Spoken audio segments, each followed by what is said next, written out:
Digital marketing is an umbrella term used to market goods or services using digital technologies such as computers, mobile phones, and the internet. The internet has brought with a whole new change in the way businesses are marketed. Digital marketing continues to grow and evolve with new advances in technology.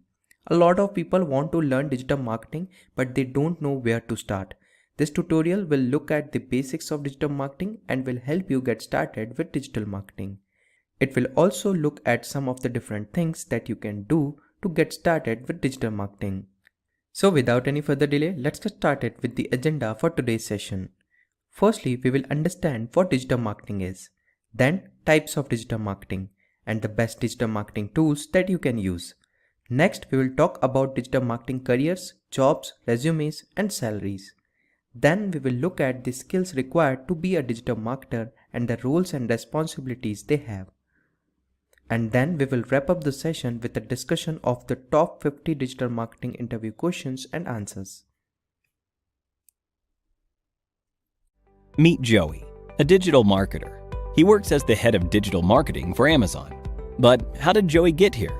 A few years ago, Joey began to see a large number of opportunities popping up in the field of digital marketing.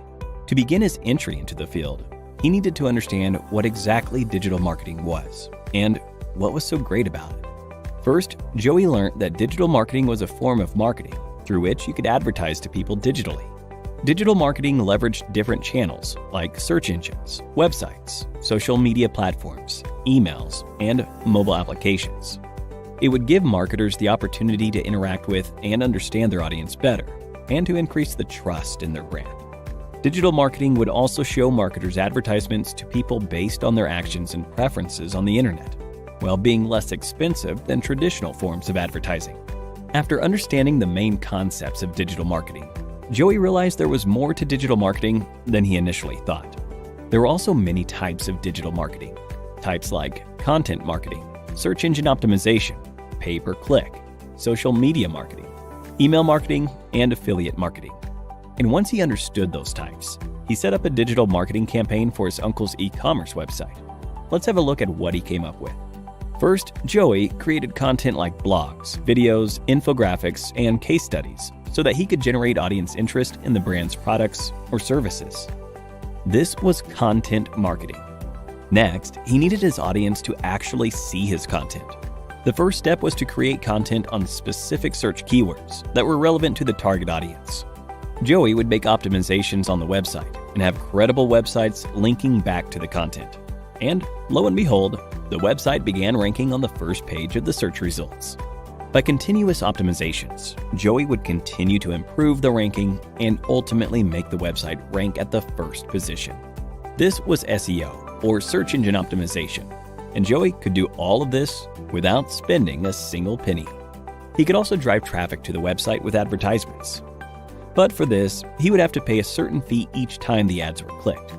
He could have text ads that show up in search engine results, image ads and video ads that show up in websites, and much more. This was possible with the help of PPC, or pay-per-click. However, Joey wasn't done yet. To reach a larger audience, he needed to tap into social media platforms. He would use social media platforms like LinkedIn, YouTube, Facebook, and Instagram to advertise the brand's content. He would use these platforms to advertise the brand's products or services with posts, images, videos, and more to bring out the brand's story and engage with the brand's audience, who spend a lot of time on social media. Like PPC, he could use the platform to advertise the brand's products or services with text, image, and video ads, which needed to be paid for. That's social media marketing. Joey realized that a large amount of the audience weren't visiting the brand's website a second time. He needed to keep them engaged, nurture them, to make sure they purchased the product. For this, he would send them emails that helped them better understand the products they visited on the website and assist them in the buying process. He would also send emails to advertise his products or services to potential customers, that is, with email marketing. And finally, although Joey was able to grow the brand's funnel, he wanted more traffic from third-party websites. This could be achieved with affiliate marketing. Affiliates would promote the brand or product to their audiences for a fee with the help of email signups, registrations, conversions, subscriptions, etc. After setting all of this up, Joey had the hardest part of the process to get through. the wait. Now, as we wait for the results, let's take a break and look at a quiz. Which one of the following forms of marketing involves engaging and nurturing your audience to make sure they buy your products or services? A. SEO. B. PPC. C. Email marketing. D. Affiliate marketing. Let us know your answer in the comment section below for a chance to win an Amazon voucher. Now, let's see what happens at the end of Joey's wait. Although Joey had worked really hard on each of these forms of digital marketing, he only had moderate success. That's when Joey realized he had to gain more knowledge and experience. So he decided to get certified and get ahead in his career with the help of Simplilearn. He took up Simplilearn's digital marketing certification and got the skills and training he needed to become an expert digital marketer. And now, you know where he is. You too can do the same and grow in your career by clicking on the top right corner. So today we're going to talk about why digital marketing is important in today's world. We're also going to talk about what is digital marketing and the types of digital marketing channels that are out there. Then we're going to talk about the customer life cycle in digital marketing. So what does it take to get somebody from point A to point Z through digital marketing? And so those are the topics we're going to cover. So hope you enjoy yourself while you're learning, and let's get right to it. So let's start talking about why digital marketing is important. So let's start there on the why. So if we're just a fly on the wall and we're in an office environment, we're looking at two friends having a conversation about digital marketing. So really, if we're listening in, every marketer is using digital marketing for his or her business. Now, digital marketing's become more popular than traditional marketing. That's not a surprise. So, in response, hey, over the past few decades, digital marketing has evolved at a rapid pace. These days, a lot of people spend most of their time on the internet. So, what happens in the internet every 60 seconds? Well, a lot happens every 60 seconds. So according to social media today, there's a lot of snaps, there's a lot of clicks, there's a lot of text, there's a lot of videos watched, there's a lot of pictures being taken, there's a lot of voice activated activity going on, a lot of tweets, emails, swipes. There's a lot going on here in 60 seconds. So there's a lot of activity on the internet, a lot. And so the one gentleman says, hey, can you also mention a few differences between digital and traditional marketing systems? And then the expert responds, of course, I can certainly clarify a few differences between digital and traditional. And so he goes on to say what the differences are between traditional and digital, and let's look at that. Okay, so on traditional marketing, we're talking about print, radio, billboard, newspaper, TV, anything that's not on your mobile or laptop. So we know with traditional marketing, reach is limited.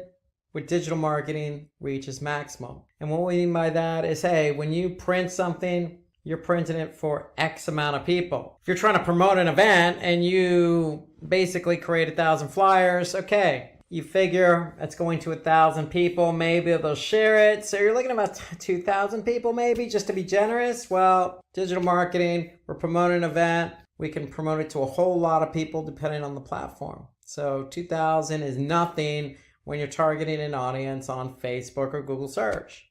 Traditional marketing, non-versatile. And with digital marketing, very versatile. So again, going back to our flyer, print an 8.5 by 11. Okay, that's it. With digital marketing, you're running display banners. You got 468 by 60, 200 by 200, 250 by 250, 300 by 300. The list goes on the types of different display sizes, not to mention text ads, not to mention video or multimedia. So there's a lot you can do to get your message out there. Okay, with traditional, it's always delayed communication. Okay, so meaning if you're trying to get that TV spot, there might not be a spot open until 1 a.m.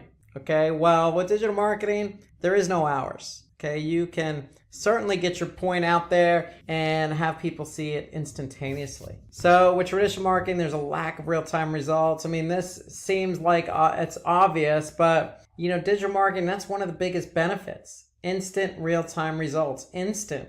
Okay, nowadays, go into analytics, you can look at real-time reporting. Okay, so we could see real-time results. Okay, traditional marketing can be very costly. I mean, if you're not only doing postcards and printing postcards, but you have to mail those postcards. So there's postage fees. Where with digital marketing, it's very, very, very cost efficient. I mean, meaning you could pick and choose who you want to target, when you want to target, where you want to target, what you want to target. And if you're doing search, you can put your bidding in place. You can put your hours in place. You can really control how much you actually spend. So that to me is one of the biggest advantages to digital marketing. Not only do you get real-time results, but you can control costs and then obviously optimize based on the amount of cost you're spending based on those real-time results. And with traditional marketing, it's difficult to reach a target audience. With digital marketing, it's easy to reach a target audience. I mean, I don't want to bash traditional marketing too much. I mean, if you're going to put a TV ad in place, you're going to do it on a TV show that tends to gear more towards your target audience, but that doesn't guarantee anything. Here we can simply go to Facebook or Twitter or LinkedIn and just pick and choose specifically who we want to target, when we want to target them. So it just becomes a lot easier to reach a targeted audience on a digital marketing platform. And then with traditional marketing, poor campaign measurement. With digital, you have easy to measure and optimize campaigns. And what we really mean by that is because you get instant time results, because you can control costs, because you can reach your target audience more easily, all those are a result of, you can measure and optimize. Based on what our audience is seeing and how much they're spending to see it, we can quickly make adjustments in order to optimize the campaign for better performance.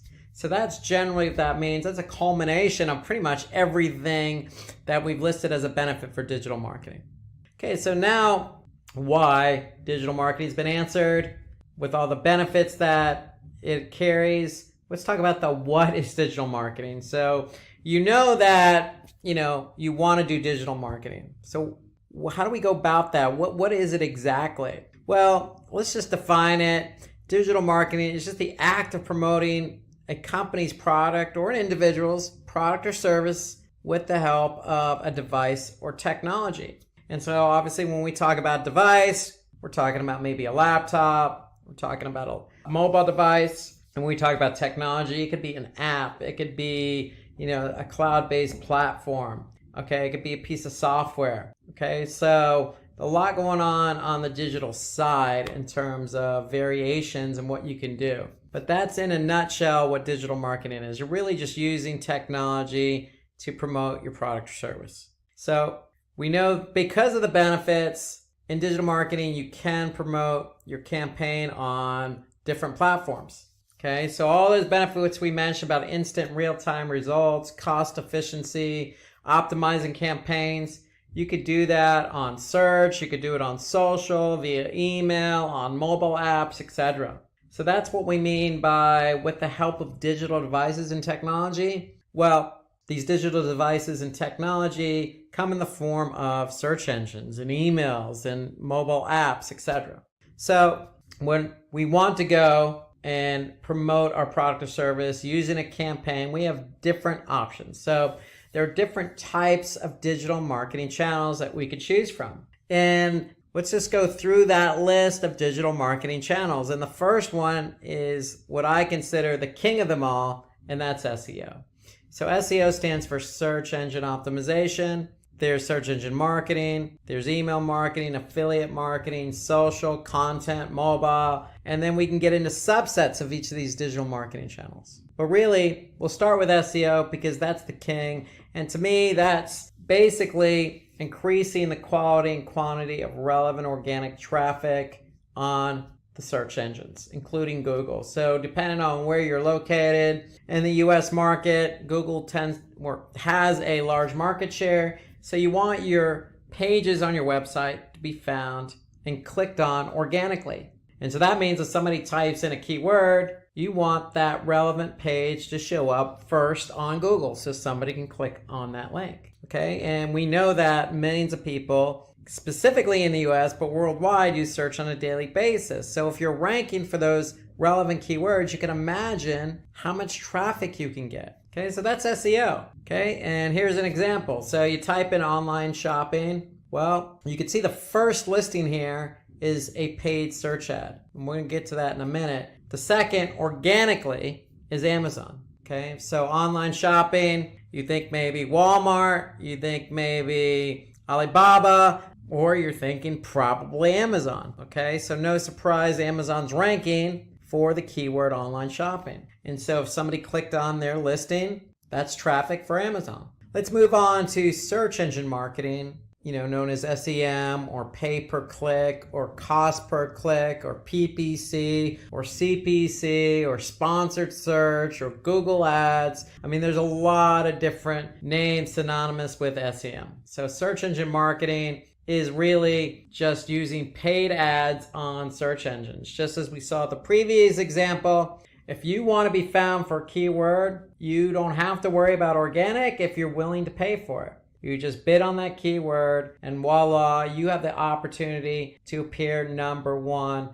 in the search results at the top of the page for that keyword. Now, when somebody clicks on it, you have to pay Google if it's Google you're advertising on, but that's the beauty of search engine marketing. You can bid on keywords and appear at the top of the search results for that keyword. Example here, if we go back to online shopping, well, myus.com is bidding on that keyword online shopping. So they're actually appearing above Amazon's organic listing.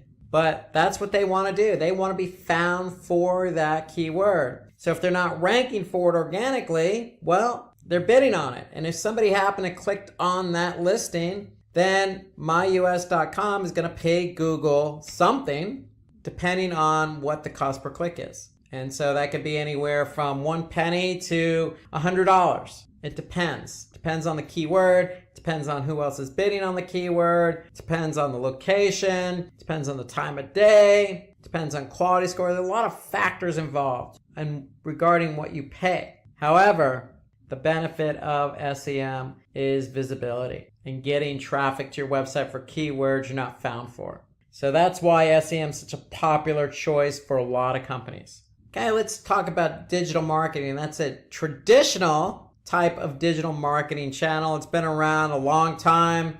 We all send emails on a daily basis, and we probably all receive emails on a daily basis. It's just an effective way to capture leads and convert them to customers, because with email, you can personalize your emails and you can send your emails to a segmented audience. Okay, so if you have emails from females who are 35 years of age to 44 that live in, say, the southern part of the United States, you can segment that and send them an email and cater that email directly to that audience. And of course, you can put some nice call to action in there. You can design it really snazzy, and you can track it just like you can any other digital marketing channel. So email is a very effective way to really reach a target audience, because everybody, for the most part, has a functioning email account.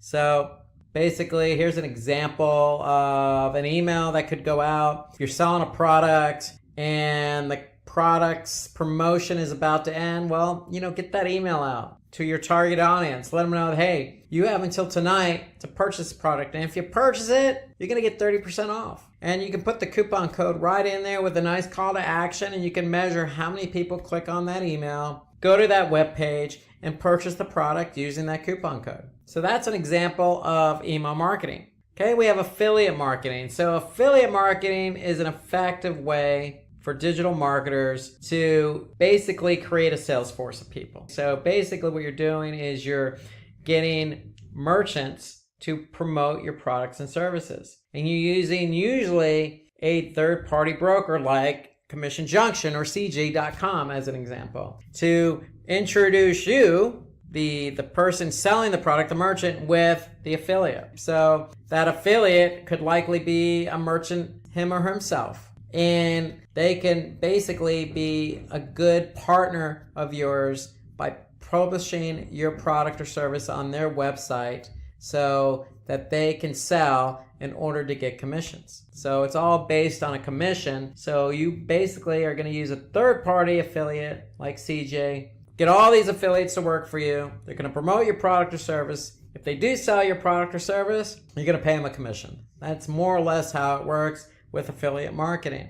And, with affiliate marketing, to me, it's a good way to, really promote your product or service. And you can pick and choose the affiliates or the publishers of whom you want to work with. So here's an example of affiliate marketing at work. Okay, you basically see a banner. Basically, you could see earn up to 12% advertising fees with a trusted e-commerce leader. Okay, so if somebody clicked on that and purchased, for example, or joined, you could pay out that commission. Okay, let's turn our attention to social media marketing. So social media marketing, I wouldn't say it's fairly new. I mean, if I think about it, we're in 2019, and I remember talking about Facebook back in 2006. So you're talking about 13, 14, 15 years of social media. It's definitely evolved over the years. But the concept remains the same. It involves creating different types of content depending on the platform. Okay, so you could be on Pinterest or Instagram and be dealing with photos. Or you could be on Twitter tweeting out certain characters up to a limit. Okay, so it really depends on the social media platform that really drives the type of content you're going to promote. But we know social media can be effective because people use social media. I mean, Facebook is one of the more popular platforms. And if you want to get your product or service out there, you could certainly pay to have an ad on Facebook, or you could just post your content organically. Okay, that's the beauty of social. Most of your social platforms like LinkedIn and Twitter and Facebook and Pinterest and Instagram, they all have a paid form of advertising that you can use to promote your product or service. Or you can go the organic route and post content organically in hopes of driving traffic back to your website. So with social, you do have two options here, but social is interesting because there are a lot of different social media platforms out there. It really depends on your product or service. Okay, so an example of social media marketing, especially on Facebook. With Facebook, you got mobile and desktop. And you obviously have the opportunity to post something organically and have that liked or commented on or shared. Or you could post an ad and get that liked, commented, or shared, or clicked and have people go back to your website and fulfill the goal of what you want them to do. So moving on to content marketing. So content marketing is really an effective way of really distributing valuable content online. And when we talk about content marketing, we're talking about different types of assets. So it could be simply text in the form of a blog post, or it could be a video, or it could be an infographic, or it could be an image. Okay, there are lots of ways to create content these days, especially in digital marketing. And the great thing about content marketing is you're writing content for a targeted audience. So if you're trying to target an audience on, say, Instagram, then you know who your audience is and you know what the type of content you're going to post on there. So it could be in the form of a video or infographic or just a graphic. And so that's the beauty of content marketing, really putting yourself out there and depending on the platform, putting yourself out there with various types of content. So for example, if we look at YouTube, you can see this video here about digital marketing certified associate. Well, hey, you don't need to always write the content. You can produce the content in the form of a video and post it on YouTube. This is a form of content marketing. So that's content marketing. And then let's talk about mobile marketing. So content marketing, again, different types. But if we go now to mobile marketing, you can kind of segue from content to mobile, because the only difference here is with mobile, it's strictly on mobile phone. It's not desktop. So mobile marketing is really a strategy on its own that helps you, the company, promoting your product or service to reach your target audience through a mobile device, and that includes tablets. And how you could do that is via messaging. You could do it via email, or you could do it via an app. Okay, so you have different ways of getting your content out there to people. Okay, so as an example, you can use basically SMS or instant messaging via mobile devices to promote your product or service. Here's another example of a mobile marketing via app install. And so you can even compound that by running a, say, Google ad as an example, and running your Google ad on, say, just mobile. You could do a bit adjustment just for mobile, and the goal could be app installs. Okay, so, and you can even do a mobile or app extension. So there's lots of ways to really promote your app or your product or your service via mobile marketing. Okay, let's talk about the customer life cycle. So we know why we want to do digital marketing. We know what the digital marketing channels are, because we just talked about them, from SEO to social to affiliate to mobile to content to SEM. Okay, you have a lot of different digital marketing channels at your disposal. So now, how do we go ahead and approach our customers? So that's what we're going to talk about first. So we're going to talk about different stages of the customer life cycle. Okay, and the first one is the awareness stage. So we need to get our customers aware of what we're selling or what we're promoting. Okay, so the awareness stage is really, what product does your brand offer? That's a question we want to get out there and we want to answer.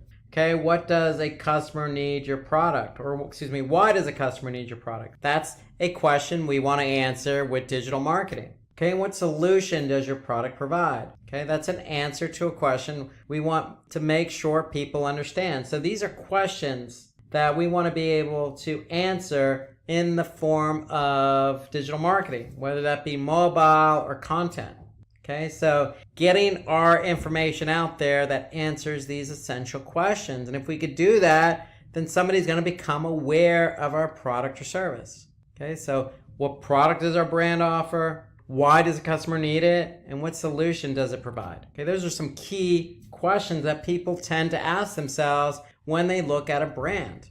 Okay, and when they look at a product, hey, do I really need this? Is it going to help me in my life? Okay, and who is selling this? I mean, who is this brand? I mean, those are just things that run through people's mind intuitively, that with the right messaging, the right channel, the right type of asset, the right targeted audience, you can quickly make somebody aware of your brand's product or service. In this stage, it's help potential customers discover your brand with the help of these different marketing channels. So in the awareness stage, content is key. So it's, to me, if we have a website, we need a blog, because if somebody does come to our blog from, say, organic search, SEO, then we can write about that product or service via blog and talk to our customer, talk directly to our targeted audience through that blog.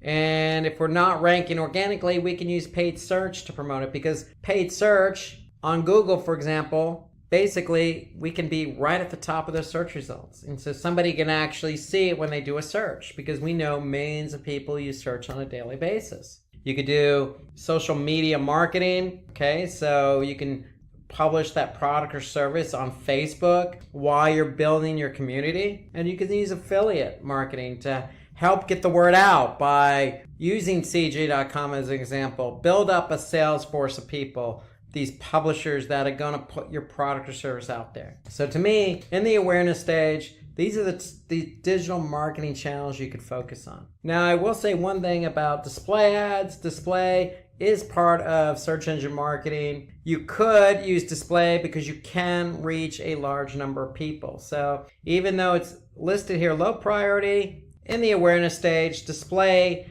ads mean that if you're on Google's display network, you could pick and choose your sites, your demographics, keywords, topics, and audience. You could focus on all those different demographics to really attract a large number of people. So low priority, but it's probably also good to focus on in the awareness stage. Okay, so content marketing, you must create a high quality content that people are searching for. Without content, it's hard to get found. And so to me, this is, where the blog comes in. SEO, take that content, get it optimized. Okay, SEM, if we're not ranking organically, we can make sure we're at the top of the paid search results or the search results for a particular keyword we want to be found for. And then social media marketing, using different channels depending on the channel. If we're selling, training like Simplilearn does, LinkedIn is a good platform for us. Okay, and then affiliate, basically building up a nice network of publishers to get the word out. So these are all good channels that we can focus in on. So traffic sources may include paid, unpaid, social, referral, display, email, or direct. So they could come in the awareness stage from all different types of channels. Even though you're focused on content, you could still get traffic from mobile or email. So now that we got the word out via all these different marketing channels, there's that consideration stage. So people are aware of us, now they're considering us. And that's kind of the next stage in the process. Okay, so a few essential questions to address on the consideration stage. Hey, what features make your product valuable to others? And how will I increase customer engagement towards my product? So those are answers to questions you want to ask. Okay, what features make your product valuable? You want to basically separate yourself from the competition. Basically, that's what you're trying to answer. Okay, so if you're promoting your product or service on paid search and other people are bidding on the same keyword, how are you going to stand out?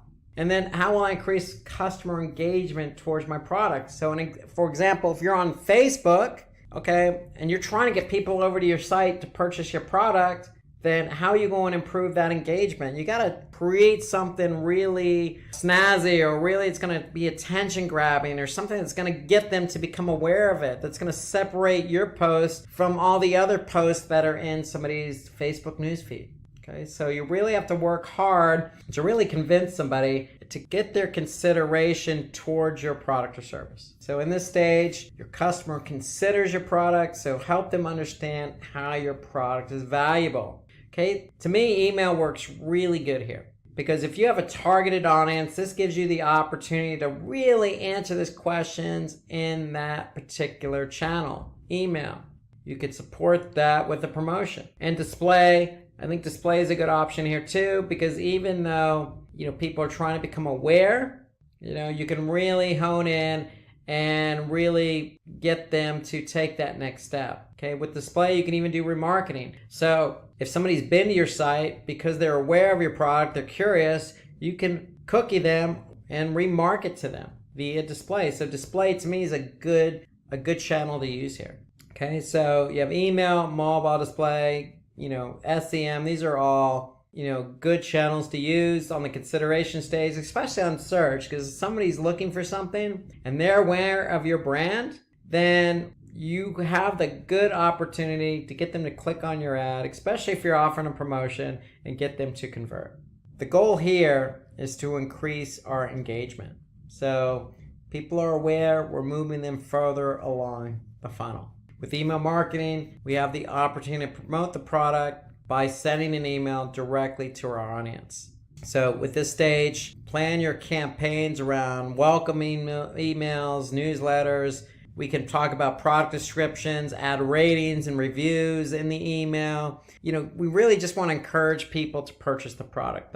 We're trying to sway them over. So email is a good source to allow us to do that. So with mobile marketing, we can promote the products by sending relevant messages to our target audience. Display, again, retargeting, because we can retarget an audience that has been to our website, already did some research about our brand, our product or service, and now we're going to reach back out to them to sway them.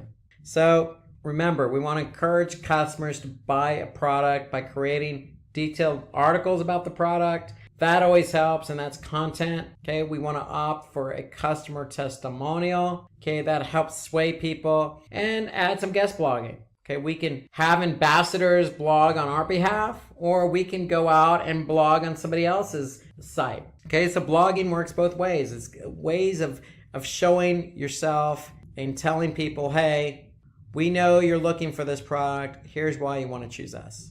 Okay, moving on from the consideration to the purchase stage. So they're aware of you, they're considering you, And now we're on to the purchase stage. So the questions we want to really make sure we address here are, how are my prices compared to my competitors? And is my brand more credible than others? Okay, so they're considering you, but that price point, and it may not even be the price. It could be the shipping, for example. The price could be good, but the shipping cost could be high. So you really want to do some due diligence and research on what your competitors are doing. Credibility, that goes back to the consideration stage, and testimonials. You want to make sure you have reviews and testimonials to really elevate what you're trying to tell customers, and that is, hey, I have a good brand, I have a good product, I have a good service. Come buy my stuff, come buy my product and service. But you really need to support that claim. You just can't go out and say it. And so supporting that comes in the form of what other people say.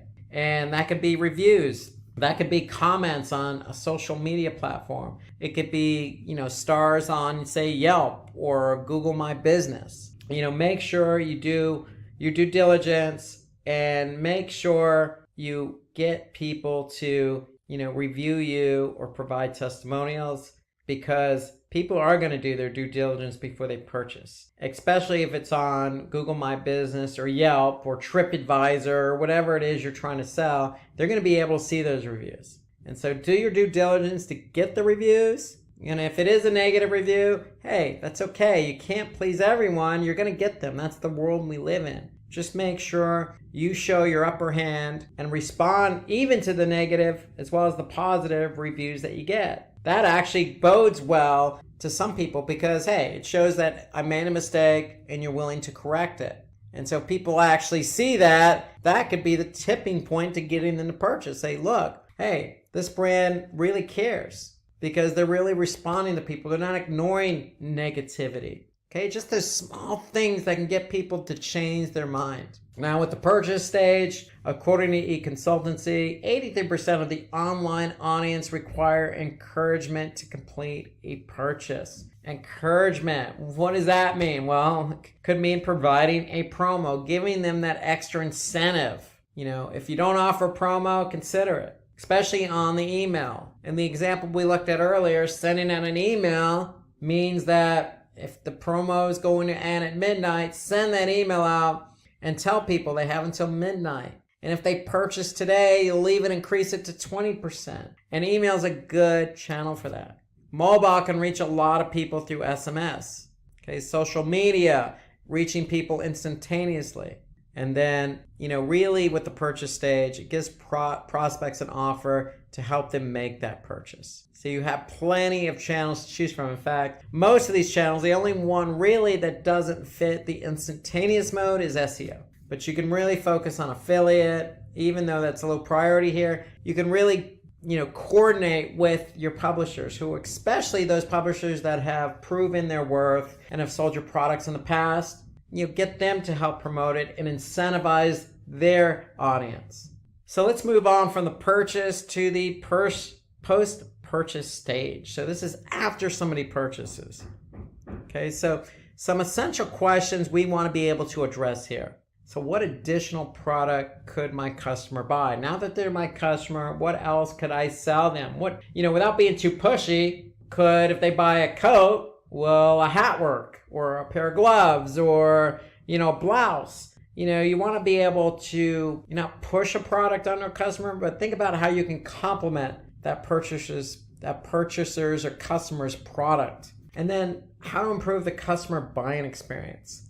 So again, this goes back to, what we just said about reviews. Get somebody to offer a review. And if they don't give you a full compliment of 5 stars, they only give you 3.5 stars, then you know what? That's great feedback, because then you can learn from that. And then the other question is, will the customer refer us to others? And if so, why? So that's definitely something you want to be able to address in the post-purchase stage. So let's take a look here. So with post-purchasing stage, to me, email's at the top of this list, because if somebody purchases something, you could send a nice thank you email, because if they purchase, they're giving you their email in return, because you're likely going to be sending them the receipt via email. So email to me is a nice channel. You can send in a nice message. Even, social media. you can thank your community for supporting you on this recent campaign that you ran. Even throw in an extra 5 or 10% on a future purchase as a thank you. And that's easily done on social media. You could even post a blog, promoting, the success of a product and then offering a promotion. Okay, so there's a lot of things you could be doing here on the post-purchasing stage. So to me, even looking at content again, you could even, put a survey together.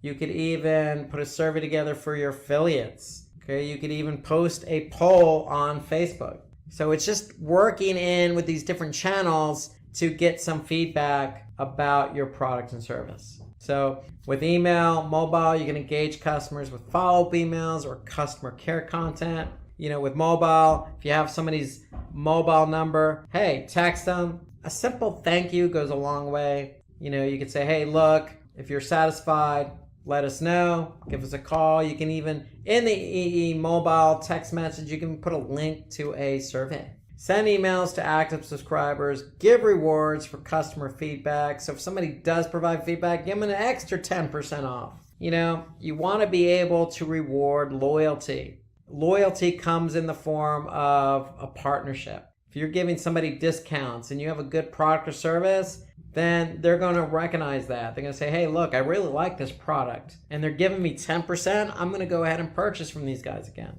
So give those discounts to those active customers. Or on the affiliate network, give referral opportunities to your customers. So if it's an affiliate publisher, hey, if they're getting people to your site, reward them. Or if it's an email and you put a forward to a friend, get an extra 10% off, it doesn't hurt because you're incentivizing people to help you sell your product. So with social, display, and content, use those banner ads or use that content that you display on social or the blog you're going to write to give customers advice in order to maximize the value of the purchase. So again, you can use these platforms to also enhance what they purchased. So, hey, you just purchased this product. Thank you very much. Did you know you could do this, this, and this with it? And so that's the idea of a post-purchase stage, is to maximize these channels to be able to answer those essential questions about what else could they purchase? Do they like, how do I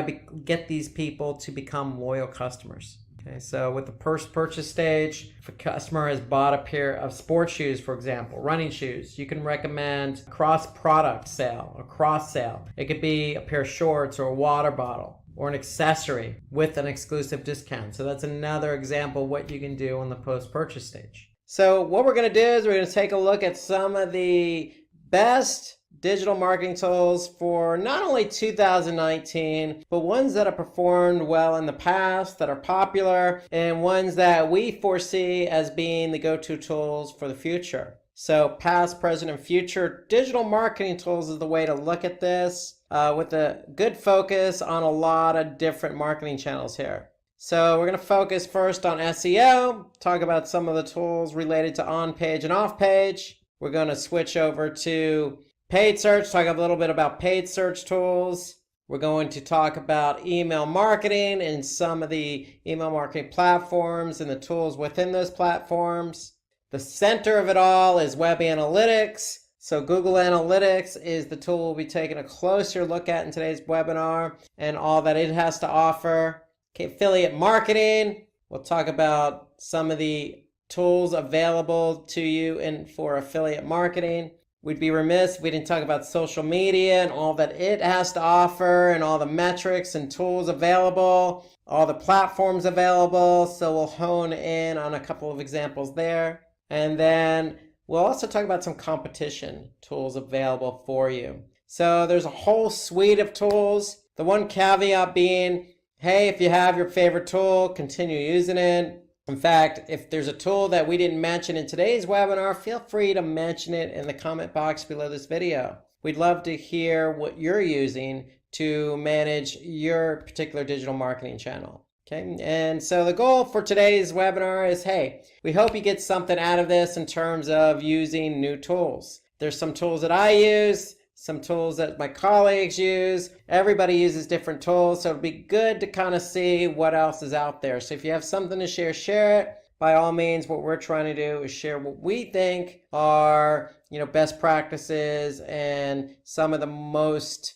popular or most used tools out there in the industry. So that's what we're going to do. The goal is to get you to better understand some of the tools we're using in a little bit more detail. And what we're going to do is start out with search engine optimization. Okay, so search engine optimization or organic search, we have a mixture of paid and free. So there's a lot of different platforms, but if you're focusing on SEO, you certainly need to use an SEO platform. So there's SEMrush. Okay, you also have Google Search Console, which is free. So if you don't have a SEO platform, you definitely need to be using Google Search Console. And so we'll take a closer look at that. There's Google Keyword Planner, which is actually situated under Google Ads. And so if you're running Google campaigns on Google Search Network or even the display network, you have access to a great tool called Keyword Planner. And if you know anything about SEO, you'll know that using Google's Keyword Planner is a good tool. So we'll take a look at that. Moz is a freemium tool, meaning they have a free trial that you can sign up for to test drive it, but it's another SEO platform and it does cost money. Got a great tool in Screaming Frog. That's a paid version. Again, not too expensive. We'll talk a little bit more about that. And then we have, a tool in Ahrefs that help us with all aspects of SEO, primarily focusing on off-page. So these are just some examples that we're going to hone in on, but this is just a small subset of what really is available out there in the market. So let's go ahead and dive a little bit deeper and understand why we use some of these tools. Well, the first reason when we talk about SEO is to find relevant keywords. Not only do we want to find relevant keywords, we want to find relevant keywords with high volume and low competition. Okay, we wouldn't want to find non-relevant keywords with high competition, low volume. That wouldn't make sense. So we need a tool to kind of help us put it all together. And so the tool of choice for us is Google's Keyword Planner. And Google's Keyword Planner helps us hone in on keywords we may be interested in optimizing for, because not only one, are they relevant, but two, they're going to have high volume and low competition. So let's take a look at an example in Google's Keyword Planner. So here I am, I'm in Google's Keyword Planner, and as I mentioned before, Google's Keyword Planner is situated under Google Ads. Okay, so you have to have a Google Ads account to use Google's Keyword Planner. And so when you're in Google Ads, you simply go to Tools, and then under Tools, you're going to select Keyword Planner. So what we want to do is look for keywords. We're focusing on organic search, not necessarily paid search. So organic search, we want to hone in on some keywords. So let's just use one of the examples that Google's given us here, meal delivery. So we're going to just type in meal delivery and get some results. So notice I can enter a domain as a filter. And so in other words, hey, I could say, look, hone in on keywords related to this website if I wanted to. But I'm asking Google, hey, just give me something closely related to mail delivery because that's my business. So I'm going to click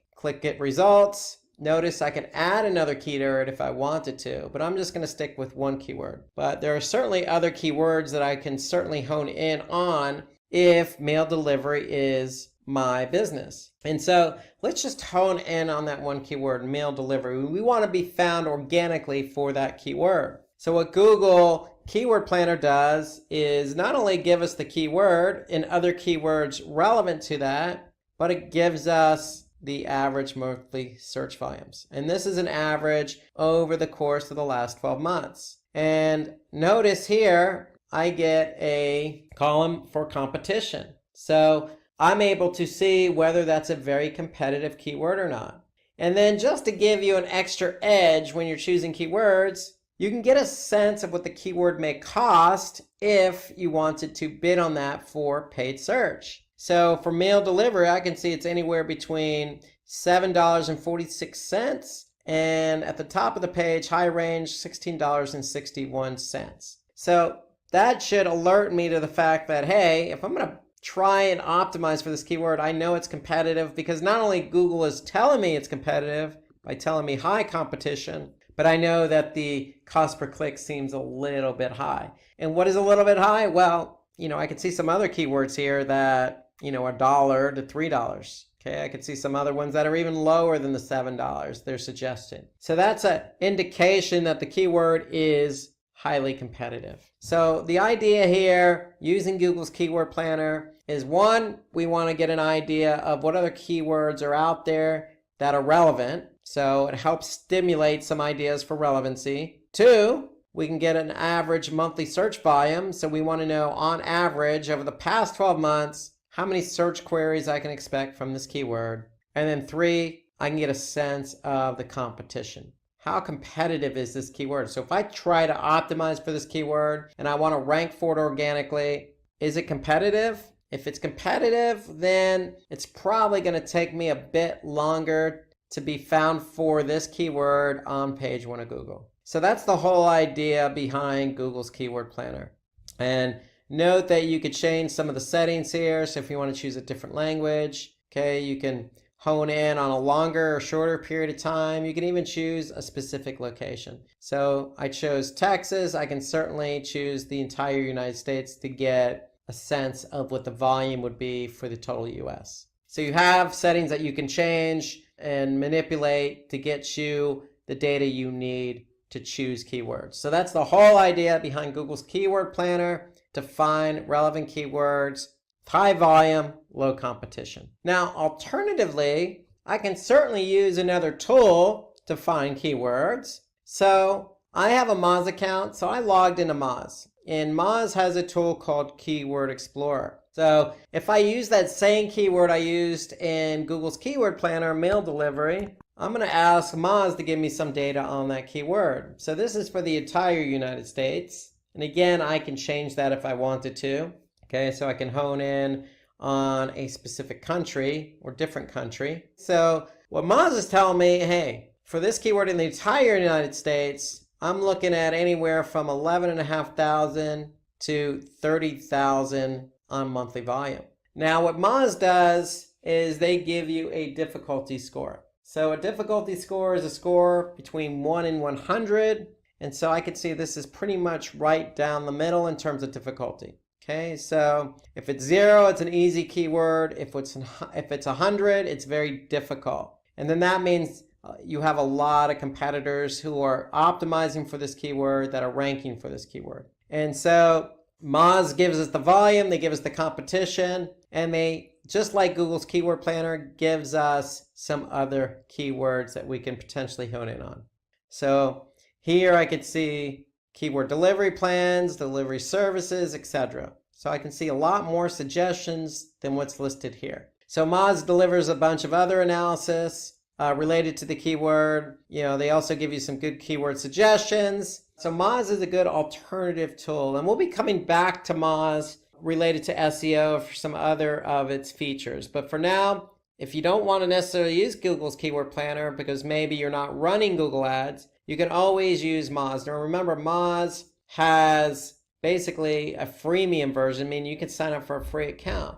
And you could sign up for a free account as a test trial, and you could test it for a period of days and leverage its tools during that free trial to get a better sense of how these tools work. So we want to be able to use Moz. We want to be able to use Google's Keyword Planner, not only to search for all those relevant keywords available to you, but we want to be able to choose keywords with high volume and low difficulty, low competition. We also want to select primary and second keywords wisely. So remember, when you optimize, you're optimizing a page for more than one keyword. So you want to be able to have a nice portfolio of diverse, relevant keywords with high search volume and low difficulty. And then you want to be able to identify those keywords that your competitors are ranking for. So Moz gives you that information. And so we want to be able to leverage the tools available to us to choose the right keywords. So if you need any more information on this, we got a nice webinar on keyword research for SEO. So take a look at that video on YouTube to get more specific details about using SEO tools for keyword research and all about keyword research in general for SEO. So let's talk about some other reasons under SEO why we would use some of these tools available to us. Well, we want to be able to understand the search engines and how they crawl and index our site. Okay, we also want to check the correct format of the sitemap, and we want to monitor backlinks. Okay, we also want to analyze linking to our web page. Okay, which ones are good, which ones are not good. Okay, we also want to perform some competitor analysis. So these are some of the reasons why, other than keyword research, why would we use some of these SEO tools? So we have tools available to us, Majestic, Ahrefs, again, Moz. Let's take a look at Google Search Console. And I want to hone in on Google Search Console because it is free and it's a must. If you're going to work on SEO, you need to be working in Google Search Console. And so the whole key behind Google Search Console is you have a website and you need to get that site verified. Once it's verified, once Google can recognize that you are associated with this website, then you're going to be able to see some important information. So here I'm looking at a website, and what am I looking at? I'm looking at something called coverage under index. So what does coverage mean? Well, going back to what we just said, we want to be able to understand how Google's crawling and indexing our pages. And so what Google does is through this platform, Search Console, is they're letting us know once they go to our website and start crawling it, and they pull these pages back to their server, they're letting us know if we actually have any issues. So here I could see I have some issues with 112 pages. And some of those issues are listed down here. So there could be a crawl issue, a 404, redirect. Okay, so you could see there's some 5 unique issues across 112 pages. So here I could see submitted URL marked no index. There's 100 of those pages. We have some redirect errors. There's 7 pages that fall victim to this error. And so we can really hone in on what the error is and address the error. Okay, so if Google's telling us, hey, this is an issue, and you want that page indexed by Google, then we should probably address the error. And so that's the great thing here about going into Google Search Console is you can, under index, go to coverage and get a sense of what Google's indexing and what they're not indexing. Okay, so these are the errors. I could see they've certainly were able to crawl and index 9,115 pages. They were able to crawl, okay, and they excluded 54,000 plus pages. And then we also have some pages with some warnings. So this is kind of an overview of what Google sees when they crawl our site. So when they say crawl, they're coming to our site, they're following links on the site, and every link they follow, they're either going to index that page or they're going to report to you an error or an issue that they found. If we want these pages indexed, we need to address the issues, the errors. And so that's the beauty of this report here is Google is telling us firsthand what the issues are. So we also want to take a look at the sitemap. So you have an opportunity to submit a sitemap. And a sitemap is just a formatted file that includes all your website URLs. And so you're going to have this file sitting in your root directory. And you're probably going to call it, or should call it, sitemap.xml, XML being the format. So once you have this file, you're just going to let Google know that that file exists. So you're going to enter in the sitemap URL. So if it's in the root directory, all you're going to do is type in sitemap.xml and click submit. So once you've done it, just like this site is done, what Google's going to do is say, hey, look, we see you've submitted this, and we last read it a couple days ago, and we could see that we discovered 1,419 URLs. So I can go back under coverage, and I can see some of the issues that they found. But if I go back under sitemaps, I can see that these are the URLs they've discovered via the sitemap. And so the whole point of a sitemap is we want to be able to get and push the URLs to Google, not have Google come to our site and discover them. So this is a quicker, faster, more efficient way to communicate with Google all the URLs that you have on your site that you want Google to index. And so that's the beauty of Search Console. Now, while we're in Search Console, we might as well take a look at some of the other features it has. And so one of the most important features under Search Console is this mobile usability report. Okay, so Google is a staunch believer in mobile first.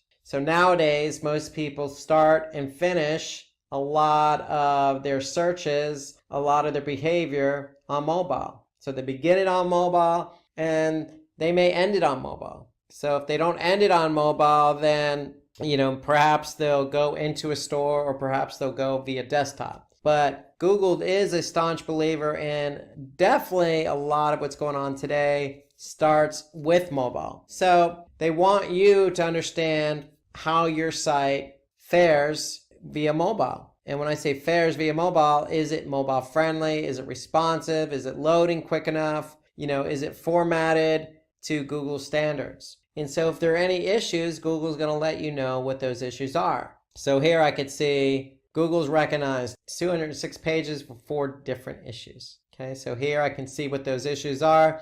Just like the coverage issues, we can see specifically what they are.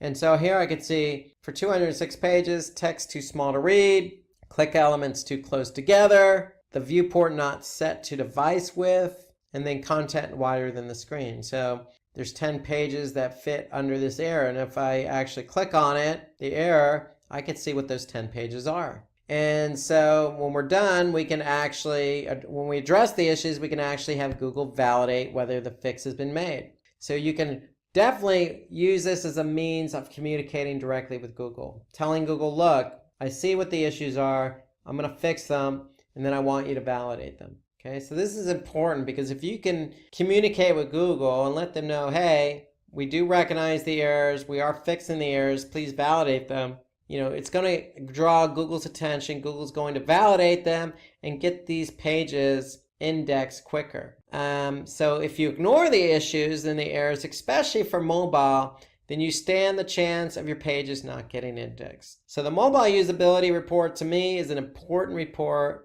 because we want to better understand whether Google's picking up issues on mobile. And if they are, we want to address them, get Google to validate them so Google can index them quicker. Now, there's another report that is of interest to you or may be of interest to you in Google Search Console, and that's the links report. So the links report in Google Search Console tells us what pages have the most links. Okay, so here we can see the home page has 26,000 plus links. If we hone in on interior pages, we can see the links to those pages. Okay, so we can get a sense of what are the top link pages from external links, meaning links on other websites pointing to these pages. I can also see internal links. So Google is recognizing links from within my website from one page to another. So external links, internal links, both factors for SEO when ranking. So then I could see top linking sites, what sites are linking to my site. And then I can see top linking text. So Google Search Console is giving me kind of an overview of what my linking structure looks like. Okay, so externally, I want links from other websites pointing to various pages on my site. And I certainly want my pages linking to one another on my site. And so I'll be able to better understand what that structure looks like using Google Search Console's links report. Okay, there's one more report that I think is of interest in Google Search Console, and that's the performance report. So the performance report is a report that actually you can link up with Google Analytics. So you could see the same report in Analytics if you're able to link up Google Search Console with Analytics. And you should be able to do that. All you need to do is make sure you use the same email address that you use for Analytics and Search Console. So it needs to be the same email address. You could certainly link up the two and have this data imported into Google Analytics. So what is this data that we're talking about? Well, it's called performance. So what we can actually see is the queries, the actual queries people are typing in to Google. So when they're typing them into Google, we can actually see how many impressions the keyword queries received and how many clicks the keyword queries received. And then I can see click-through rate and average position. Okay, so here I can see for this particular keyword on the first line, I could see over the course of the last 3 months, it received 209,297 impressions. So what does that mean? That means this keyword was used at least or typed in as a query at least that many times. And that's how many times my listing appeared in the Google search results pages based on this particular query. And so as a result of somebody typing in this query 209,000 plus times, this site received 120,000 plus clicks. So to get a sense of the click-through rate, all you would need to do, and Google can obviously do this for you, is you would simply just divide the 209,297 into the 120,397. Okay, so that's really going to give you, your click-through rate, and the click-through rate in this case is 57%. So over half of the clicks occur when this listing appears for this keyword. Okay, so we can get a sense of the click-through rate for each one. Okay, and you could simply just use the filtering here. Now, we can also see average position. Okay, so we could see a little bit more than that too. We can go from queries to pages. We can go from pages to countries. So we can get a sense of how many impressions and clicks I'm receiving by country. And importantly, we can see by device. So here I can see a majority of the people who conduct a search related to my website primarily do it on desktop. Now, I mentioned the beauty of the Google Search Console Performance Report is that you can link it up to Google Analytics. And when you do that, all you need to do then is go to Acquisition, Google Search Console, and then from there you could choose landing pages, countries, devices, or queries. So I can see the same data that I see in Search Console, but this time I'm looking at it in Google Analytics. And so here I can see what my search queries are, my clicks, my impressions, my click-through rate by search query, and then the average position. So that's the great thing about that performance report, is that when I link up Google Search Console with Analytics, I'm able to see that data in Analytics. So that's an added bonus, so to speak. Now, let's talk about some other reasons why we're going to use these SEO tools available to us. And so we already listed a number of different reasons, ranging from sitemaps to keyword research. But we also want to hone in on, what domains are driving links to our site. So I showed you an example in Search Console. We also want to, maybe identify and disavow poor backlinks. So Search Console is a great tool for that, because if we don't want to be associated with a particular website, we can certainly disavow that link. We could track a number of follow and no follow links. Okay, we could track our website's rankings. We can measure click-through rates and impressions, just as we did with Search Console. We could track keyword ranking for desktop, mobile, cross locations, just as we just did with the Search Console Performance Report. We can identify top performing, gaining, and losing keywords. Again, the performance report. So we could certainly look at the Google Search Console report, but if you have a platform like Moz, you can certainly also look at a lot of that data available. So for example, rankings. So if you have a Moz account, we can certainly go into rankings. Okay, and we can see for the keywords that we've chosen that we want to optimize for, we could certainly see where they rank. The great thing about Moz is it's a great tool, not only for rankings and on-page optimization, but for off-page optimization as well. So if I go ahead and take a look at a domain, for example, I'm just going to type in this domain. I'm going to be able to get what they call a domain authority. So a score out of 1 in 100, I'm able to see how authoritative my domain is. And how authoritative a domain is based on the quality of links pointing to it. So Moz gives me some good insights as to how many linking domains, how many inbound links I have, ranking keywords, and it goes into detail as well. So here, if I click on the linking domains, I'm going to be able to see the actual domains pointing to my site as an external link. And not only can I see the domains, I can actually see the domain authority of those domains. So if there's a domain, for example, that doesn't have a good domain authority, and the site appears a bit scammy per se, then we can disavow that. So I can certainly look at all the domains that are linking to me, and then I can highlight the ones that have poor domain authority. What Moz even takes it a step further. They also give me a spam score. So Moz is able to measure how spammy a website is. So if I have a combination of, say, a low domain authority and a high spam score, then I probably want to disavow myself from that site. And so I can use this report here. You can see here as I keep going down. For example, I could see this particular website has a domain authority of 26 and it has a spam score of 16%. So not a good combination. This should alert me to the fact that, hey, this particular site, because it has so many links pointing to me, or it has at least one link pointing to me, that I probably want to disavow myself because it's probably hurting my own domain authority. So that's the great thing about this linking domains report, is I'm able to hone in on not only who's linking to me, meaning domain, but how many linking domains does that domain have? What's the spam score of that domain? What's the domain authority of that domain?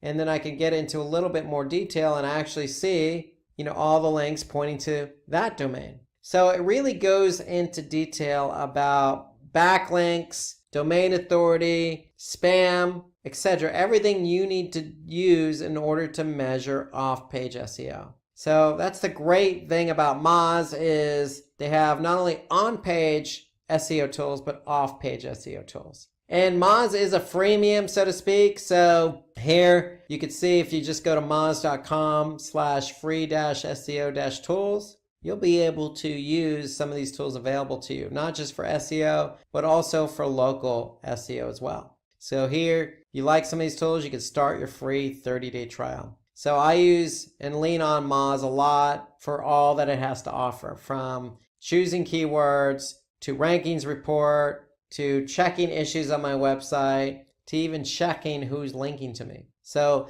this fits in the mold with everything I need to do for SEO. So in addition to that keyword research video, you could certainly lean on some other webinars that we've done in the past on SEO. So we've done a webinar on SEO tools, and we've also done a webinar on SEO tips and tricks. So if you want any more information about the tools we covered, or SEO in general, take a look at those two videos and check them out. And that should kind of complement what we talked about with using some of the tools, Google's Keyword Planner, Moz, and Google Search Console. Okay, let's switch over to email marketing tools. And so with email marketing tools, we have a lot available to us in the form of reporting, in the form of platforms, in the form of tools that really help us go from A to Z on our email, choosing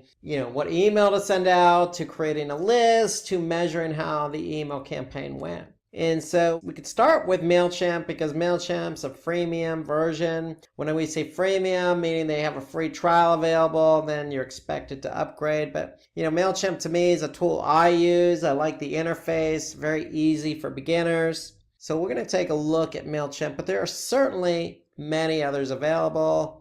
Marketo is a good tool. Marketo is a good tool because if you have a business and you're trying to funnel people through your pipeline, so to speak, meaning they sign up as a lead and you want to nurture that lead from the beginning to the end, meaning at the end they're actually going to turn around and purchase. Well, Marketo is a good tool for you to use because you can then set up drip campaigns, or also known as email campaigns, so that you're talking and communicating with that particular prospect through every point in the funnel. So that's the great thing about Marketo. It has drip campaigns available along with some other features.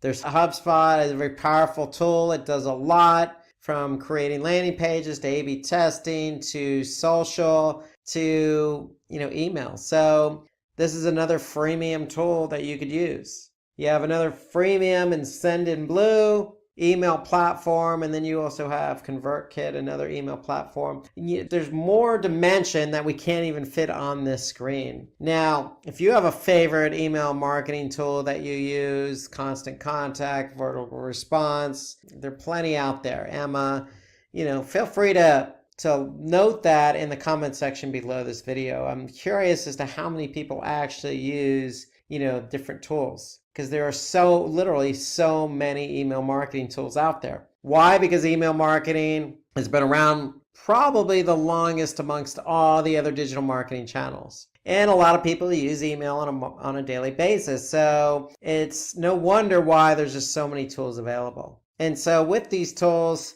you could certainly send bulk emails. Now, in the case of Marketo, you could send emails to a segmented audience. And so that's actually what you want to do as a strategy, is always send emails to a segmented audience. You want to use a tool where you're going to be able to create campaigns, then send those campaigns to, again, segmented contacts, and then be able to design your email around that particular audience. So you have a good tool when you can do that, when you can really segment for your audience. Okay, you want to be able to use a tool that's going to be able to segment your users, use transactional emails, meaning, hey, look, if somebody went ahead and purchased, can you follow up with an email? And creating workflows, just like I mentioned with Marketo, you want a workflow set up where, hey, if somebody does this, you're sending email B, etc. So you want an email marketing tool that's flexible enough to handle what your business strategy and goals are. Okay, so you want to be able to also use a tool that, has various email templates available. Okay, you don't want to be stuck with just a vanilla template. Again, you want to be able to customize an email for your audience. You want to be able to manage your list appropriately, meaning if you have 10,000 users or emails in a list, you want to be able to manage them accordingly. Break them up or have sublists, so to speak. And then most importantly, you want to make sure you have a platform that not only does its tracking on its own, but will give you some detailed insights, meaning, what percentage of users opened your email, what percentage of recipients clicked on your email, what links did they click on, which emails bounce. So you want some detailed insights right in the platform that you're using. It just makes it more simpler and easier and more effective to manage. You certainly want to create those smart automated campaigns, meaning you don't even have to send out the email. And then you want to be able to have some flexibility to set up email delivery based on a specific time and day. So these tools also allow you to segment contacts based on geolocation. You want to be able to use a tool that allows for multivariate testing. Again, you want to analyze performance and optimize campaigns. You want to trigger automatic responses. Somebody purchases something, are you using a tool that will automatically send that email out? So these are all the reasons why you would use an email marketing tool. So let's dive in and take a look at an example, and we're going to use MailChimp as our example today. So let's dive in and take a look at MailChimp. So with MailChimp, once you log in, you're going to be able to see some historical campaigns that you've sent out, or you're going to be able to create your own campaign. And so this is kind of under campaigns, you can kind of see an overview of the ones you've sent out, or if they're in draft mode, you'll be able to see they're in draft mode, so you can go ahead and edit them. So here we have one that was set up on August 26th, and it's still in draft mode, so we can go ahead and edit that. So if we just click edit, we have the flexibility to pick and choose who we're sending this to, who it's from, what the subject line is, and then we can certainly design the email. So if we click design email, again, this is important because with email marketing, you want to be able to cater your email to your intended audience. So if you're selling men's shoes, your audience should be men, okay? So you don't want men to receive an email about women's shoes. It sounds like it's common sense, but the point being, you want to be able to use an email platform that's going to be able to allow you to put two and two together.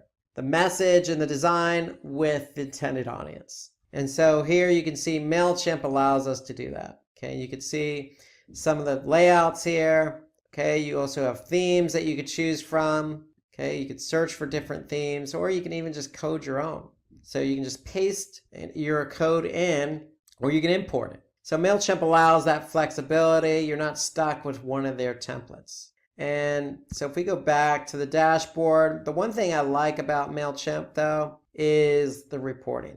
Okay, so yes, it is easy to choose a template and map that template to your audience, but I really like the reports that they have to offer. So, here you can see there's some lists that we've sent to, and if we choose one of our audience lists, then we can see some really detailed reporting here. And so here I could see this email that was sent out in June. I could see it was sent to 95,000 plus subscribers.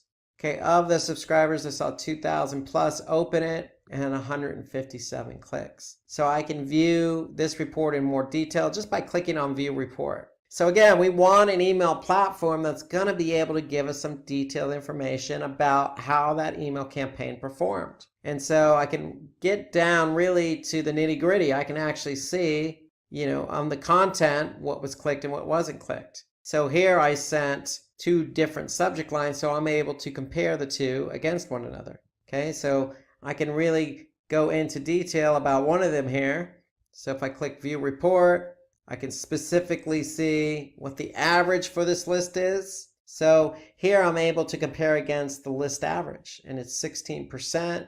I only had an open rate of 2.5%. So the industry average is 18%. And so here I'm able to see the list average for the click rate and the industry average for the click rate as well. So then I can see some specifics about it, how many people unsubscribed. Then I can see a graph. I could see the top links that were clicked, okay, the top subscribers with the most opens. I can link social to it if I want to, and then I can see geographic information. So the point being is MailChimp really goes into some nice detail here about the email campaigns and how they performed. So the great thing is too, with the MailChimp, you can link it with Google Analytics. You can link it with e-commerce. Okay, so if you have an email and you're selling products and somebody purchased that product, MailChimp is able to integrate in with your shopping commerce platform. For example, WooCommerce. So if somebody did purchase, you can send out that thank you email. MailChimp even goes a step further, and if somebody did click on a link, go to your shopping cart, add something to the shopping cart, and then abandon the cart, MailChimp allows you the opportunity to retarget them via email. So MailChimp is flexible, and that's what you want in an email marketing platform. You want something that's flexible, that you can cater to your audience, you can manage your audience list, and you can get detailed reporting on your different campaigns for that audience. So that's MailChimp in summary. And so most email platforms do a lot of the similar features or have some of the similar features, but that's what you ideally want to look for in an email marketing platform. So here's a tool that doesn't get talked about enough when it comes to email marketing, and that's Google's URL Builder. And the reason why we're going to talk about this tool today is because most people in the US use Google Analytics as their web analytics tool. And the one thing about Google Analytics is it allows you to track different campaigns. So if you're doing pay-per-click campaigns outside of Google, you can certainly track the performance right in Google Analytics. And email is no different. So if you're using Google Analytics and you're sending out an email, let's just say on MailChimp or any other email marketing platform, you want to be able to append your links with what we call UTM tracking. So for example, if I have a URL that says Visit Florida and I'm going to send out an email, I have up to 5 parameters that I can use. Okay, so here's my email or URL that I'm using in the email. So I have up to 5 parameters that I can use to track this particular email. So let's go through some of those parameters. So the first one is campaign source. So what's the source of the campaign? Well, we could certainly identify MailChimp if we're using MailChimp as the source. Now, the thing about the URL builders, you always want to use lowercase because Google Analytics is case sensitive. So as a rule of thumb, just stick with a lowercase. So our source is going to be MailChimp because that's the platform we're using. If you're using, Constant Contact or Vertical Response or, some of these other ones, ConvertKit, then go ahead and put in that platform as the source. Now for the medium, which is the means in which we're driving traffic to the site, let's go ahead and put in email because that's what we're using to drive traffic to this particular page. Now, what's the campaign name? Well, we're in summer, so we're going to call this the summer promo. So the summer promo here is Visit Florida Beaches. Okay, so we're going to send this email out to the masses, and particularly not only the masses, but the masses in the north, because we're going to say, hey, look, come to Florida for the summer. Come visit our beaches. That's the point of the campaign. So that's what we're going to use for the campaign name is whatever the campaign is. It's a summer promo. Now, notice I got an asterisk next to these particular parameters. So Google's asking us, hey, these are mandatory. So go ahead and put something in there. Now for campaign term and campaign content, we could certainly leave them blank because they're not mandatory. But since we're talking about email, I would certainly recommend that you use the campaign content parameter. And why do I say that? Because if we're sending an email out to say, 10,000 recipients, I want to be able to split out the email into two segments. One segment that's going to get subject line 1 and one segment that's going to get subject line 2. So in this case, I'm going to put whatever subject line 1 is in the campaign content field. So now I have 4 parameters, and once I've entered in my variables in those parameter fields, I now have a revised or appended URL. So my original URL was visitflorida.com/en-us/florida-beaches.html. My original URL. I've now appended that with some UTM parameters. And now I see my original URL appended with the UTM parameters based on those variables. So I can copy it just by clicking the copy URL. I can go to my browser. I can paste that URL in there, and I want to check to see if it works. So here I could see this particular page loaded, Florida beaches with my UTM parameters appended to the URL. So that's for the first subject line. That's for the audience that's going to get the first subject line. I want to do another one for the second subject line. So now I'm going to change my campaign content parameter to subject line _2. I'm going to copy that URL. I'm going to check it. Okay, so I can see that the page loads with those UTM parameters. And so now what am I going to do? I'm going to use the first URL and the second URL in my email. Okay, so any link that I have, in this case, I'm using subject line 2. So for the email with the second subject line going to that segmented audience, this is the link I'm going to use in the email. So if you have 1 or 2 or 3 links in the email, this is the URL you're going to use. Because when somebody clicks on that link, you're going to be able to see that click in Google Analytics. So if I jump over to Google Analytics, after I sent out my email, I'm going to go to acquisition. I'm going to go to campaigns. I'm going to go to all campaigns. Now, based on the variables I put into my parameters, meaning source, medium, campaign name, content, or term, that's what I'm going to look for in Google Analytics. So we could start with source and medium.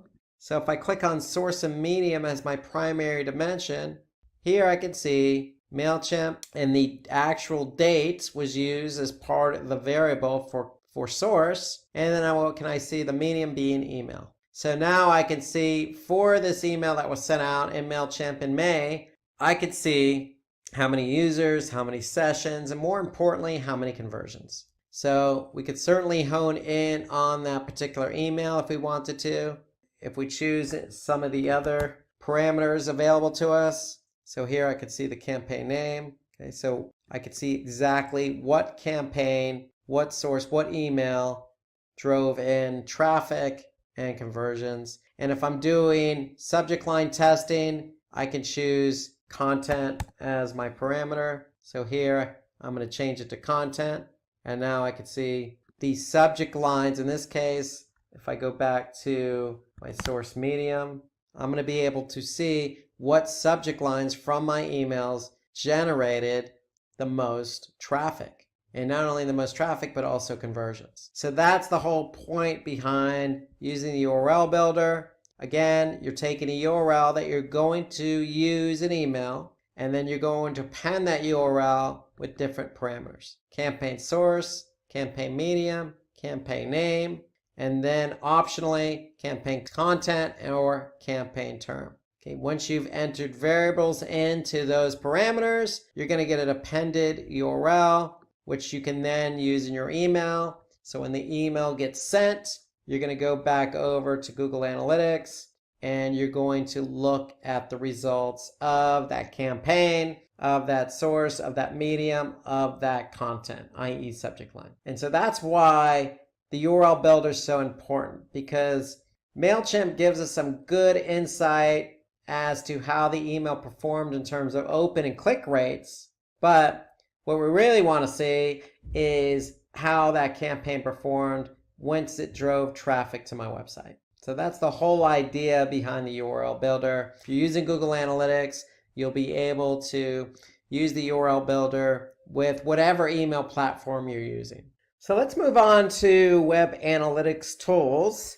And this is an important section because web analytics tools kind of the central focal point of all digital marketing, and it starts really with Google Analytics. Google Analytics is a freemium, meaning that they have a free version that you can use. There is also a paid version of Google Analytics. But given the advent of Google, its popularity, especially in the United States, a majority of users are using the free version of Google Analytics. So it's a very popular tool, especially for marketers. But there are also other tools available, so it's not just Google. So we have Adobe Analytics, which is also freemium. You have Kissmetrics, you have Spring Metrics, you have YouTube Analytics, which is part of Google, but YouTube has its own separate analytics insights. So a lot of these, as you can see, are free to use. They're available. No reason why you should not be using an analytics tool to measure your marketing campaigns or website behavior. And why would we want to use these tools again? Well, again, we want to really measure behavior. We want to measure what's going on with our website. So we want to be able to identify the location of where our website visitors are coming from. And a lot of these analytics tools use IP address to identify the location of a website visitor. So if you're trying to target a specific country, then you want to be able to see that the visitors to your website are coming from that specific country or location. We also want to measure the engagement of our website behavior. So we get traffic to the website. What are they doing? How long are they staying? What pages are they visiting? So this is the overall nature of really why we want to use web analytics, to measure how successful our website is at treating our website visitors with the same courtesy you would if you had a brick and mortar store. Somebody comes into your store, you want them to find what they're looking for quickly. You want them to be happy with their experience. You certainly want them to pay for the products very quickly and easily and efficiently. And you want them to come back. And that's no different than a website. So we want our website to perform in a manner that's going to suit our audience. And that's why we want to track engagement. So why else? Well, we want to really look at who's coming. Are they returning visitors or new visitors? You know, ideally, you want a nice mix between 50% new and 50% returning, because you know returning visitors are loyal. There's some loyalty to that. They already know your brand. They're coming back to your website. New visitors are curious, and you want new visitors because that means more traffic. So you want a nice balance between that. Analytics tools will help you measure that. You want to be able to measure organic traffic, whether you like it or not, whether you know it or not, but Google and other search engines are indexing your pages, and your pages are being found via the search engines. And so you want to be able to measure how much traffic you're actually generating from those search engines. We talked about this with email marketing, UTM tracking. So if you set up email campaigns or non-Google campaigns, you want to use UTM tracking. And Google Analytics and other analytics tools, but specifically Google Analytics, will help you see the results of your campaigns if they're tracked with UTM tracking. So that's another good reason why to use a web analytics tool. Probably most importantly amongst all these bullet points is our goals, our website conversions. We want to be able to see how much traffic is coming to our website, and not only the engagement of the traffic, but how much of that traffic is actually doing what we want them to do, i.e., are they converting?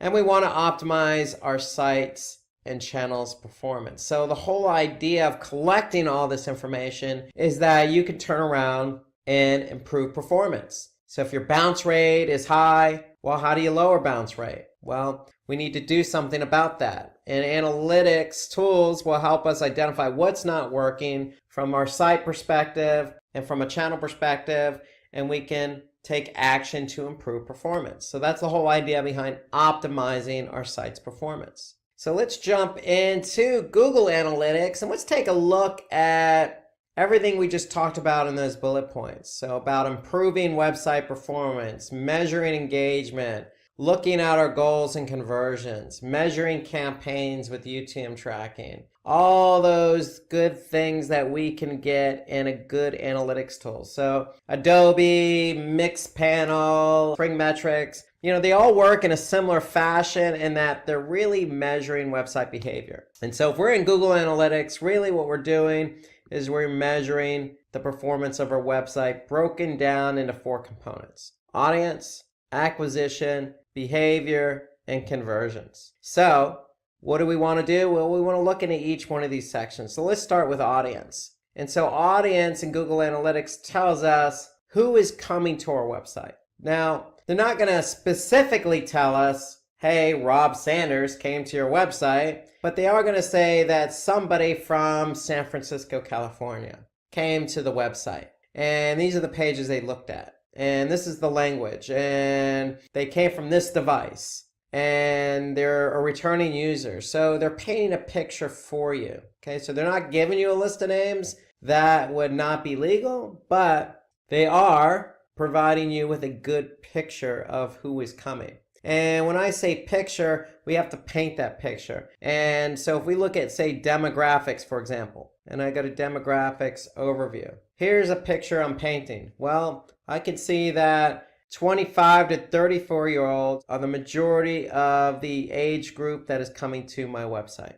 Okay, I can see on the gender side of it, I can see that 63% of my traffic, and again, this is year to date that I'm looking at, is coming to my website. So 2/3 of my traffic is female, 1/3 male. And they're between the ages of 25 and 34. So I'm painting a picture about, gender and age coming to my website. Well, I can also look at geo. So where specifically might these people be coming from? So if I go to location under geo, I'm going to be able to see a breakdown of country, or I can even hone it down to city or specific location.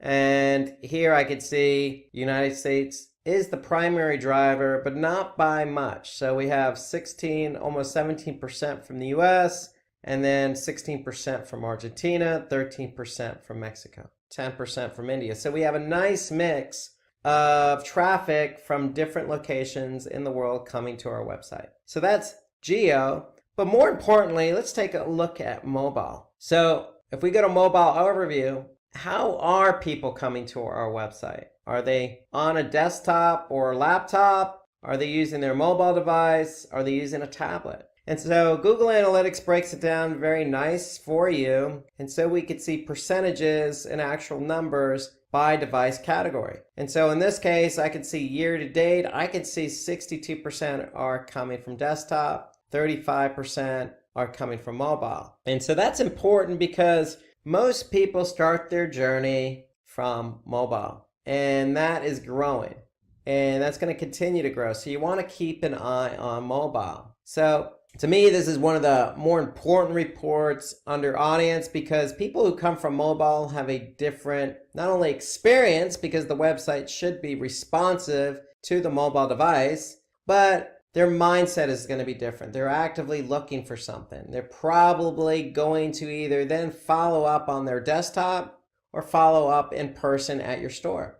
Or they're probably looking for directions, or they may just call you. So the experience is a lot different on mobile. So we want to hone in on the growth of mobile. Okay, so to me, this is one of the more important reports in Google Analytics, especially under audience. So let's move on to acquisition.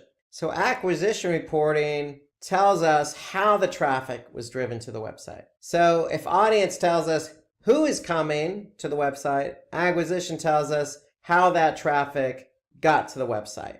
And so really what you want to do is get a sense of what channels, what marketing channels are driving traffic. So remember we talked about organic search. Well, those search engines are indexing your pages. Well, how much of that traffic from the search engines is actually coming to your site?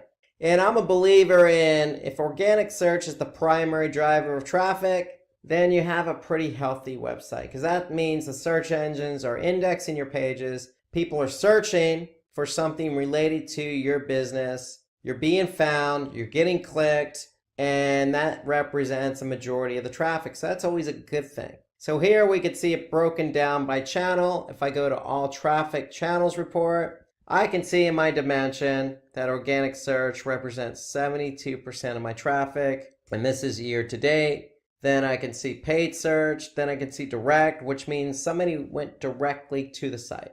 I could see referral, email, social. Then I could see more paid search broken out. So these are the different marketing channels. Now, analytics allows you to look at a specific source and medium. So the source would be the actual website or search engine, and the medium would differentiate how that traffic actually got to the site. So if we're talking about a search engine, did they come to the site via paid search or did they come to the site via organic search? And so all we need to do is change our primary dimension from default channel grouping to source and medium, and we can see specifically the breakout of the different sources and mediums driving traffic to the site. So here I can see Google Organic at 71%, and then Google CPC or cost per click at 16% of our traffic. So then I can look down, I could see email in here, Bing Organic, I could see some referring sites, I could see some social in terms of mobile Facebook. Okay, so we could see a mix of the different sources and mediums driving traffic to the site. Okay, so you don't always have to look at channel per se, you can look at it via source and medium. And if you're running Google Ads, under acquisition, analytics has a whole section of Google Ads reporting. So if you're running campaigns on Google Ads, remember we looked at the keyword planner in Google Ads. So if you're running campaigns on Google Ads, you can certainly see the performance of those campaigns just by clicking on campaigns. We can also see campaigns, other campaigns that we're running. So remember that UTM tracking that we set up for email? Well, we want to be able to track the performance of email and any other non-Google campaign with UTM tracking. So when we do that, we'll be able to go to campaigns, all campaigns, and we'll be able to see the campaign performance. If we look at source and medium, we'll be able to see what campaigns drove traffic to the website. So here I can see vertical response email as a driver of traffic. So that's the campaign reporting. And then also if you have Search Console. So we looked at Search Console earlier when we talked about SEO tools. Well, remember I said you can link up Search Console with Google Analytics. Well, here's Search Console, and we could see queries, devices, landing pages, countries. So all the performance metrics that we could see in Search Console, because we have it linked up with Analytics, we could see it right here. So this gives us a nice snapshot of what keywords are driving traffic to the site organically. I could see the impressions, I could see the clicks, then I could see the click-through rate, and then the average position. So in theory, the higher something ranks, the more traffic you're going to get. So that's the idea behind it. We want to make sure that we're ranking for our coveted keywords.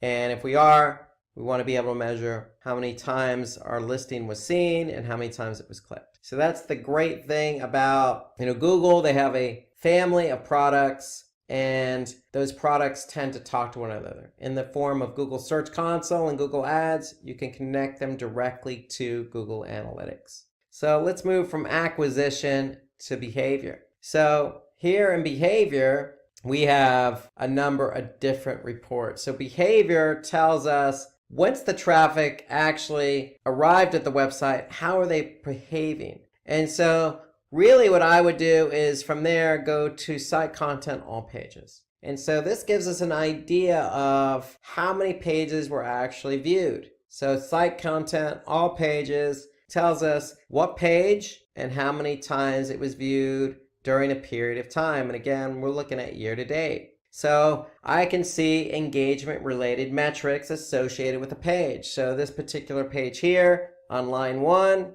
I could see how many page views, unique page views, which is equal to sessions. So I can have a session come to the website and look at a page multiple times in that session. I could see the average time the person has spent on a page, and I can also see the bounce rate. So a bounce rate indicates that they arrived on the page and didn't go any further. They left the website from that page that they arrived on. And so I can also see percentage of exits, meaning what page did people exit the site from. So these are all engagement related metrics. So here is where I want to react and optimize my website performance. So if I see a page not performing well, meaning it has a high bounce rate or maybe low time on page, then I'm probably going to optimize it, meaning test it or change it to improve performance. So these are all pages, but I could certainly look at landing pages. Okay, so landing pages tells us the behavior of the page when somebody landed on it. So a landing page means that somebody came from organic search or paid search or another channel, landed on this page. So here I could see this particular page on line 1 had 4,970 sessions. Okay, and I can also see the performance of that page. So measuring engagements against pages is definitely important, because page isn't performing in terms of bounce rate or time on page, then we want to be able to make changes to that page to improve performance. Okay, there are some other great reports under behavior. So we want to go to site speed. We want to look at how fast or how slow our pages load. So this is important from an SEO perspective, because if a page isn't loading very fast, then chances of it getting ranked in Google are not very good. So Google's organic search basically takes page load time seriously. So if a page doesn't load very fast, then we need to be able to fix it. So we can go to page timings. I can get a good sense of the average page load time of a particular page. And what Google does here is under speed suggestions, they actually will give me some ideas and speed suggestions on how to address a page that's loading very slow. And so when we load up the speed suggestions report, what Google does is say, hey, we know that this page is loading very slow.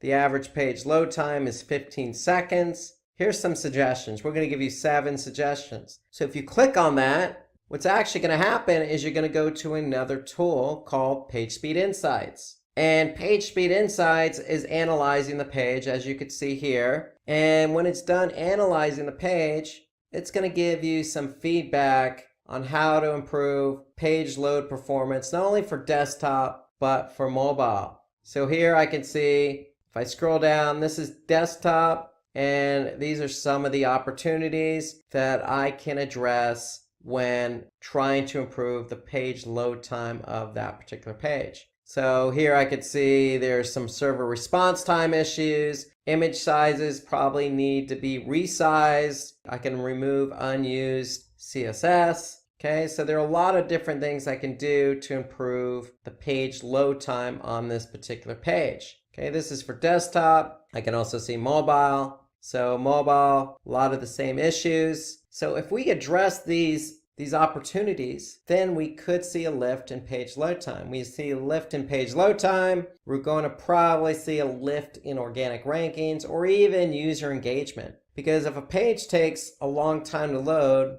a user's probably not going to stay on that page very long. So to me, site speed is an important report under behavior. Now, one more report here that I want to point out under behavior is events. And to me, events are important. So if you're trying to measure engagement on your website, you need to make sure you have event tracking set up. And when we talk about event tracking, we're talking about measuring things that analytics doesn't measure by default. So if you have a button on your website, if you have a PDF download, if you have a submit button on a form submission, if you have a subscribe button, if you have a video, if you have an external link, anything that is going to trigger engagement on your website, you need to measure with event tracking. And event tracking is simply set up by breaking out the event into a category, an action, and a label. And so here we could see for our particular website, we have categories already set up for event tracking. So here, for example, I can see on line 6, video. I can see how many people actually watched our video. Okay, so here's the action, video start. Okay, so over this period of time, I could see I had 49 unique events, 50 total. So that's how many people actually watched the video. And you can always revert to label, and that'll tell you what page people watched, in this case, the video. So event tracking is important because we want to be able to measure engagement. So if you go to events under behavior and you don't see any events listed, you probably need to get that set up, and that is set up through Google Tag Manager. So what you want to do is you want to be able to set up your events through Google Tag Manager, which is another Google platform, but you certainly want to do that. So that's where you set up your events. When you set up your events for your website with a category, an action, and label, you'll be able to measure those events in analytics under behavior, under events. And the important thing here is you'll be able to measure engagement. So I'll be able to see how many people came to the site and how many people clicked on a button, downloaded a PDF, submitted a form, played a video, did whatever we wanted them to do. So events are important. So let's move from behavior to conversions. And this is important because we want to be able to measure conversions on a website. So analytics has 4 types of conversions. So if I go to admin, down at the bottom, and then I go to goals, I could see that I have 4 different types of goals that I can use. Now, right now, I have event-related goals set up for the website, for this particular website. So we just talked about event tracking. So if you're measuring a button click on your website, you can certainly turn that into a goal. And so all you need to do is tell analytics, hey, this is the particular category, this is the particular action. So for example, if I click on this particular goal and take a look at it, I can see that we have a category set up that anything that resembles donate now, okay, or donate, go ahead and fire this event as a conversion. Okay, so event is one type of goal. Another type of goal is destination. So if somebody goes to a specific page, like a confirmation page, we can turn that into a goal. So here I could see if somebody goes to donation-confirmation, then analytics is going to fire that goal as a conversion. And we're going to see a conversion against a different metric or different dimension, like channel or audience. Okay, so destination is the second type of goal. The third type of goal is duration. So how long did somebody stay on my website? So in this example, if they stayed at least 1 minute and 30 seconds or more, then analytics is going to count that as a goal conversion. Okay, so duration is the third type, and then the fourth type is pages per session. Okay, so if I look at this example here, if a user came to my website and looked at more than 3 pages in that particular session, then analytics is going to fire a goal conversion. So 4 types of goals. You don't have to set up all 4 different types. My recommendation is at least have 1 goal set up. If you're not sure what goal to set up, then at least set up a duration or pages per session. Okay, so at least you can measure how long somebody stays on your website or how many pages they went to. Okay, so when you actually do have these goals set up, you can go back into conversions, we can go back into goals, we can go back into overview, and we can measure our goal completions over this period of time. So here I could see 313 goal completions total with a goal conversion rate of 1.88%. And then I could see it broken down by goal type. So remember, the only goals I have available and set up are event-related goals. So 69 newsletter signups, 156 donate click buttons. I have 32 contact form submissions, 37 email click completions, and then 11 phone number click completions. So I can measure engagement as a goal. And so goals generally are important to the business. So you want to make sure that if you have a goal for your website, then you want to be able to set that up as a goal in Google Analytics. So that way, when you're looking at example channels, if I go back to my channels report, I can then measure channel by goal conversion. So these are all goals, but if I want to look at, for example, how many people from organic search clicked on the donate now button,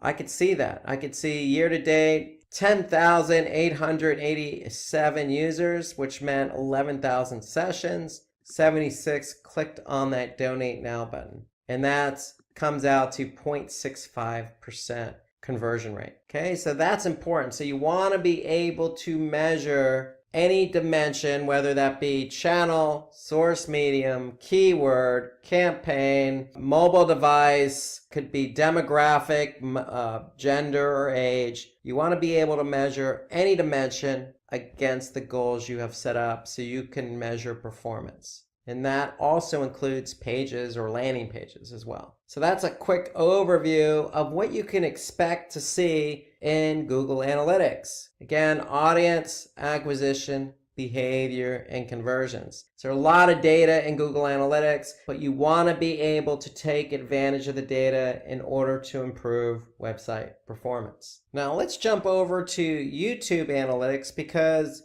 if you have videos on YouTube, if you have a channel set up, some playlist, you'll be able to get some really good insights as to how your video is performing. And so here I could see I'm in YouTube. All I did was I went to my account, then I went to the studio version of YouTube, and then from there I went to analytics. So my account, the YouTube studio, analytics. And analytics here is going to give me all sorts of information about my videos. Okay, so here I could see over the last 28 days, my videos produced over 8,600 views. My watch time in minutes totaled over 17,000.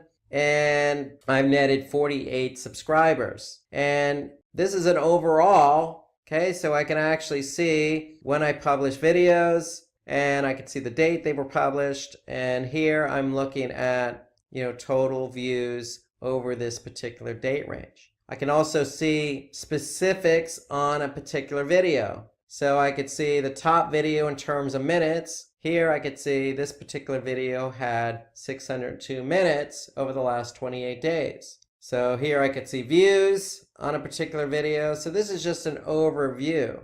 I could certainly look at some other information. If I click on reach viewers, I could see the total impressions. So how many times my video was viewed or how many people looked at it. Okay, and then the click-through rate. So here I could see the different traffic sources. So 29% came externally. Okay, here I could see 25% came within YouTube itself. I could see how many times a video was viewed and played via playlist, via suggested videos. So I could see different ways in which the traffic found my video and actually watched it. Here I could see externally how people were able to find my videos. And I could see 46% found it via Google search. See lots of information here about sources of traffic, how the traffic got to these videos. So I could see then once the traffic found my videos, how many times they actually saw it and viewed it and then watched it.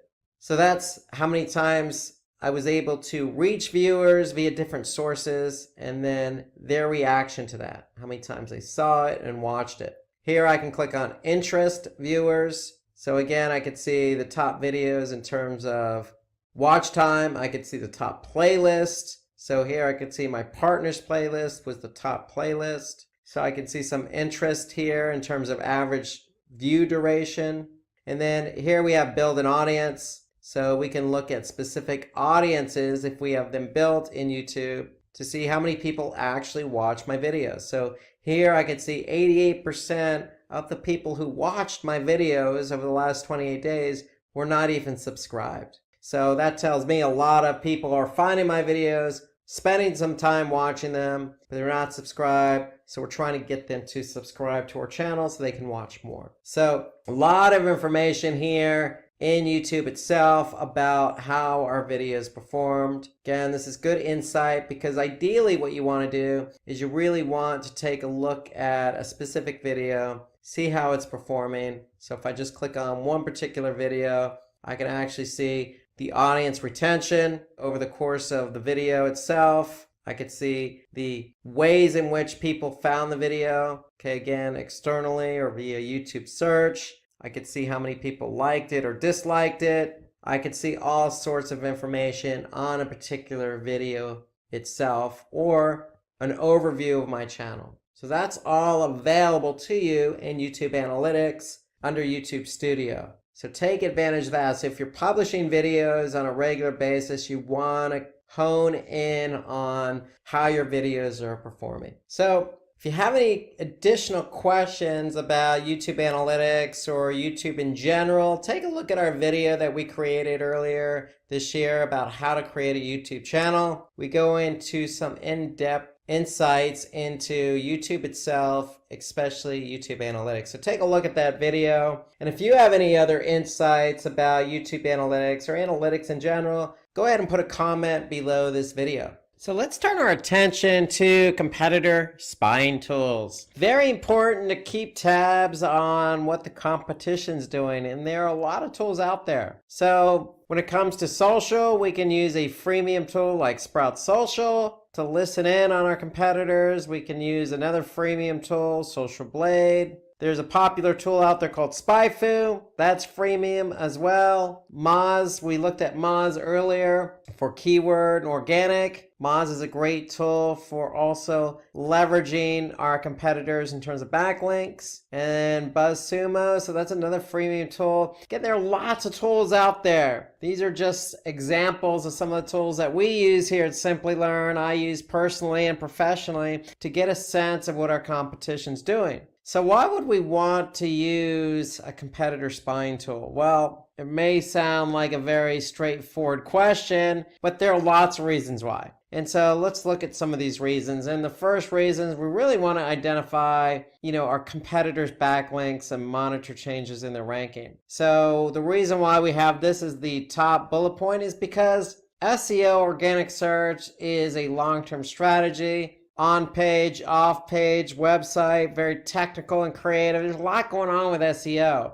a lot going on. And sometimes it takes a long time to rank for something. And a lot of SEO does depend on relevancy, relevancy being how many quality backlinks are linked to you. So it's always good to leverage what your competitors are doing so you can see how you stack up. And so that's why this is up there as number one. We want to be able to really take a look at what our competitors are doing. Another example would be, hey, how much traffic a competitor is gaining on certain keywords. This could go either way. For paid search, organic search, what are competitors bidding on? Are they really getting traffic from those keywords? So there are tools out there that help us leverage what our competition's doing. Okay, we can also identify our competitors' top performing content for relevant topics. Okay, we can determine what our competitors' website referral traffic is. Okay, we can pull our competitors' data and compare it with our own campaigns. So lots of tools out there to help you do this. And we may want to track the total amount of clicks a competitor receives and how much they pay for each keyword. So let's go ahead and take a look at a few examples how we can leverage all these bullet points that we just discussed. And so we're going to start out with Sprout Social. And Sprout Social is a tool I use. It's a social media platform. There's a lot of things you can do with Sprout Social. Definitely generate reports for your social media platforms. You could set up posts that get published at a certain time and day. But there's also one particular tool in here called listening. And so what we could do is we just put in, for example, RV rentals in Twitter. So what we're doing is we're actually listening to see who else is tweeting about RV rentals. So we could do this for Twitter, we could do it Facebook, some other social media platforms. The whole idea here on Sprout Social is to get a sense of what our competitors are doing. So we could have easily put in a brand name. We're just going general here because we want to rank for the keyword RV rentals. And so here we could take a look at, what some of these particular brands are doing, like Go RV Rentals, Cruise America RV. We could see, just scroll down, and we can get a sense of, in particular, what people are tweeting about, what other companies are tweeting when it comes to this particular keyword, RV rentals. Now, if I want to hone in on a particular competitor, I could just really refine my search for that competitor's brand name, so RV share. So here I can take a look at, what they're doing when they're posting or tweeting, how long ago, the time of day, get an idea of what they're actually saying, what campaigns they're promoting. Okay, I can get a sense of everything about this tweet. And so here I can scroll down and I can see what's been shared by other people for this particular brand. And I can see a lot of people are, as an example, retweeting this particular giveaway. And so to me, it just gives me a sense in this particular example on Twitter as to what our competitor's doing. Okay, let's turn our attention to SEO. So remember that first bullet point, we want to get a sense of what our competitors are doing when it comes to backlinks. And so Moz has a great tool called Link Explorer. And Link Explorer there allows us to actually compare link profiles. So for my domain, I can go ahead and put my competitors' domains in there and definitely get a sense of how many links my competitors have, external, internal. I can get a sense of the domain authority. I can get a sense of page authority, linking domains. So I can really do a comparison across my domain and my competitors' domains to get a snapshot of how I compare against my competitors. So this gives me an overview of everything I need to know organically. Now, Moz also has another great tool under Link Explorer called Link Intersect. And I like Link Intersect. I use it a lot because if our competitors really have a number of them, I want to get ready. And so the Link Intersect actually allows me to do that. So I can go ahead and put my competitors' domains in there, and then I can find opportunities. And so just click on opportunities and you can see where my site intersects with their links, intersect with my competitors. And if it doesn't intersect, then I have an opportunity to generate a backlink. So that's ideally what the Link Intersect tool is. In Moz, it allows me to really get a sense of where I'm linking and where my competitors are linking. Now, what we can also do is a report under Moz's Link Explorer and the Discovered and Lost report. So we could put in our domain, or we could put even our competitor's domain in there. And is what the page and domain authority is. So this gives me a really, really good insight on all the backlinking that my competitor has. And again, if I'm trying to catch my competitor, it's probably not a bad idea to look at what they're doing and even copy what they're doing in terms of backlinking. So if we're not on Reddit, then we probably need to be on Reddit, because if that's where our competitor is and they're getting good link juice, from Reddit, which has a domain authority of 90, then hey, if it's good for the goose, it's good for the gander, so they say. So inbound links is just another good report you can leverage in Moz under the Link Explorer reporting tool. Now, if I want to get a good snapshot as to what my competitor's doing on search exactly, well, look no further than SpyFu. So SpyFu is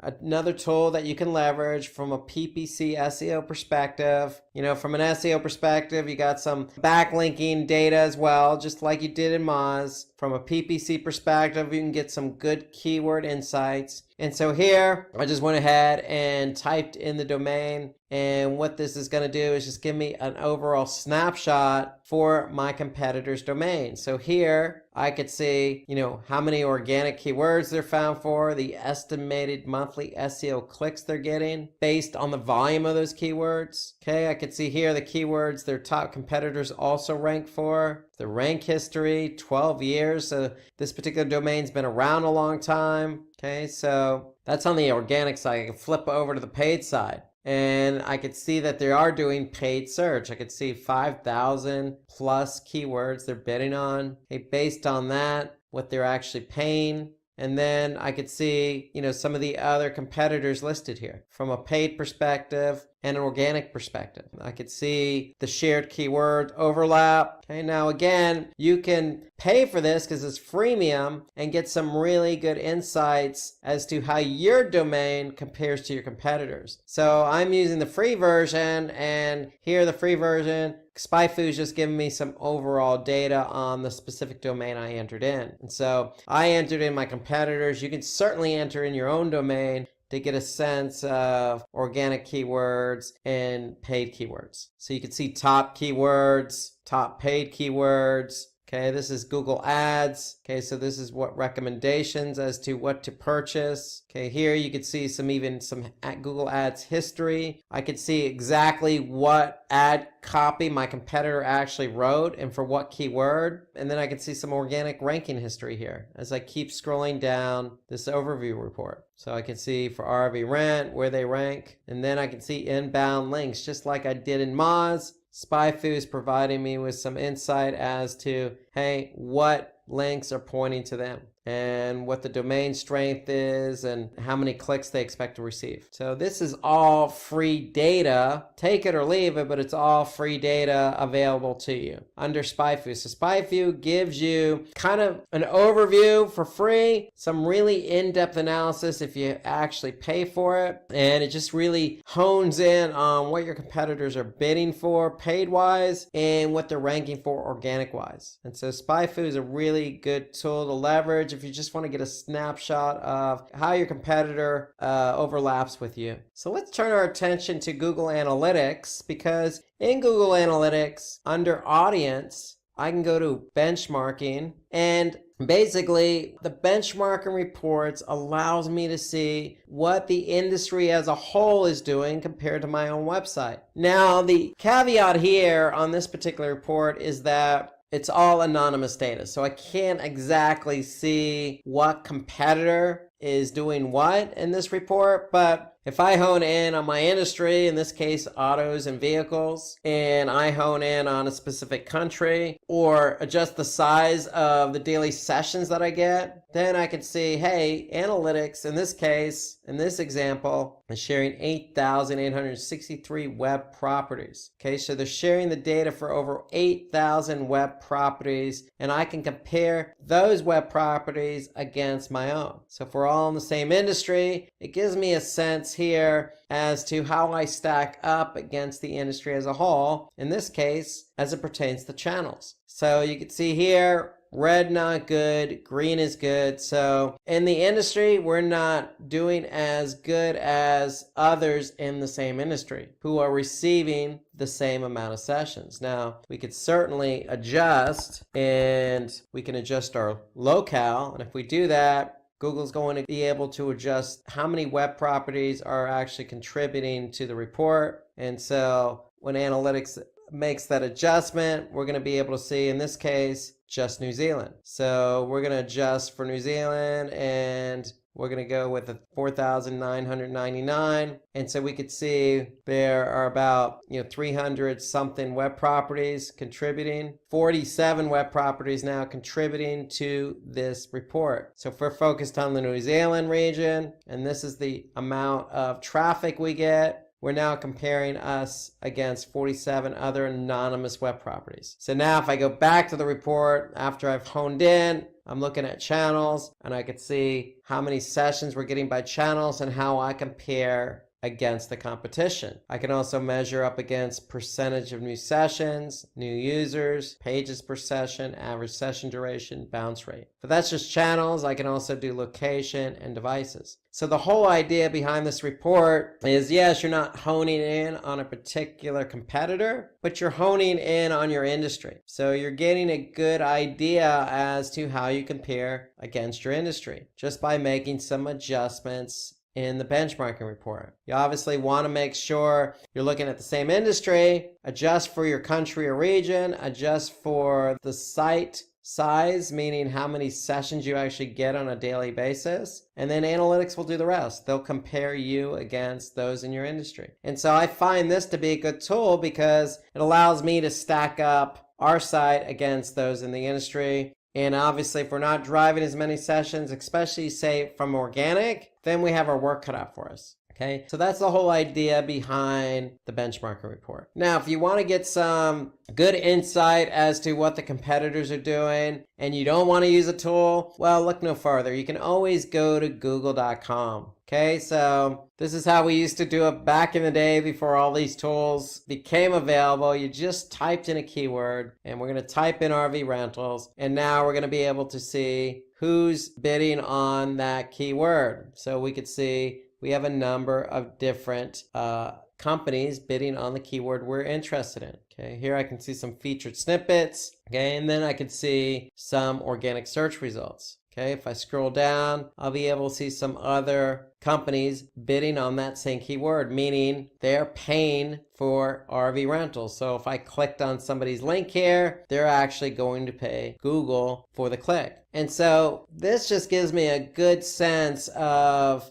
how many people are actually trying to rank for this keyword or trying to be found for this keyword. So that's all I did. I just did a search. Now, from an organic perspective, if you really want to hone in on your competition, you can always do the syntax all in title, colon, and then hit enter. So now I could see I have 163,000 results. And what does that tell me? That tells me that I have 163,000 websites with RV rentals in the title tag. So if you're trying to optimize for the keyword RV rentals as an example, then you know that you have 163,000 different listings ahead of you that you need to jump over in order to rank for the keyword RV rentals. So using the all in title syntax and the keyword right after that actually just gives you a more accurate picture of how many sites are actually ahead of you for a particular keyword. So that's the whole idea. So if I get rid of the syntax, and you can see for RV rentals, I have 132 million, but that's not really accurate because not all these listings have the keyword RV rentals in the title tag. And title tag, if you're working on organic search, is one of the key important factors for ranking. So you need to have that keyword in the title tag. So that's the whole idea behind using the all in title syntax. It gives us a good idea as to what our competition's doing and how many sites we have to jump over to get to number one on Google. Now, if you're running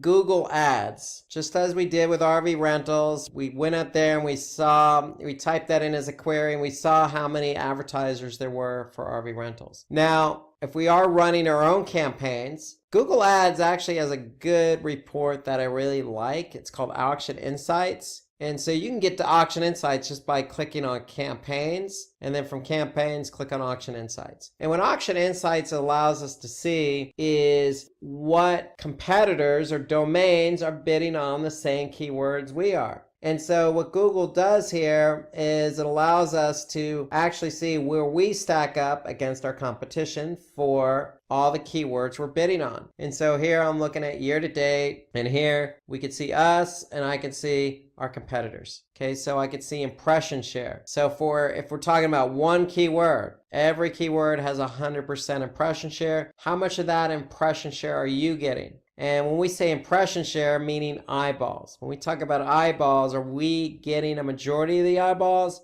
or are competitors getting a majority of the eyeballs? So we can see our average position. I can see how often I overlap with my competitors. Okay, I can see how often I'm above a particular competitor. I can see what percentage I'm at the top of the page versus my competitors, the absolute top of page rate, and then I can see how often I outrank my competitors, and vice versa, how often my competitors outrank me. So I can see all this good insight as to what competitors are bidding on the same keywords I am. Okay, so this is if you're running Google Ads. Okay, so if you're running Google Ads, okay, you can just click on the Auction Insights report. You can find that at the top navigation just by clicking on campaigns. And by doing so, you'll be able to gain some insights as to where you stack up from a paid search perspective against your competitors. So let's turn our attention to paid marketing tools. So if you're doing some advertising on Google, Bing, LinkedIn, you probably want to work within those platforms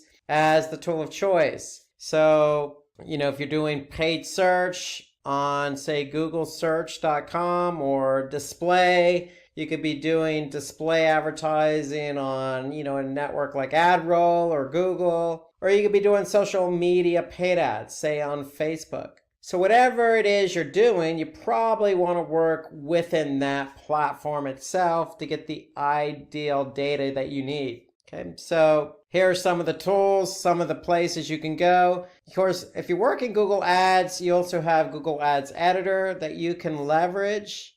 Okay, and I'll show you that in a couple minutes.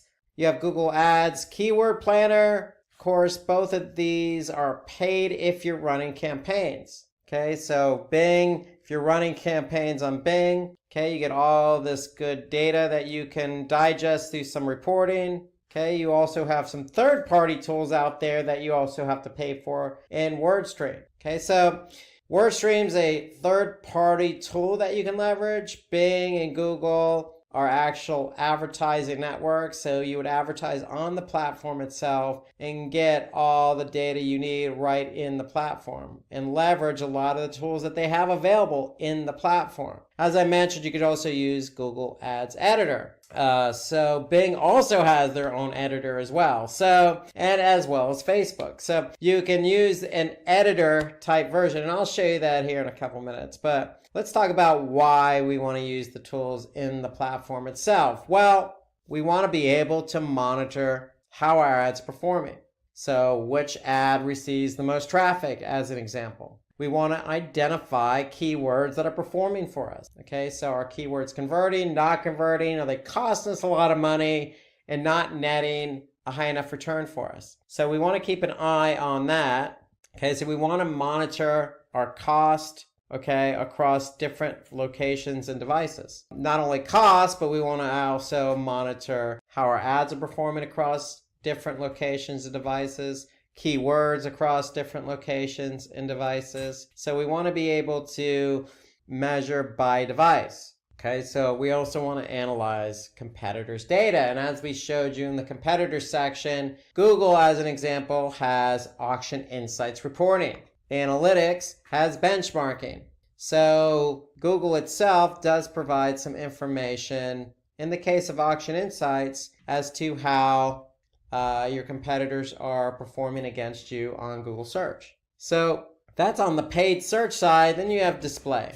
Okay, so display advertisements. Okay, you're across a different network. So there are different types of networks out there. For example, AdRoll. Okay, you have Criteo. Celtra is another paid version of, or paid tool you can use, in Wide Orbit. So these are some of the paid marketing tools you can leverage. Of course, I like to stay, if I'm advertising on Google, I like to stay in Google Ads and measure my display performance that way. But if you're on AdRoll, for example, then you want to leverage AdRoll's reporting platform and some of the tools they have to offer. So if we look at display, why do we want to leverage some of these tools? Well, just like search, for example, where we want to look at keyword and ad performance, same kind of concept here. We want to be able to monitor whether we have the right keywords and right customer engagement. So when it comes to display, we want to be able to make sure we're choosing the right audience. Of course, that means looking at not only audience insights, but our target insights as well. Are we reaching the right audience when it comes to display? And Google has a good breakdown that I'm going to be able to show you here in a couple of minutes. Okay, so we want to improve our campaigns by monitoring our competitors' display ads as well. So there are tools available that'll help you do that. And that's on the display side. And if we look at social, okay, what tools can we use on social? Well, you got Facebook Ads Manager, okay, you got Ad Espresso, Quaya, Tweepy, you got all these cool paid search tools. Again, I usually stick with where I'm advertising. So if I'm advertising on LinkedIn or Twitter, I'm going to leverage that platform, but just know that there are other tools available for you. So with social, like display, it's all about targeting our audience. So for some of the tools like on Facebook, we can review and relaunch our ad campaigns based on target audience. We can measure conversions and gain insights in this example about Facebook users. How are our users interacting with our ads? And then we want to target people based on their activities, such as purchase intent, device usage, travel preferences, etc. So social allows us to do that. And then with Facebook as an example, we can monitor any A/B test we run. For example, if we're running call to action test, we can measure the results of that right in Facebook. And I'm going to show you an example of that here shortly. So let's jump right into Google Ads and look at some tools available to us from the search side of the house. So if we're running search campaigns, right in Google Ads, we could see campaign data, we could see keyword data, we could see ad data. So for example, if I want to see what ads are performing, I'm just going to click on my ads and extensions. Okay, and here are my ads. And now I could see what ads are performing in terms of clicks, click-through rates, etc. And so that way I can go ahead and pause ads, activate ads. So that's right here in the Google Ads platform itself. Now, if I want to look at specific keywords, I can do that. So I can see what keywords are driving traffic and clicks. Here I could just sort by clicks. And now I could see not only what keywords are driving clicks, I could see what the click-through rate is. I can see the impressions, how many people actually viewed my ad after typing in a keyword query that I'm bidding on. I could see how much I've paid by keyword. And more importantly, I want to be able to see conversions or conversion rate. And then with Google Ads, you have quality score. So we want to be able to measure quality score. So this is Google Ads keyword reporting. And so the great thing about the keyword reporting is that there's some other features available to me here. So here I can add negative keywords, okay, just by clicking on negative keywords. I can also see a search terms report. And so when it comes to search terms, I can actually see what specific keywords people typed in. And based on the keyword that somebody typed in as a query, I can see what match type triggered that particular ad.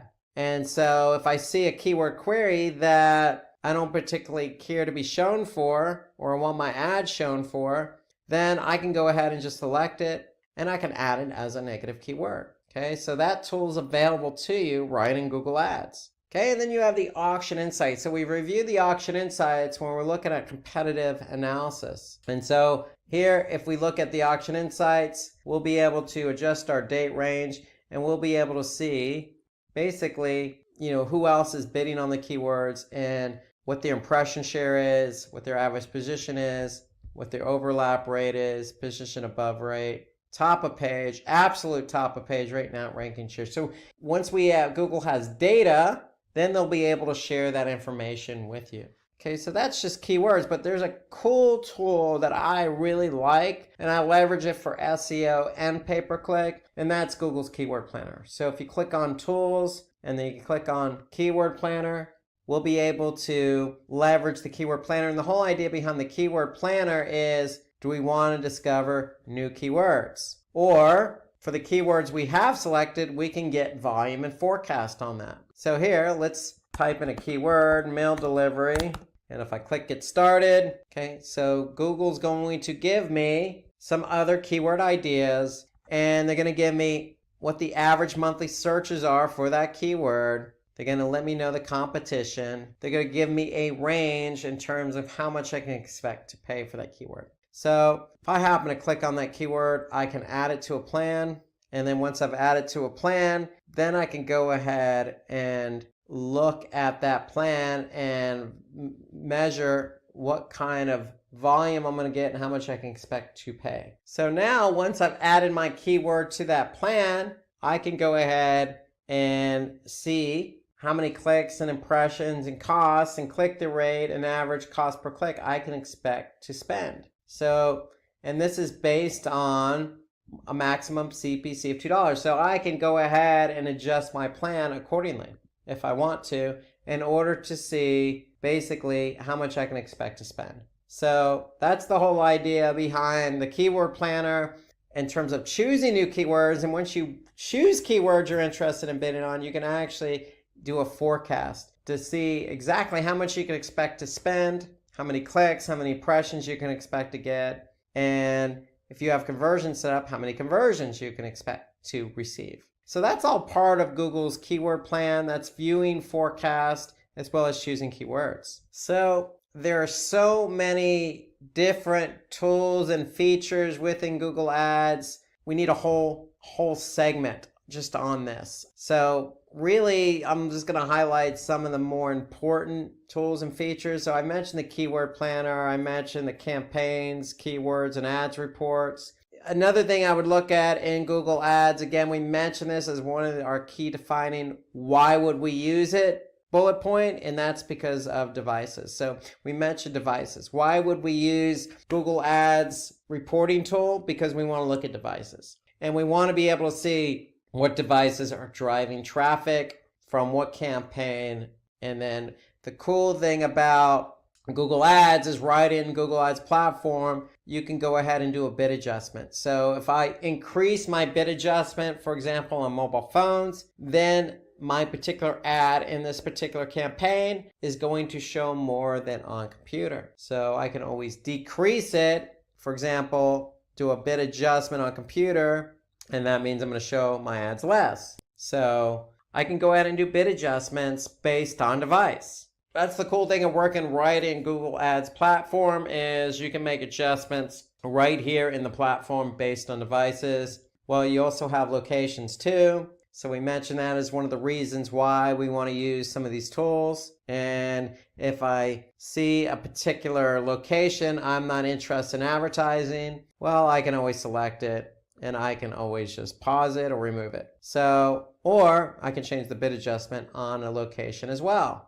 So I can make a lot of different changes right in the Google Ads platform. For those seasoned in search advertising, paid search advertising, especially on Google Ads, you can always use Google Ads Editor. All you need to do is just do a search for Google Ads Editor. You can download it. So basically what Google Ads Editor is, it's a tool, it's a software that you work with your campaigns on locally. So you're making changes to your campaigns on your computer.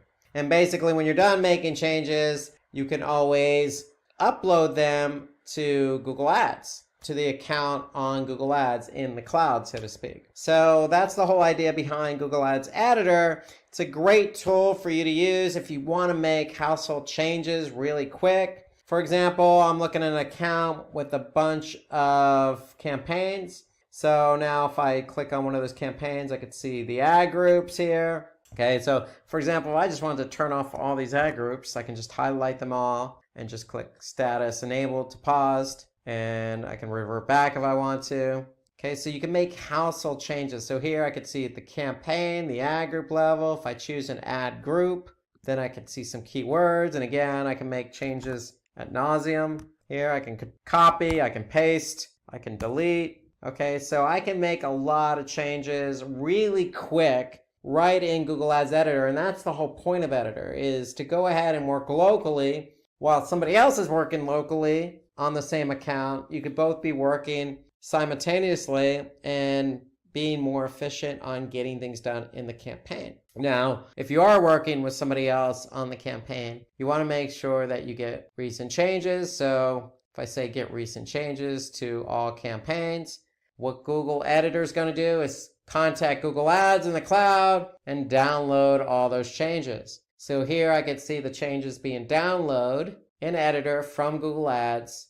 And when it's done, it's going to highlight all the changes that have been made. And so once I'm done reviewing those changes, I can go ahead and click done. And now I know I have the recent latest changes in Editor. So now I can go ahead and continue to make some changes. And when I'm done making changes, I can go ahead and post them. So that's the beauty of Google Ads Editor. Bing has a version, Facebook has a version. It allows you to, again, go at the keyword level, the ad group level. Okay, you can look at ads itself and make changes to the ads. Okay, you could do a lot of different things right in Editor. In fact, you could do pretty much most of what you could do in Google Ads, you can do in Google Ads Editor. And so that's Google Ads Editor. To me, I would recommend it if you're experienced with Google Ads. Again, it's software. You have to download it. You're going to use it on your computer as software. But when you make changes, all you need to do is post those changes or get recent changes that have been made on Google Ads. And so that's Google Editor,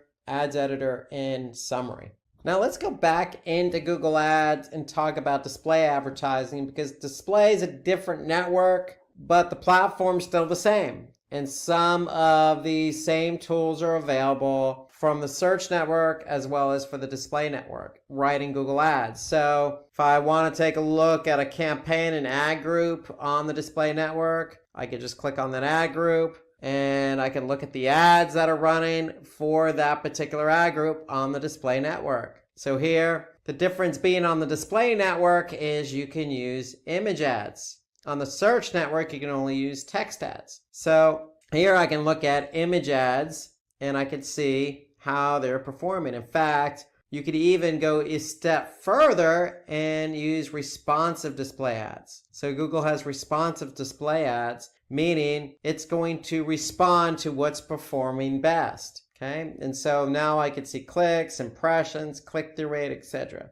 right on my ads and extensions report in Google Ads platform.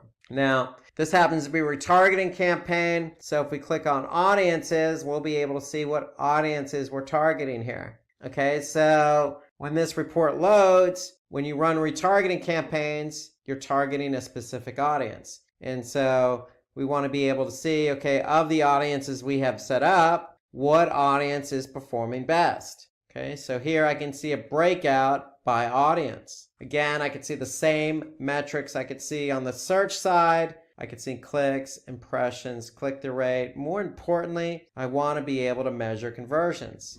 Okay, so that's the whole idea when you're in these platforms and you're paying for ads, is you want to be able to measure against conversions, and you can also measure against cost per conversion, conversion rate. Okay, so those are some key metrics to measure up against, whether it's audience, keyword, ad, whatever the dimension is. So here on the display network, we can get a sense of demographics. Okay, so unlike the search network, the display network allows us to see demographic data. And so now I could see an age breakout or an age range breakout that Google provides us. And I could see, again, based on the age range breakout, which age range has the most clicks, impressions, etc., including conversions. So you also have the opportunity on the display network to add keywords.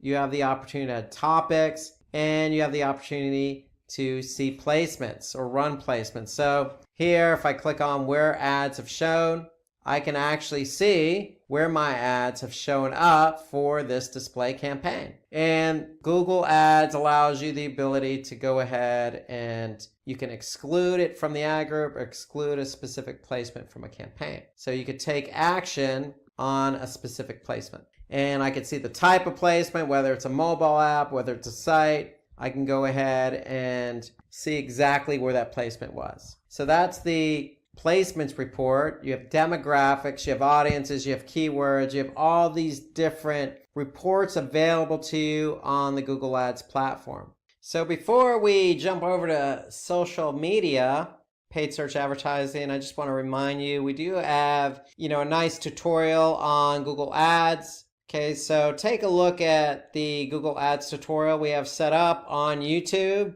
Okay, if you search for Google Ads tutorial 2019, this is a good tutorial on everything related to Google Ads. So check out this video because in today's webinar, we're just mentioning tools across the board. And if you are advertising on Google Ads, as most people do, then you could see just how powerful it is and all the different features that are available. So take a look at the video. It's a nice complementary video to this one, this digital marketing tools. And this will give you a nice and deeper insight into everything that's available on Google Ads. And if you have any tools or features on Google Ads, whether it's the search network or whether that's the display network, then feel free to comment below this video. Happy to hear your comments about what tools and reports and features you specifically use in Google Ads. So let's move into Facebook Ads Manager and show you how the platform looks when you're running ads on Facebook. So we can look at all the different tools and reports available here. So here we could see, if we're in the Facebook Ads Manager, we could see our campaigns, we could see our ad sets, and we can see our ads. So just like on Google Ads, you have left side navigation so we can drill down. So if we want to see ad sets, for example, we could just click on ad sets that are showing up in this particular account. And here we can see we have 2 ad sets that are live. So if I click on one of these ad sets, I'll be able to see an actual ad that's running here. And so for the actual ad that's running, I can then see the results of that ad and how it's performing. For example, how many clicks it's received, what the reach is, what the impressions are. So impressions similar to Google Ads, how many people are actually looking at the ad. And then I can see the cost per click here at $1 as an example. And so now I can go in and I can go ahead and look at the ad performance and go ahead and change out that ad if it's not performing to my expectation. So if I click on more tools and then creatives, I can just simply click on creatives and then I can actually see the creatives I actually have running for that campaign I selected. So now I can see all the creatives that are running and I can see the results of those creatives. So Facebook Ads Manager also has different reporting. So if I click on the reports pull down menu, you can see here I can see some standard reports by ad set, age and gender, and then I can see all reports here listed out by placement and device, time of day, country, etc. So if we just look at age and gender, we'll be able to get a breakout age and gender here. So you can see by campaign, I'm looking at all campaigns here, and I'm looking at just age and gender. I can certainly deselect one of these, and I can look at a specific time range. So now I could see who's looking at my ad specifically. So here I could see 35 to 44 female. I could see the reach, impressions, and how often they're actually seeing my ad. Now this is key for Facebook because if somebody's seeing your ad a lot, they're probably going to tune out to it. So that's what makes the frequency metric so important on Facebook, because then we can go ahead and turn off that particular age and gender if we needed to. And we can see how much we spent. So this just gives you some idea of the type of reporting that's available in Facebook Ads Manager. Now the great thing about Facebook reporting in Ads Manager is, I can group or ungroup my dimensions if I needed to. I could change the view and arrange columns. I can get rid of columns, just as you would in Google Ads reporting. Very similar stature here. So I have a lot of flexibility here on how I review the reports. You know, you got different metrics that you can pick and choose as well. Okay, and you got lots of different flexibility when you're looking at the reports on how your campaigns are performing. Now here I can pick and choose. I can choose campaign, ad set, ads, objective. Again, I can choose different demographics. So I have a lot of options available to me in terms of how I want to, view the performance of my campaign, view the performance of my ad set or my ad. Now remember, if you're in Facebook, you can always go in and edit the campaign. You can edit the ad set. Remember, in the ad set, that's where a lot of your decisions are going to be made, including how you want to drive the traffic, okay, what your budget is. Okay, you can basically choose your audience here. So you're going to be able to choose what type of campaign it's going to be. And based on that campaign, you're going to go ahead and choose the kind of audience you want to focus in on. You're going to be able to choose the location, the age range, the gender. So all of this is going to be set up in the ad set or the campaign or the ad. If you go ahead and edit an ad, remember you can do A/B testing as well. So you have a lot of different options and features available to you right in Ads Manager when you're managing your paid search campaigns on Facebook. So if you want some more information about all the different features and tools in Facebook Ads Manager, check out the Facebook Ads Tutorial 2019 webinar that we did earlier this year. In addition, you can also look at another one that we did on Facebook called Facebook Advertising Tips and Strategies. So that should give you some sense of everything related to Facebook ads and how to take advantage of the Facebook Ads Manager platform. So if there's anything on social that we may have missed or that you use, feel free to add a comment below the video. We'd love to hear your feedback. Okay, let's talk about some affiliate marketing tools. Let's turn our attention to affiliate marketing. A lot of affiliate marketing platforms out there. The number one probably is Commission Junction, also known as CJ. They're an affiliate platform. They have a freemium model, meaning you can have a free trial, but basically you're going to have to move on and pay for the platform.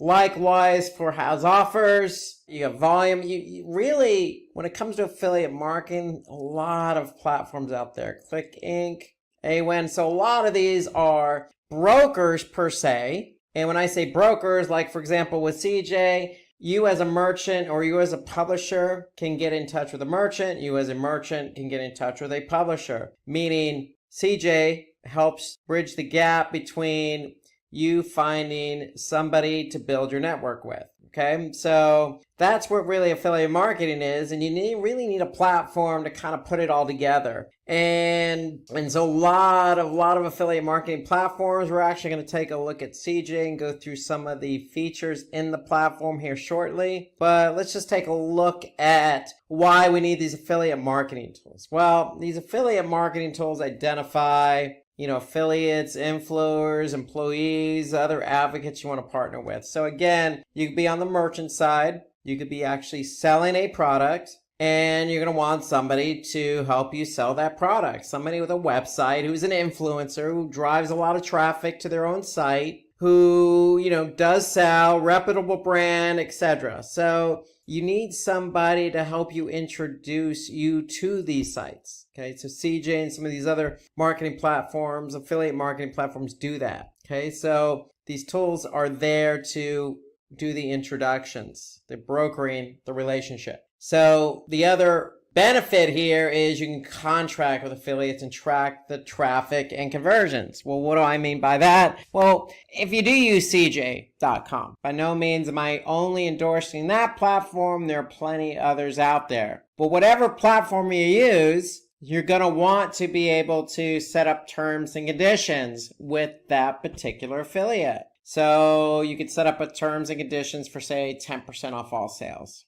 as an example. Okay, well, you're going to need a platform that will help you broker that contract. Okay, contract terms or program terms. Furthermore, you're going to need a platform to help you track, hey, is this affiliate helping me drive traffic, or is this affiliate driving traffic to my products, and is this affiliate helping me sell? So these platforms help you do just that. Okay, so you can gain high website rankings with the help of your affiliate, meaning that, hey, your affiliate can be promoting your product, and if they're promoting your product, you have a chance to show up via paid search, organic search, off other websites, so social. So you have a lot of benefits to working with affiliate marketing in itself, and the tools available will help you gain website rankings as one example. We want to be able to track certain metrics. Okay, so in affiliate marketing, you have earnings per click, EPC. As an example, most platforms measure EPC from a 7-day period to a 3-month period. Okay, you can also figure out what the actual cost per click is, just like you do on, say, Google search.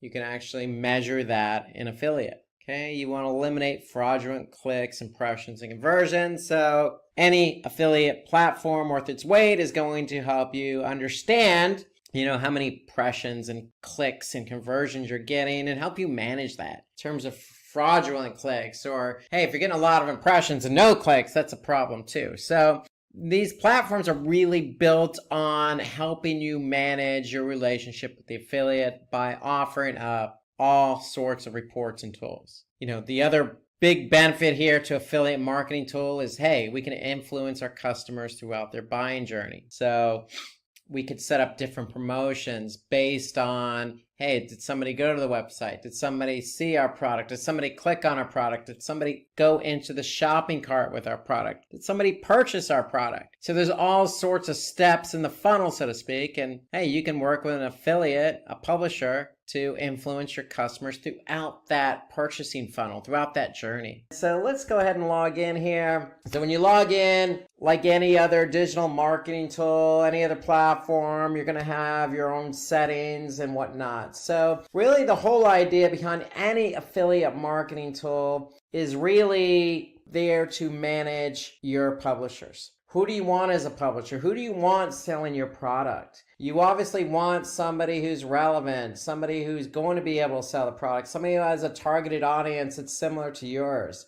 Okay, so we go into cj.com, we're going to log in, and here you can see a publisher's link. So we're going to click on the publisher's link. And remember, when you sign up publishers, you have to have program terms. And so if we click on publishers, program terms, we're going to be able to see all the different program terms available. So here we could see the different program terms we have set up for certain publishers. So we just click on that. We'll be able to see that's the default program term. So remember, you could set up your own program term for any publisher.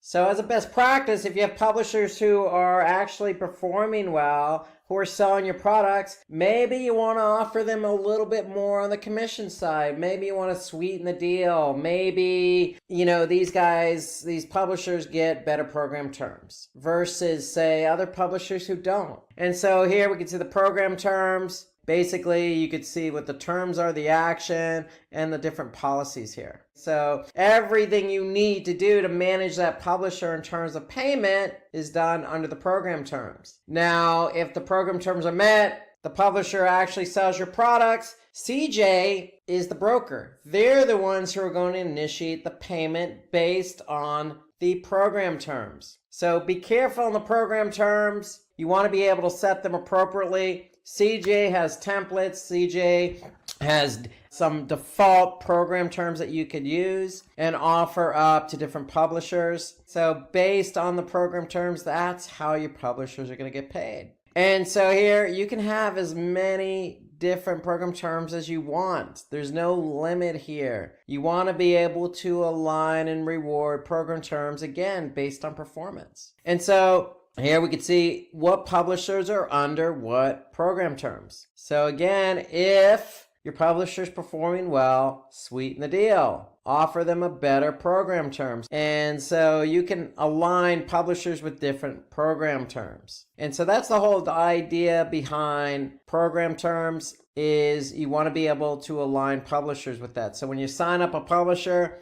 they're going to get aligned with a program term, meaning what are they going to get paid for selling your product? Now, if we want to manage by status instead of by program terms, we could see all the different organizations we have in our network. These are our publishers. We're the affiliate. We're the ones selling the product. We want to know who's selling, who's not selling. And so we can look at all our publishers by program terms or by status. Okay, so basically you could see here the term status, whether it's active or not, earnings, basically what they've sold over the last basically 7 days or 3 months. So you could look at basically how your publishers are performing just by clicking on Manage by Status here in CJ.com. So when you're looking at reports in CJ.com or really any other affiliate program, you might see the acronym EPC. This stands for earnings per click. Actually, it's a little misleading. It's actually earnings per 100 clicks. So basically, CJ calculates, how much your publisher's actually making per click. Just like paid search, we're paying Google X amount per click. It's the same thing here. We can't, or these publishers can't make any money if they don't generate clicks. So that's why you have an EPC model or metric, so to speak, so you can measure earnings per click. CJ does it over a 7-day period and over a 3-month period. So you could sort based on 7-day or 3-month to see who's earning the most per click in terms of publishers. Now, you can select under publishers groups. Now you can group your publishers. Okay, so if you have, say, a group of publishers in a specific region like the United States or India, or if you're just focused on the United States and say you have publishers in different states like Texas, California, Missouri, Arkansas, well, you can group those publishers into different groups, and you can look at your different group names here. So here we could see Canada. And so we have our publishers grouped into a group called Canada. Why? Because they're based in Canada. Makes sense. So you want to be able to organize your publishers, because the whole idea behind affiliate marketing, CJ, is you want to be able to get the best publishers available for your network. And so as you get more publishers for your network, you'll be able to basically start grouping them where it makes sense. Now, the example I gave you is by geography. You could do by geography, or you could do by publisher status, meaning my best performing publishers go into a group. If they're in a group, then they get aligned with a certain program term. So you could group your publishers any way you want, by status, meaning they're selling more, these are our best performing publishers, or by region, or, by promotion. I mean, how you group your publishers is totally up to you. However, take advantage of the option to create publisher groups, because the whole idea, again, I'm going to repeat it, is you want to get publishers and you want to start building your base of publishers, because the more publishers you have, the more chance you are to sell your product. Remember, if nobody clicks on your product, then nobody's going to buy your product. So if you have publishers who are promoting your product for you, then you have a good opportunity to sell it. So the more publishers you have on board, the better the opportunity. So now once you have publishers, you can start grouping these publishers accordingly to whatever makes sense. It's a business decision. Just know the options available in CJ to group publishers. Let's turn our attention to social media marketing tools. Social media, always a great topic to talk about. So we're going to finish up all our digital marketing tools with social media. We talked about SEO, paid, competition, affiliate, email, web analytics. It's just appropriate to finish up with social media because social media has so many tools available. So many. Okay. The first one I can think about here is Hootsuite. Hootsuite is a great social media marketing tool to use. Okay, it's a freemium. Okay, you can set up a free trial here. You basically a base account, and then you can use Hootsuite to do a lot of things. Anything from setting up landing pages to actually publishing content to listening. Hootsuite, to me, is one of the most powerful social media marketing tools available. You got Buffer. Buffer is a paid version, but you can actually set up a low cost or free account actually on Buffer and then move to a paid account.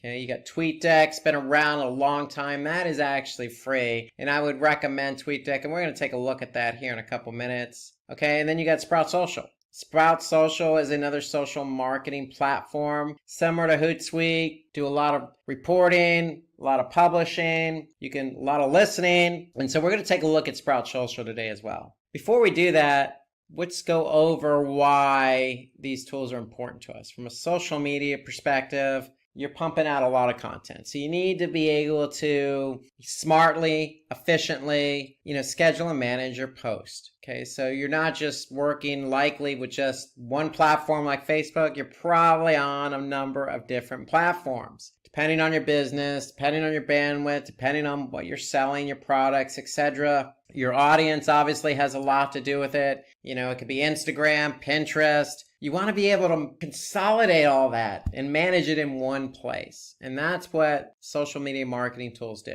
They allow you to manage everything in one place. So if you can manage everything in one place, then these social media marketing platforms need to be able to make it easy for you to add and manage different accounts. Okay, so a lot of them have the ability for you to add not just one Twitter account, but multiple Twitter accounts. And not just one social media platform, but multiple social media platforms. And a good social media marketing tool worth its weight will help you monitor the results. So monitor social media posts that help drive leads and sales. In other words, you're going to have a lot of different metrics associated with each social media marketing platform. Okay, which one is actually doing its job?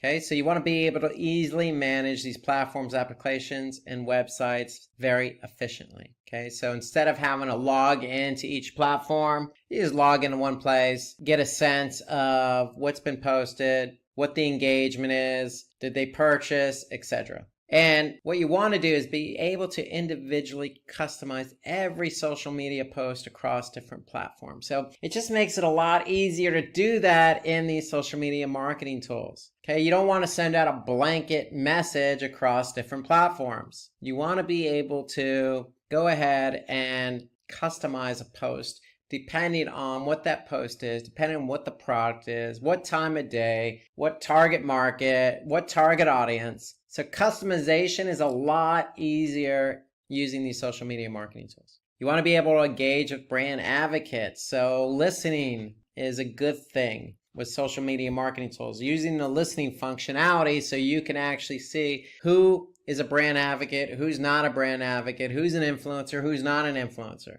And then, of course, you want to analyze the behavior of your audience and optimize individual posts on real-time data. So if, for example, you post something using one of these social media marketing platforms and you see it go viral, then you want to be able to react to that in real time. So you're going to be able to see that in real time on these social media marketing tools, these platforms like Sprout Social and Hootsuite. And then you're going to be able to react to that behavior.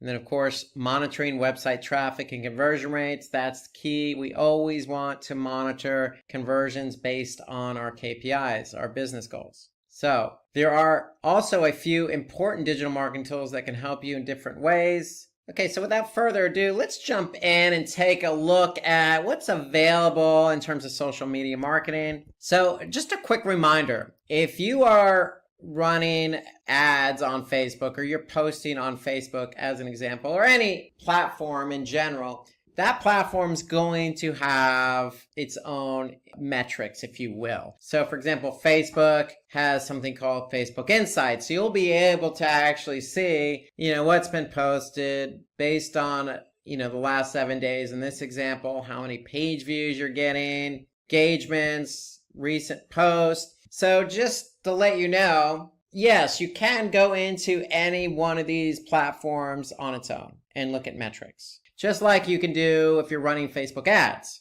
Okay, you can go right into Facebook Ads Manager and view data there. Okay, so the whole point here, though, on using a social media tool is that you can measure all that in one place. So if we log into Sprout Social, I can set up these accounts right into Sprout Social. So I don't have to log in Twitter individually or Facebook individually. I can link them up all within Sprout Social. And then I can go to reports, just like I can with Facebook Insights. And then once I'm in Sprout Social reporting, then I can go ahead, just like I can in Facebook Insights, except it's all right here for me. I can jump into, Facebook and dig a little bit deeper as to what's going on with my account. So I don't have to log into Facebook directly. I can see, the impressions, the engagement, the clicks over a period of time. I can see my audience growth. I can see my publishing behavior, how often am I publishing. I can see the top post individually. I can see impressions by day. A lot of this same material, same information is already in Facebook Insights. So if it's available in Facebook Insights, you're definitely going to have it available in a tool like Sprout Social. So you want to be able to just efficiently log in and jump from one platform to the other. So here, I can go to Instagram, and look at Instagram data, or I can look at Twitter information. So you want to be able to efficiently jump from one platform to the other using, in this example, Sprout Social. Now, as I mentioned, as part of one of the benefits of a social media tool is that you can publish content. You want to be able to publish content because you want to be able to organize and schedule accordingly. You don't want to be submitting and publishing content right after one another. Okay, you want to be able to spread it out efficiently and effectively. And so here we could see, we could publish and schedule content accordingly. So all we have to do is click compose, select a profile, write whatever we need to do. We could schedule it for tomorrow at a specific time. And there you go. Voila, scheduled. So this is on Twitter. Okay, so, we could choose another platform here. It's just that easy to schedule. So you want to be able to schedule accordingly because, again, when you schedule something, then you want to look at the behavior of it. So it's just as simple as going from publishing to reporting. And then based on when something got published, you could see the reaction of it and react to it. So another thing here that I like about Sprout Social, Hootsuite, a lot of these other platforms do it really well. You got listening tools. So you can listen in on conversations that are being had. For example, mail delivery. If we do mail delivery on Twitter search, we'll be able to see what's been tweeted about mail deliveries. If that's the business we're in, we can refine our search and choose a specific location or radius to hone in if we're local. Okay, so this is Sprout Social's example of listening. Here, let's take a look at another example. I'm in later.com. So later, very similar to Sprout Social in that it does a lot of the same things. You can actually schedule content on a particular platform. And one thing I like about later here, you can actually see it visually. You can see a calendar and what's been scheduled. So I can see today I have something scheduled at 1:15 local time. And again, I have 5 profiles set up for this account.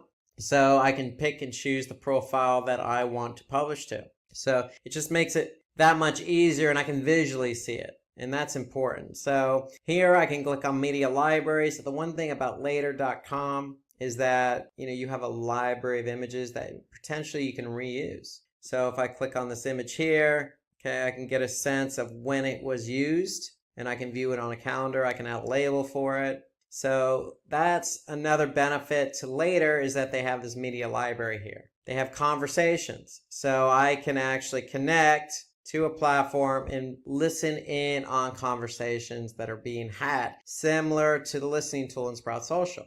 And they have analytics, so you can actually see right in later.com how your particular social media platform is performing. So I can see it here over 7 days. I can see the number of followers have increased. I can see the growth rate. I can see the number of impressions that I've received.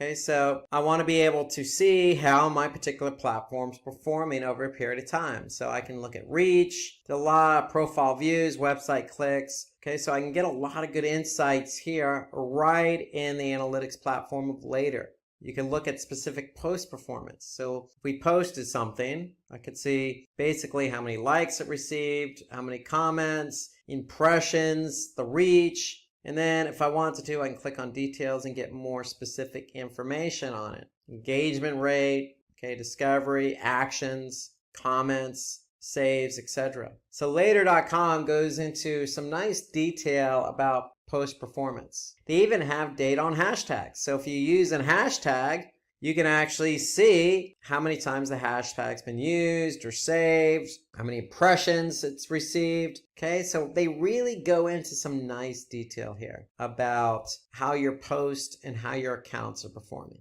And here's a tool I really like, I've been using for a long time, and that's TweetDeck. So what TweetDeck does is connect with your Twitter account. So you can see in a different visual, so to speak, of how your Twitter account looks in terms of your feed. Here I can see this is my feed here. Okay, I can see some notifications. I can see specific messages. Then on this column, I can see activity. Okay, so I can add different columns here if I wanted to. And basically by adding columns, you could see I can look for what's trending as an example. So I'm going to add in a column that says trending. And so now I can go in and see, okay, these are all the different things that are trending on Twitter. So you can actually add a column and pay attention to something really specific. Okay, so for example, search. Okay, so right now I have men's health, but I could type in, let's just say World Cup. Okay, so I could see you got the cricket World Cup, you got, the soccer, football World Cup going on. So, we could pick a particular topic to follow if we wanted to. So again, here I'm following men's health. So I can now see, everything that's been posted on men's health. Now, if I click on, for example, one of these hashtags here that's trending, I can actually see who's tagging or using that hashtag Friday Feeling in their tweets. And so the whole idea behind, TweetDeck, it serves up a interesting overview, so to speak, of not only your account, but, a specific topic or what's trending or, other things that are being said. So if you really want to pay attention to your brand or something really specific like, your competitors or a specific product, then you can just do a search on that. And so that's the great thing about TweetDeck. It allows you to kind of just look and listen in on everything going on in Twitter. Now, we do have a good video out here on YouTube, how to start social media marketing. So if you haven't had a chance to look at it, take a look. It goes over some of these tools that we cover today, like Sprout Social, later.com, Facebook Insights. So it does cover in more detail some of what we covered on these social media marketing tools. So take a look at how to start social media marketing. So we covered a lot of different marketing tools, digital marketing tools, everything from SEO to email to social to paid to affiliate to competitor. But there's also a few other digital marketing tools that you can use in different ways, like video SEO, for example. So vidIQ, we want to use vidIQ to get a good sense of how a particular video is performing. So here, if we go into YouTube, you can see vidIQ is a browser extension or a plugin, if you will. So I can go and take a look at a specific video and see how many hours it's been watched, how many views, minutes watched, subscribers, etc. The great thing here, I can look at the entire account. So I can get good insights into my video or my entire account here, just by adding in the vidIQ extension into my Chrome browser. So vidIQ actually does give you some really, really good insights into not only your account, but the video. And so recommend vidIQ because it's good for video SEO. Okay, there's also tools related to content optimization. So, if you're doing SEO and you have a lot of content on your site, well, you know what? We want to be able to use a tool, maybe a third-party tool, to give some objective reasoning as to what more we can be doing. So you got tools like SEO Site Checkup or Site Analyzer. These are paid tools, but if you're really heavily invested in SEO, then they may pay dividends for you. You want to be able to make sure your content is fully optimized to the fullest according to, Google's algorithms. And so you maybe, want to invest in that third-party tool. So these are good tools to use for content optimization.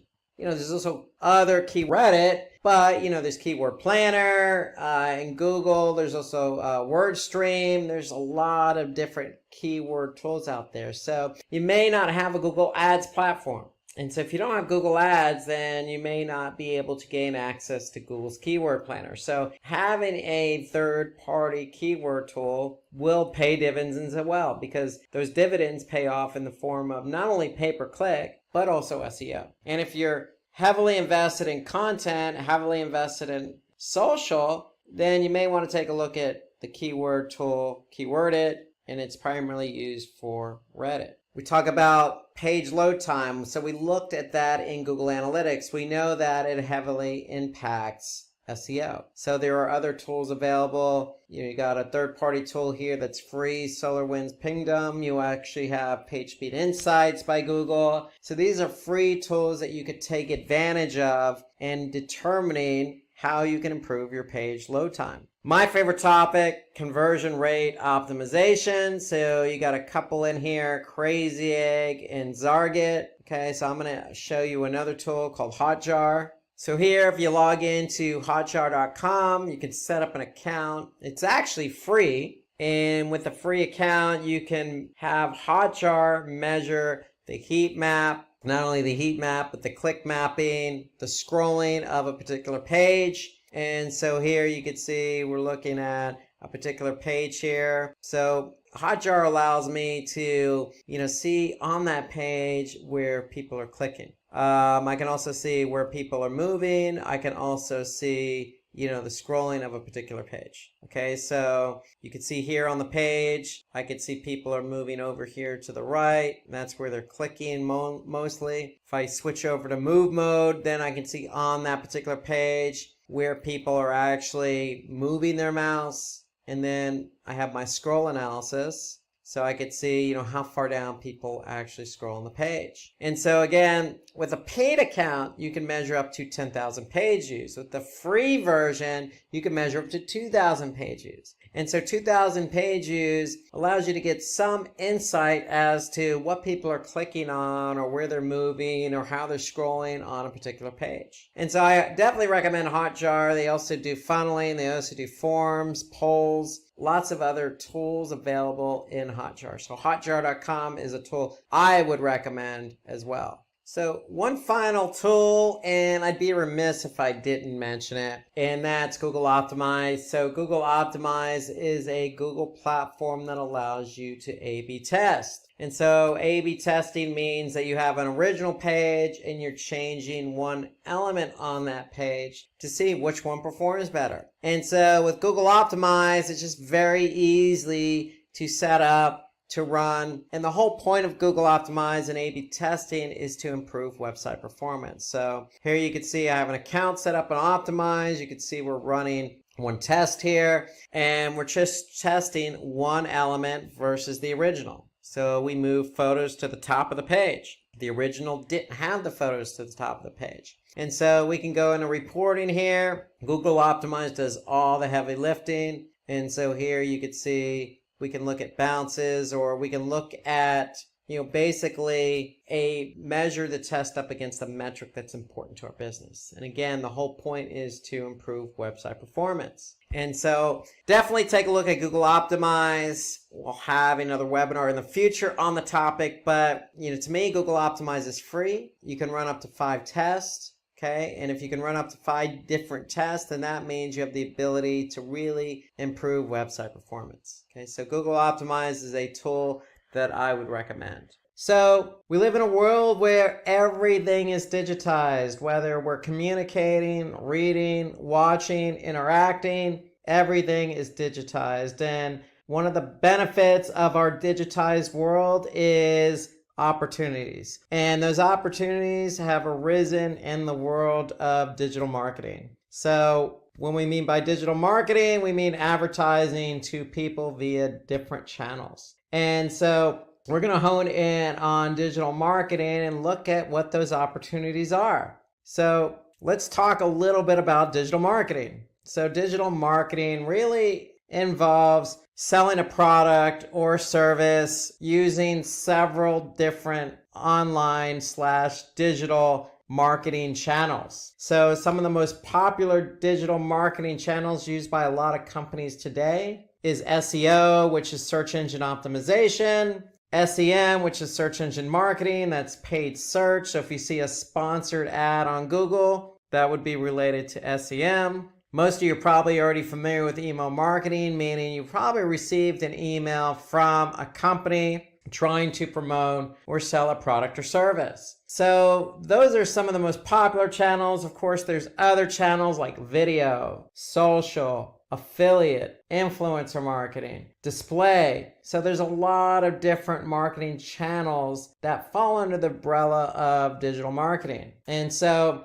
those are some of the online marketing channels used by companies to promote their products and services. And so in a sense, that's what digital marketing is. And so because digital marketing involves a lot of channels, a lot of companies need people to work on those channels for that company promoting that product or services. So let's take a look at some of those particular roles involved with digital marketing. And the first one really is a digital marketing manager. So that's overseeing all these different marketing channels. Okay, so somebody looking and managing these different marketing channels we just mentioned, like SEO/organic search, or paid search, or social. Okay, so digital marketing managers oversee and implement these different campaigns across different channels with the strategy of either brand awareness or selling a particular product or promoting the company's services.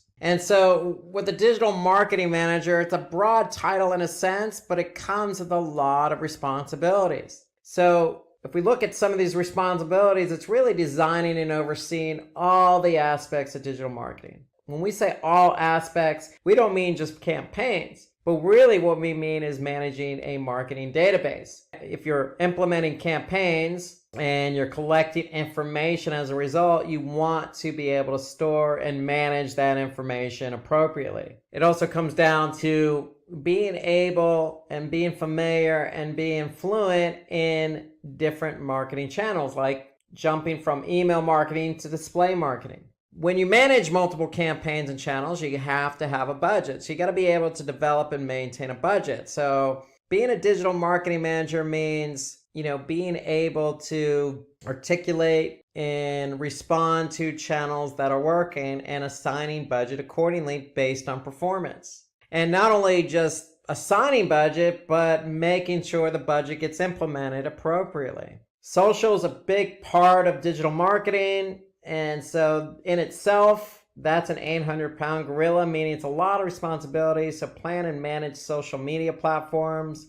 For a lot of companies, they're quick to jump out there on the deep end when it comes to social. So a digital marketing manager really is someone who can reel that in and say, look, we don't need to be on Twitter or LinkedIn. Having that responsibility, taking the responsibility for managing the social media platforms accordingly. One of the biggest jobs of a digital marketing manager, in my opinion, is maintaining reports. And it's not even maintaining reports. A lot of tools like Google Analytics will create the report for you.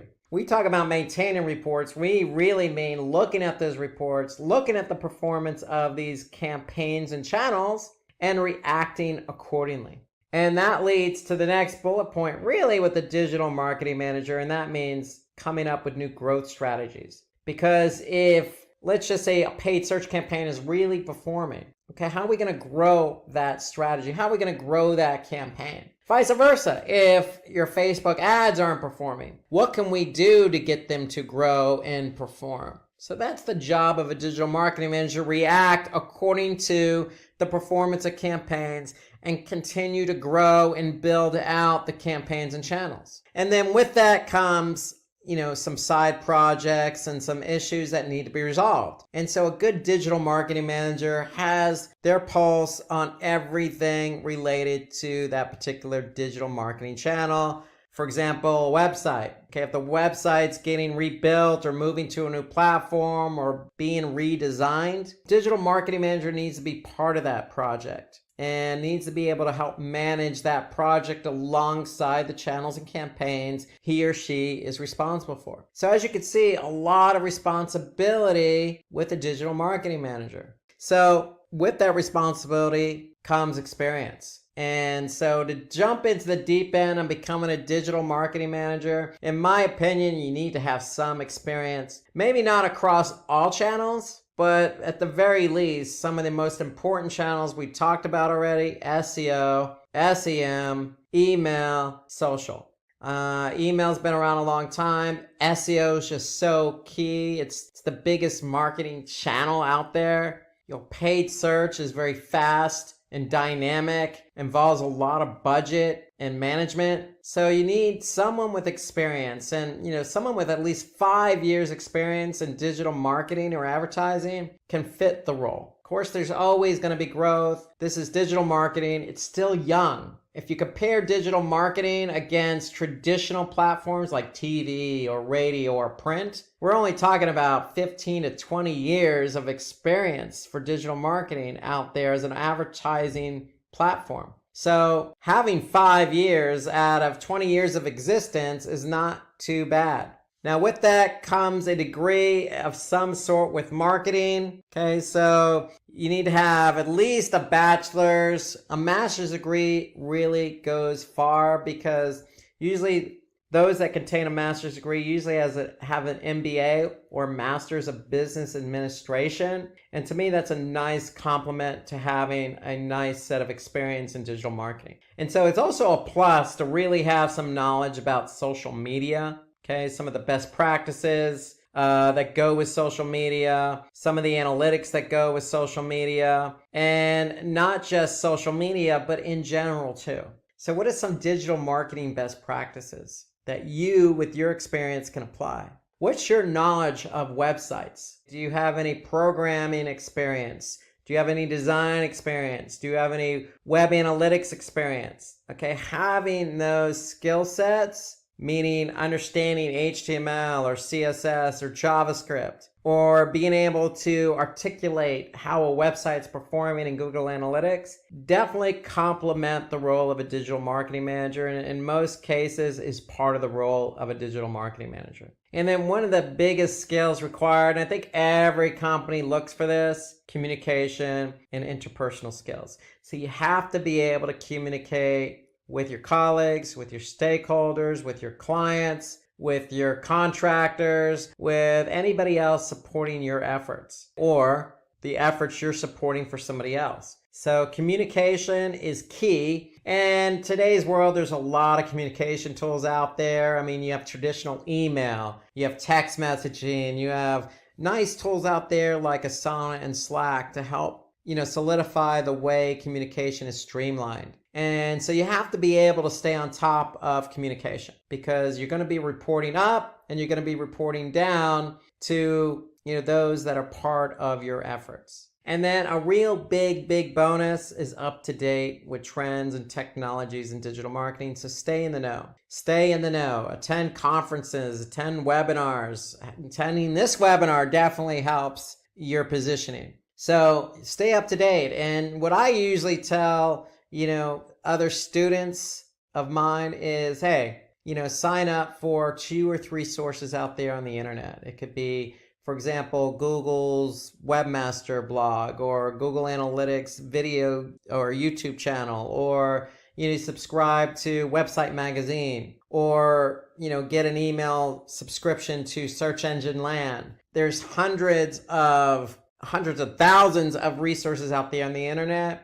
There's no excuse not to stay up to date. And then one thing that's not listed here that I would highly recommend is have a blog. Having a blog offers up multiple advantages. 1, it promotes you as a brand. Okay. 2, whatever you're blogging about, and in this case, it could be something general like digital marketing, or it could be a specific channel like SEO, or it could be analytically driven, meaning, numbers and everything related to digital marketing when it comes to analytics. Whatever your niche is, write about it, because it puts you in a good position that, one, you're up to date with the trends. Again, you're promoting your brand. And two, it shows off your communication style. So having a blog, whether you keep it updated once a month, twice a month, 4 times a month, goes a long way versus not having a blog at all. Because it shows you're enthusiastic about the industry and the job profession of digital marketing, and it really puts you in a good spot. So that's my recommendation there, in addition to all the skills required for this position. And, salary, it depends. It depends on experience. It depends on the company. I mean, if you go with a nonprofit versus a for-profit company, the pay might be lower. It depends on the company. You could go with a startup versus a more traditional company, and if the startup, they may pay more. It really depends on the company. It really depends on the industry, the organization, the experience that you have, the skill sets you bring to the table. All of that plays a role. So the salaries listed here are really just averages. Really, it's averages, because if you look at $73,000 annually in the US, okay, if you're, get a nice digital marketing job in, say, Kansas, $73,000 is a lot of money. Well, it's all relevant, because if you go to California and San Francisco, $73,000 is not even the medium salary for somebody who lives in San Francisco. So it is contingent also on location. So what you need to do when it comes to salary is take a look at your own experience. Take a look at what you've been paid previously. If you have 5 years experience and you're making $50,000 and you feel you've done a good job and you've earned the skill sets and the experience needed for the new position you're applying for, then there's no reason why you can't ask for more money than, say, the average. Okay, so really a lot of things are contingent on salary. But the one thing you can do to control salary is make sure your skill sets are in line with the job required. So let's move on to content strategist. And content strategist, it's just a title that we're using for this webinar. There's a lot of job titles out there. The key thing here with a content strategist is somebody who's involving themselves with content. So they're developing content. Okay, so you can call it a content writer, a copywriter, a strategist, a content developer, the king of content, the queen of content. It doesn't really matter what the title is. When you see the word content, you know that your job is to develop content that caters to the company's objectives. And so with a lot of digital marketing channels out there today, okay, content strategists are in high demand, very high demand. So some of the responsibilities that go with a content strategist is you want to be able to manage the editorial calendar to ensure timely publication. And what do I mean by that? Well, as a content strategist, you could be asked to write social posts, supporting a social media manager. Okay, so you want to be able to come up with a calendar of sorts to be able to post at a specific point in time that's going to ensure high engagement.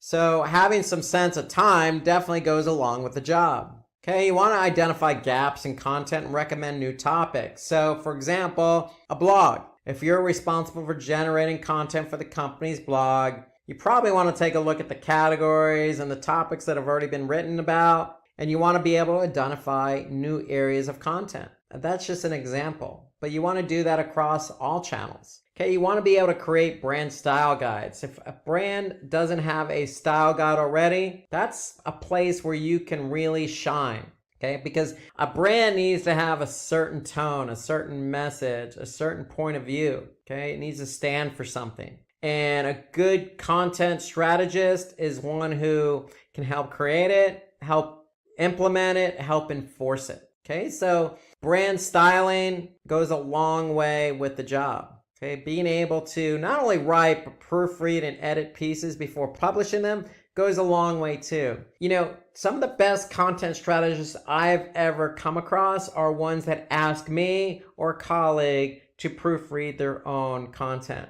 Okay, so, a good content strategist is one that looks outward to make sure that the copy or the content they're producing is up to snuff, it's aligned with the brand, it's articulate, and is centered and geared towards the intended target audience. So having somebody else proofread, to me, says something about a content strategist, and vice versa. Being able to proofread somebody else's work to make sure, yes, what they're writing is good, solid, grammatically written, up to brand, intended for the right target audience.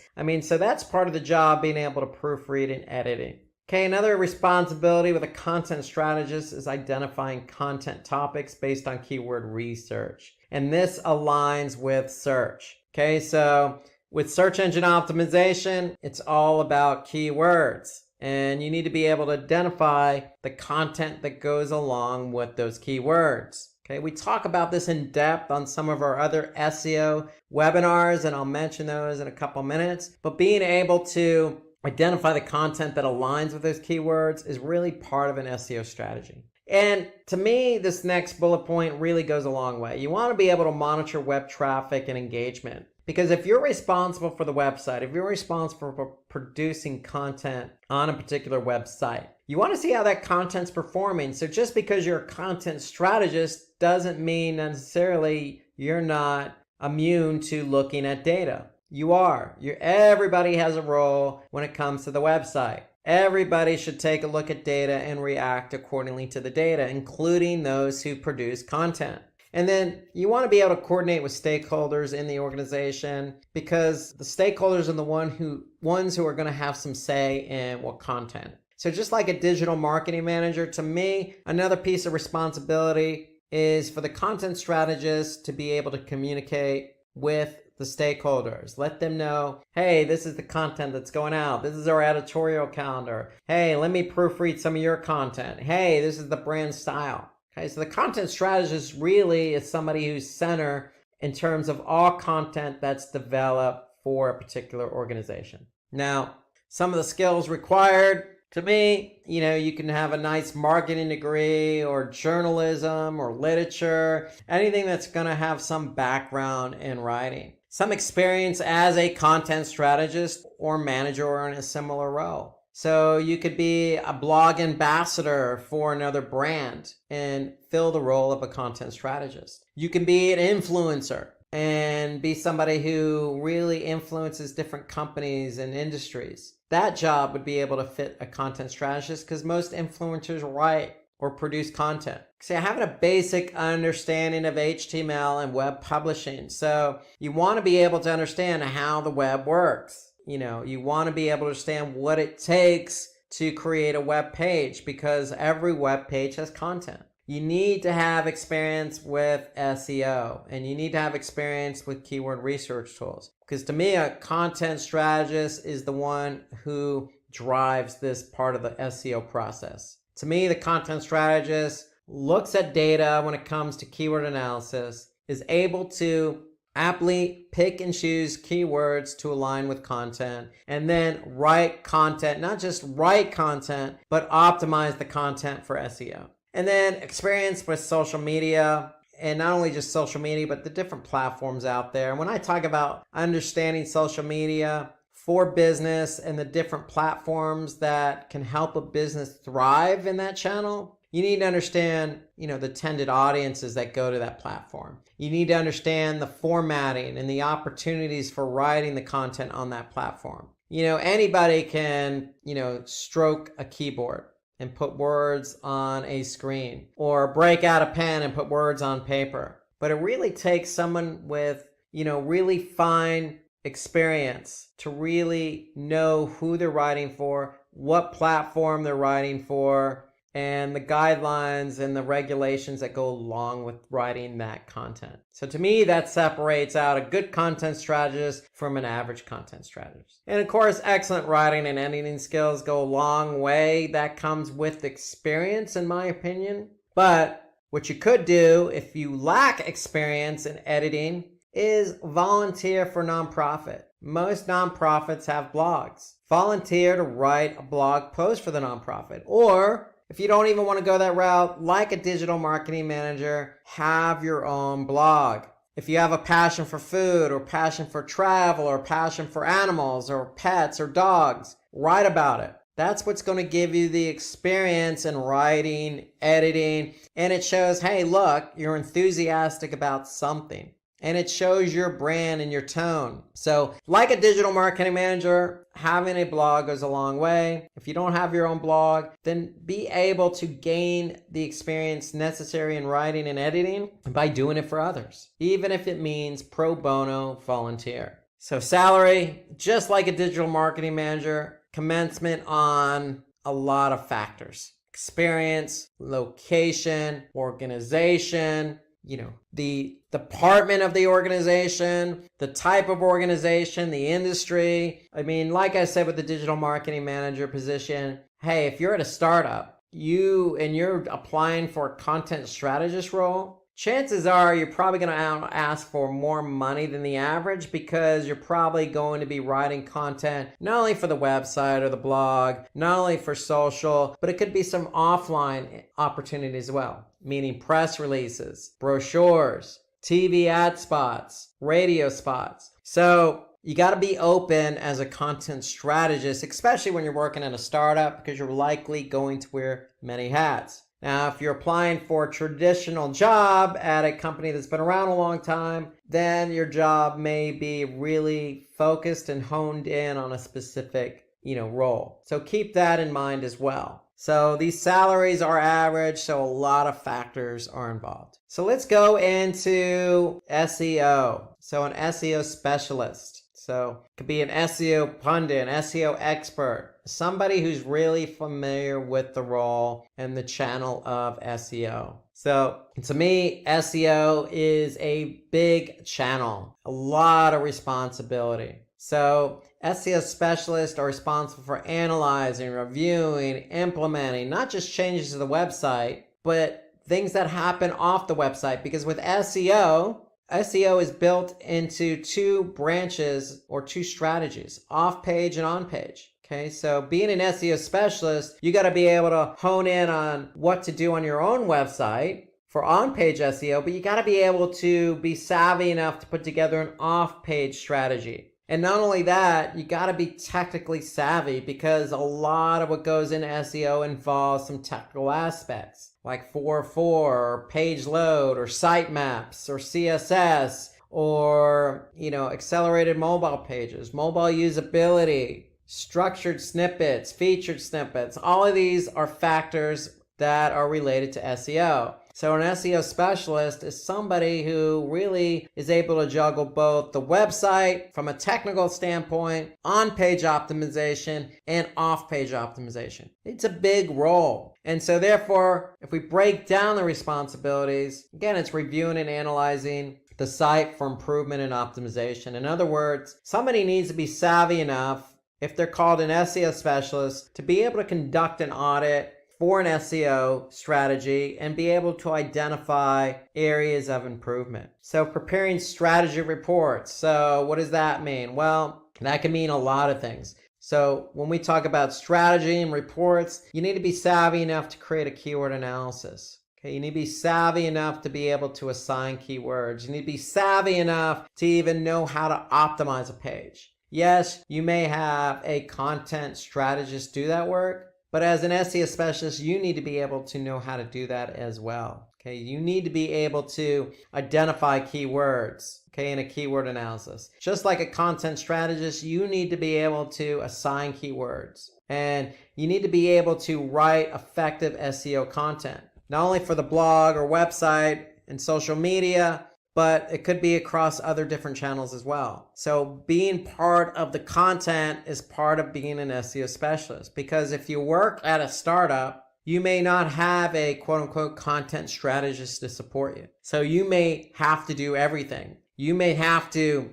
not only audit the site, you may not only have to address some of the website needs from a technical standpoint, but you may have to do the keyword analysis, the keyword assignments, and optimize the content for SEO. And then take it to off page. You may have to write the content for off-page SEO, meaning social, or it could be on other platforms like Wikipedia, Medium, Reddit, Quora. Okay, so all of these platforms require content that are part of an SEO strategy. So being able to, prepare a strategy, being able to identify keywords via keyword analysis, being able to write content that supports your SEO strategy are all part of the responsibilities of an SEO specialist. And again, part of that strategy, because it's on page and off page, is you need to be able to put together an off page SEO strategy. And that's going to, again, involve content. So before you start writing content for various platforms, you need to be able to put in a sound strategy. What platforms are we going to go after? What are the domain and page authority of those platforms? How much content do we need to write? How often? The frequency? What type of content are we going to write? All of that's part of a link building off-page SEO strategy. And to me, one of the biggest responsibilities of an SEO specialist is being able to not only analyze keywords and SEO techniques used by your competitors, but just being able to analyze and measure SEO overall. Yes, you need to be able to look at what your competitors are doing, but you need to be able to, for example, leverage an SEO platform, look at that SEO platform, understand how your overall SEO efforts are performing, and continue to make adjustments. So that's an SEO specialist wrapped up. And if we look at some of the skills, you need to have some SEO experience. Not having SEO experience and applying for an SEO job is really selling yourself short, because SEO involves some technical aspects, some creative aspects, and some good sound strategy, along with a lot of analytics. So you need to be familiar with analytics tools and other tools that are going to measure the performance of your SEO strategy. So you need to be able to familiarize yourself with some of the SEO platforms that are out there, like Moz or SEMrush, because they produce analytic data as well, meaning ranking information or domain and page authority. You need to be able to understand what those metrics are and how to react to them. You need to be able to understand Google Analytics from an organic search perspective. What are some of the KPIs you're aligning with organic search? How are you measuring organic search behavior from an engagement standpoint or from a conversion standpoint? And because SEO has a technical aspect to it, you need to be able to understand, the web platform that you're on. Is it WordPress? Okay, how do plugins work? Do I have all my plugins? What theme am I using? What's the CSS of that theme? So you need to be able to understand all the elements of your website that are going to affect SEO. And so with that, you need to stay in the know. You need to understand all the different ranking factors and how these different search engines run in terms of their algorithms. The pundits say there are 200 plus different factors that affect Google's ranking algorithm. So what are those 200 ranking factors? Do you have a certain knowledge set of how search works? Okay, do you know how the bots work? Okay, do you know the best practices for sitemap? Okay, so these are all the things you need to know and all the skills you need to obtain to be an SEO specialist. And just like every position we're going to cover, and we've covered already, you need to stay up to date with the latest trends and practices, because SEO changes frequently. Google changes their algorithms, and they change their algorithms without even letting you know. So you need to stay up to date with what Google's doing, okay, or some of the other search engines. And so there's a lot of different resources available. You need to be savvy enough to pick and choose the resources that are going to keep you up to date. You need to know, how Search Console works. I mean, there's just a lot of different factors involved with SEO. It's a very well-rounded channel with a lot of responsibility. So, if you don't have the experience necessary, well, in my opinion, you can come in easily as a content strategist. You can come in as a web developer and be an SEO specialist, because you're going to have some working knowledge of, how a website works or how social or off-page SEO works. But an SEO specialist is one who puts it all together. And so to me, salary, again, these are just averages, and they do vary. Okay, whether you're in India, USA, Europe, other parts of Asia, South America, salary is going to be contingent on location. It's going to be contingent on your experience. And the one thing here to prove your experience and to prove your worth in terms of salary is to be able to show what you've done in the past in terms of progress for another client or another website. So you need to be able to show, those who you're looking to work for, here's what I've done in the past. Here's the methodology. Here are the metrics I use to measure. Here are some of the results of that effort. Okay, so you need to be able to show, some case studies, best practices, and historical performance. And to me, if you could show that, then you're worth every bit of the salary that particular company would offer up. So let's move on to SEM specialist. So SEO specialist, a lot of factors involved there, off page, on page. SEM is search, but it's a whole different set of skills versus SEO.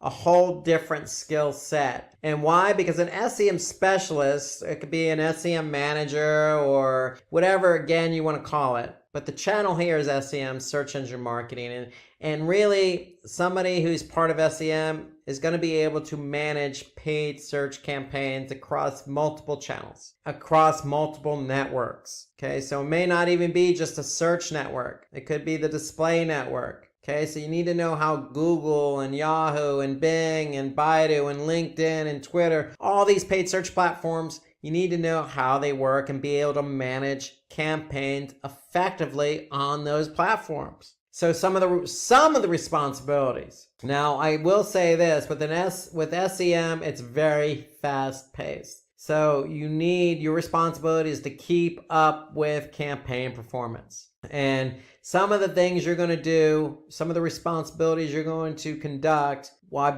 managing campaigns are going to be testing, a lot of testing, and a lot of analyzing data. Okay, so you need to be able to react to the data you see. Okay, so you need to identify trends to achieve maximum return on investment. So in my opinion, a good SEM specialist is one who identifies their KPIs beforehand and then identifies the strategy beforehand and then being able to execute that strategy. And then after executing that strategy, being able to optimize the campaign so you're able to achieve maximum performance and maximum results. That's really the job of an SEM specialist. So you need to be able to execute according to strategy. You need to be able to track and report on the performance. And not just track and report, but you need to be able to react. Because with pay-per-click or cost per click or sponsored search or search engine marketing, whatever you want to call it, it's going to be fast-paced, meaning you're going to get data, and you're going to get data very quickly. And so you have to be good at looking at numbers and reacting to those numbers. And another major responsibility is being able to manage a budget. If a client gives you money, you need to be able to manage that budget accordingly. First things first, you need to be able to plot a strategy that's going to spend that budget wisely. And you need to be able to monitor and maintain that budget so you don't overspend the budget. And not only just overspend the budget, but underspend the budget. So if a client hands you $1,000, don't spend $500 of it. Don't spend $1,500 of it. Spend $1,000, look at the results along the way, and come back to the client and tell them, hey, here's the maximum results for that $1,000. And here's what I recommend moving forward based on the work and the optimization we've done. That's part of being an SEM specialist, is being able to manage and maintain the budget and maximize your efforts for those paid search campaigns while you're spending that budget. And some of the other responsibilities with an SEM specialist is not just managing numbers and data, it's being able to write ad copy. And not only write ad copy, but know the different guidelines and formats of these different paid campaigns and platforms, because the guidelines for Google are going to be different from the guidelines on Facebook. And so you need to be able to also react to that ad copy according to the platform. And not only the ad copy, but the landing pages as well. You need to be able and be savvy and technically savvy enough to be able to set up unique landing pages for your pay-per-click campaigns. Okay, that's part of an SEM specialist, leading the way on creating landing pages. And not just creating landing pages, but also doing A/B testing on those landing pages. A good SEM specialist with experience is going to be able to raise their hand and say, look, this landing page is not performing. Let's put an A/B test in place so that we can improve performance of our paid search campaign. So one of the ultimate jobs of an SEM specialist is always looking at keywords, being able to identify keywords that are performing, being savvy enough to pause the keywords that are not performing, being able to optimize keywords to gain better performance, and to expand the keyword list, whether that be in a different campaign or ad group or, ad set. So identifying and managing keywords is probably the number one job of an SEM specialist, because keywords are what drive a lot of paid search, especially on Google, Yahoo, and Bing. So a lot of responsibility with an SEM specialist. You're giving the responsibility of running a campaign against a budget, and you have to move at a fast pace. So it's not an easy role. It's not for the faint at heart. You need to be able to react to data at a very fast pace. And so what are some of the skills required for a job like this? Well, you need to have experience with search engine marketing in general, but it would help to have experience across multiple platforms. I would even go as far as not just saying Yahoo and Bing and Google, but Facebook, LinkedIn, AdRoll, and not only just Google search, but you need to be able to show that you can manage paid search campaigns across Google's display network, meaning display banners, and even video campaigns on YouTube, or remarketing campaigns, or shopping ad campaigns. So you need to have a well-rounded view and well-rounded experience on how search works and all the different types of campaigns you can run on a search platform. You need to be well-versed in metrics. Paid search is about reacting to data and performing the campaign at the maximum. So if you're managing a campaign for an e-commerce website, what are your KPIs? What's your cost per acquisition? If I'm selling a t-shirt for $20, do I want my cost per acquisition to be $25? No. So you need to be able to understand the different metrics and the different KPIs aligned with a specific strategy or website or business. And you need to manage against those metrics, whether that be cost per acquisition or conversion rate or raw conversions. You need to be staying up to date with the latest SEM trends, because paid search, especially on Google, they come out with a lot of features and updates all the time, and you need to be able to know what those updates are so you could take advantage of them. Do you know that, Google offers up responsive ads?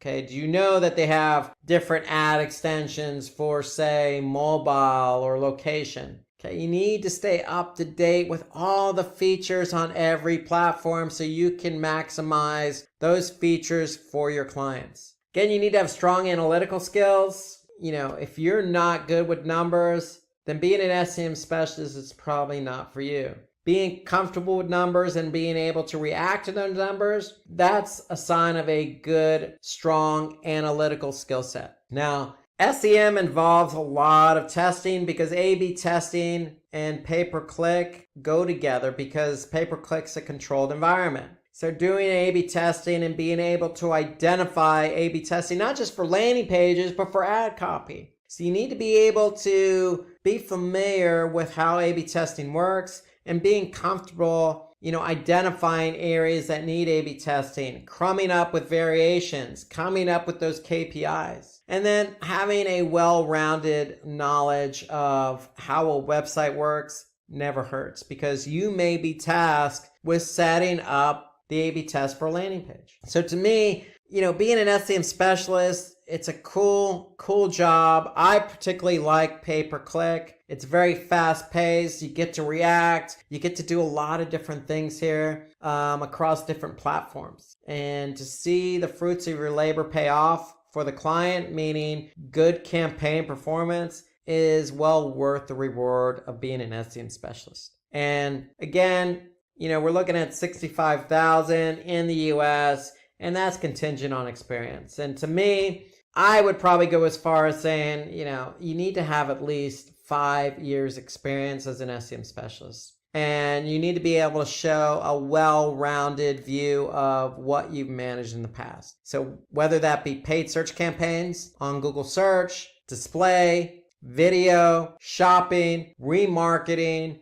social paid ads on different platforms like LinkedIn, Twitter, Facebook. You could even do paid search on other platforms or websites as well. And even understanding, how AdSense works. The other way around, how a publisher gets money, because that's part of the display network. So looking at it not from an advertiser point of view, but from a publisher standpoint. So showing a well-rounded knowledge of how paid search works really goes a long way into how much you actually make as an SEM specialist. Let's move over to social media marketer. So social media marketers are in high demand because a lot of companies are on social media. So social media marketers achieve customer engagement, intimacy. They want to drive website traffic. They want to convert that traffic to revenue. Okay, so they want to take advantage of all the features available on that particular social media platform. And so some of the responsibilities involved with being a social media marketer involves, building and executing a strategy on that particular social media platform. So you want to be able to look at what your competitors are doing. You want to put in a good strategy. And when I say a good strategy, that means identifying what platforms, identifying the messaging. Okay, is it going to be brand or SEO based or sales based? Okay, being able to build an audience on that platform, knowing who your target audience is. Okay, that's first and foremost from a social media perspective. A good social media marketer needs to know what they're getting themselves involved with before they execute. Okay, and then once you are able to plan and strategize, then comes the work. You need to be able to generate, edit, publish, and share content. And the whole point here is it's based on strategy. So is it brand awareness? Is it community building? At the end of the day, you're going to want to see some type of engagement, or you're going to want to be able to see something in return for the content you're posting. So are you in for likes, or are you in for shares, or are you in for website traffic, or are you in for conversions? Okay, so you need to be able to manage that based on the content you publish. And so to me, when you're talking about content and you're talking about social media, you need to be able to lean on a good social media platform. There are plenty out there like Buffer or Sprout Social or Hootsuite or Later. There are plenty of social media platforms out there, and you need to familiarize yourself and be able to leverage that social media platform to manage your content, manage the data you're seeing from the social media platforms. And then basically the whole idea behind social is it's based on a strategy. So you need to be able to improve that strategy by analyzing those metrics, insights, and understand some of the best practices in order to improve. So it's a very broad sense of responsibilities because it does depend on the platform. It does depend on the business. It does depend on your strategy. You could just be responsible for Twitter. Okay, so Twitter has, very limited number of characters involved with content. But just because there's not a lot of content doesn't mean the strategy isn't as intense as it would be on Facebook or LinkedIn. So you need to be able to adjust and adapt to the platform you're working on. And so to me, some of the skills required, it helps to have an MBA, but I think it definitely does help to have experience as a social media marketer. 2 years is probably good enough experience, but in my opinion, the more experience you have and the more experience you have across multitude of platforms definitely says something about your skill set. So it needs a crossover as well. It needs a crossover, that skill set needs a crossover into different marketing channels. For example, paid search. Why? Because you could be asked to write content for paid ads on Facebook. It needs to be able to cross over in SEO. Why? Because you could be asked to write content for off-page SEO on a particular social media platform. It needs to be able to cross over and say email, because you could be contributing to that email newsletter that goes out that's pulling snippets of content from your social work. So you need to familiarize yourself with how different marketing channels work, because they overlap with social media. And then just like a content strategist, just like SEO, SEM, a digital marketing manager, you need to be able and be comfortable going into Google Analytics or your analytics platform. You need to be able to identify social as a channel and be able to measure how that particular channel is working. And not only how it's working in terms of your KPIs, which could be engagement or conversion based, but you need to be savvy enough to react to the data. Let's just say you're not driving enough traffic from Facebook, and Facebook is your primary social media platform. What are you going to do? How are you going to adjust that strategy to drive more traffic? So that's a good, savvy social media marketer, somebody who's able to go into an analytics platform and react to the data they're seeing based on the strategy that they're trying to implement. And then, having well-rounded experience with all the different social networking and social analytics tools definitely shows your experience. If you have a little experience with just one platform like Sprout Social, then get experience. Jump into Hootsuite or Buffer or some of these other platforms and know the differences between them. Because basically, one social media platform may not work for one company. You may have to lean on one or two based on the features that they offer. And you need to be savvy enough to identify that so that you can assist the organization you're working for. So that to me shows a lot of maturity and experience, knowing where to go to maximize your efforts. So social media marketers, they're in abundance, but they're in need. Okay, so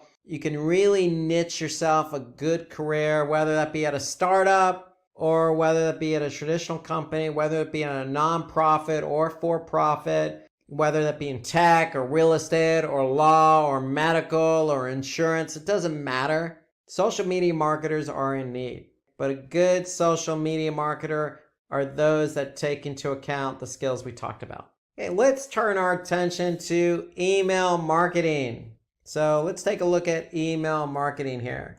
So email marketing has been around a long time. So email marketing specialists, if you will, are those that promote the organization's product or services via email. So the aim is to really get those emails to work. So email marketing has been around. Most people today have email addresses, are familiar with email marketing, because most organizations use email marketing as a digital marketing channel. And so a good email marketing specialist is responsible for the design and the implementation of an email marketing campaign. And so to me, they need to be able to also identify the platform that they're going to be working with. So if you're going to implement an email marketing campaign, you need to be able to identify the platform that you're going to work in. And there are plenty of email marketing platforms. And there are plenty of marketing automation tools that offer up email as a feature. So you need to be able to identify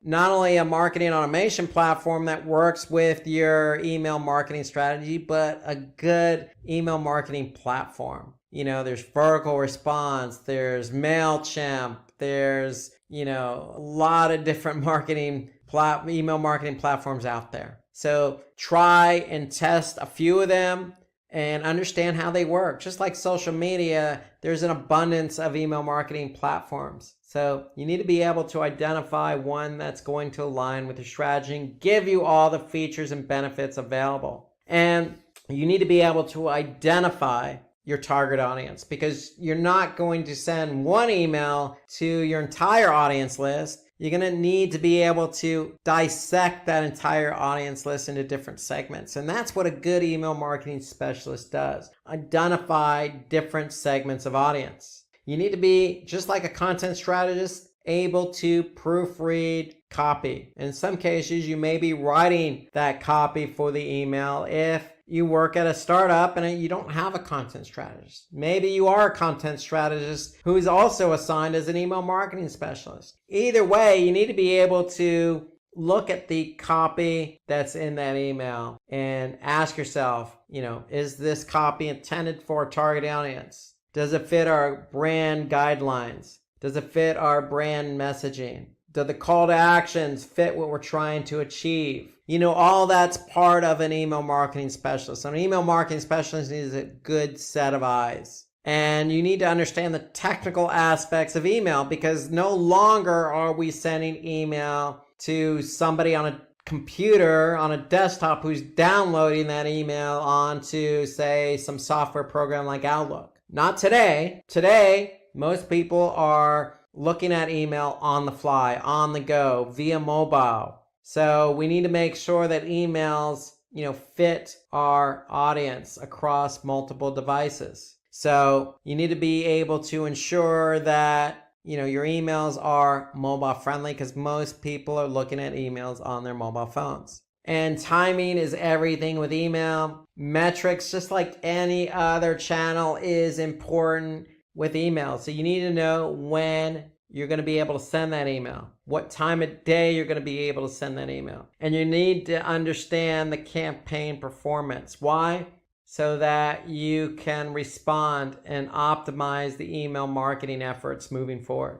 And then another responsibility, not really listed here, but it does go with the job, and that's A/B testing. So just like an SEM specialist, you need to be able to understand how A/B testing works. Why? Because you may not just be optimizing landing pages for an A/B test. You may be looking at an A/B test for subject lines. In fact, a good email marketing specialist never sends out an email without A/B testing the subject line. And so you need to be familiar with how A/B testing works, because that goes along with improving campaign performance. And knowing industry policies and best practices, especially with email, goes a long way, because there are a lot of regulations involved around, email. And it does come down to also the industry. What you could say and what you can't say by industry does factor in. So staying up to date with industry policies and best practices definitely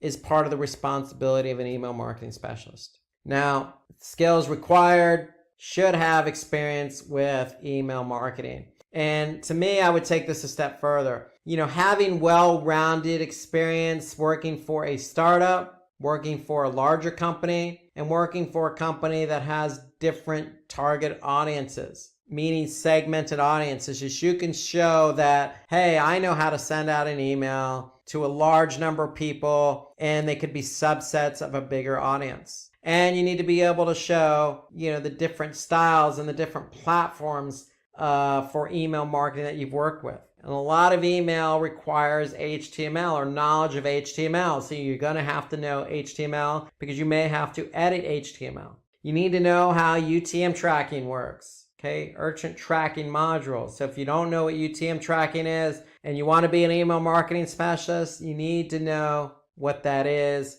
and get some hands-on experience using UTM tracking, because you need to track emails. And if you're using Google Analytics as your analytics platform, then you definitely will need UTM tracking, because you need to be able to be comfortable to go into Google Analytics and look at your email campaign performance. Does it align with your KPIs? And you need to be able to have some project management skills, because a lot goes into email marketing. It's the design of it, it's the timing of it, it's the copy, it's the A/B testing, it's the analytical part. If you're working for a big company that has 35 different target audiences, you could be sending out multiple emails on a daily basis for different audiences. And so you need to be able to project manage each of these email campaigns. And so those are the skills required for an email marketing specialist. And again, salary contingent upon experience. The more experience you have as an email marketer, the more you're going to make. And experience to me is based on,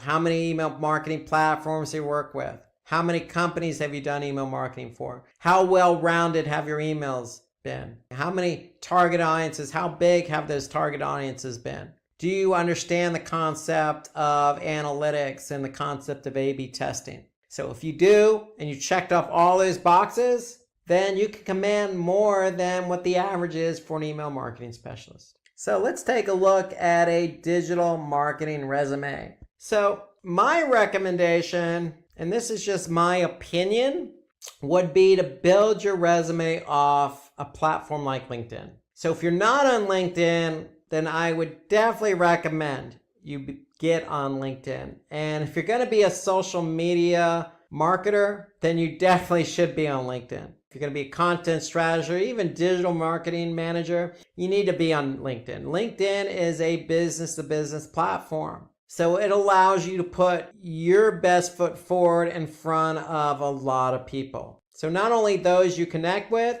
but there's a lot of recruiters who work on LinkedIn. And these recruiters are looking for people with experience who fit the job they're trying to fill. And so to me, if we look at a good resume, especially on LinkedIn, LinkedIn allows you to have a platform to put in all your experience. And so, depending on what you're trying to go for, I would niche towards that. So if you're going to be a digital marketing manager, then you could see in this example, 2 years experience with content, SEO, marketing automation, email, SEM, and market research. Those are part of the skill sets required for a digital marketing manager. So you want to put in a summary, a good summary to include how much experience you have and anything that supports your claim to be a digital marketing manager or an email marketing manager or social media marketing manager. That's part of the summary. And then you want to put your experience in there. And to me, putting your experience in there is key. I would include all your experience,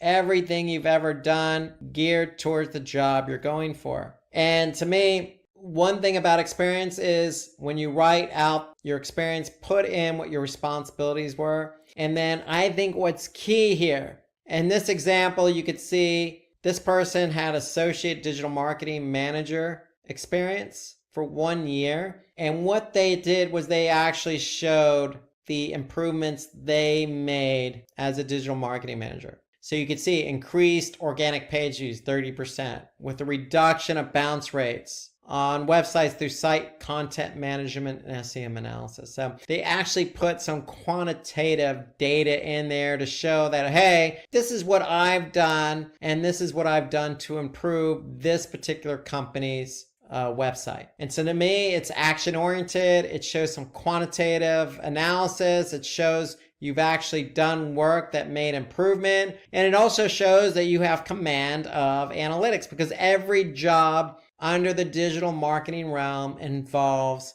quantitative and analytical data. And so putting analytical data in your resume shows that you know what you're talking about. So here you could see on the next example, hey, as a marketing intern for Nike, 1 good year, here's all the tools I've worked with. So to me, that's also a plus. You want to show, again, a lot of these positions require knowledge of some of the most common platforms. Okay, whether that an analytical platform, an email marketing platform, an SEO platform, or a social media platform. If you worked in that platform, put it down. It shows that you're well-rounded. And so that's a good suggestion to show, hey, you have experience working with these platforms, and hey, you have command of analytics. Obviously, putting your education down there. To me, I'm not a recruiter. I don't think CPA is such a big deal. To me, experience is more of a big deal. And then you definitely, to support that experience, to show that you're in the know, to show that you stay up to date, that show that you're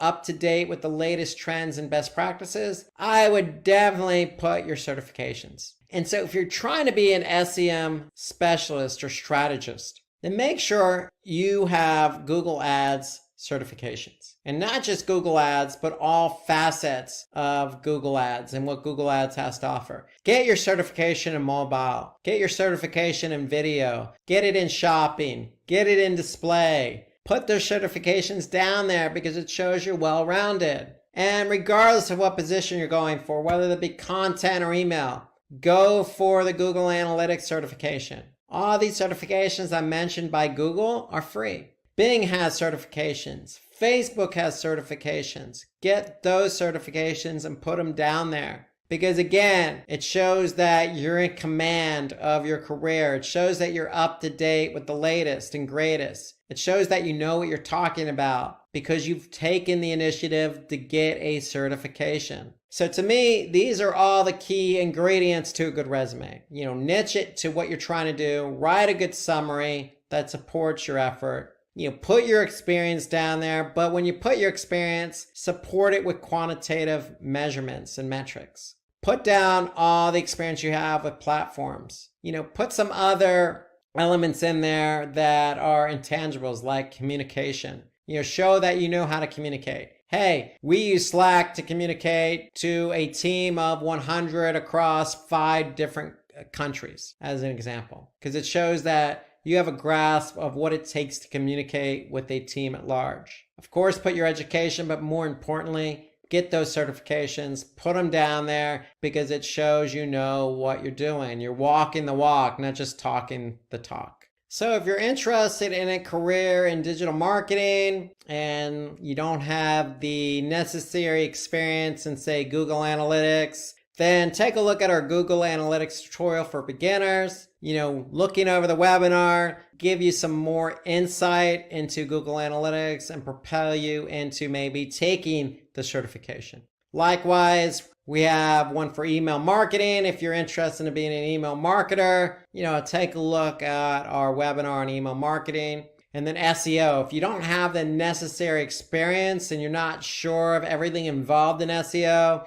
then take a look at SEO tutorial for beginners. So we have a lot more webinars available at Simplilearn. So if you're lacking in one area or the other, go to our channel on YouTube to fill in the gaps of what you need to enhance your career. Search engine optimization. We're going to go through a series of questions and I'm going to answer those questions for you. Okay, so the first question that you might be asking in an interview is differentiate between do follows and no follows. Okay, so if you've taken or listened to my SEO courses on YouTube for SEO, we talked a lot about do follows and no follows. And simply put, do follows are just signals to the search engines to follow the link. So there's a link on site A pointing to site B.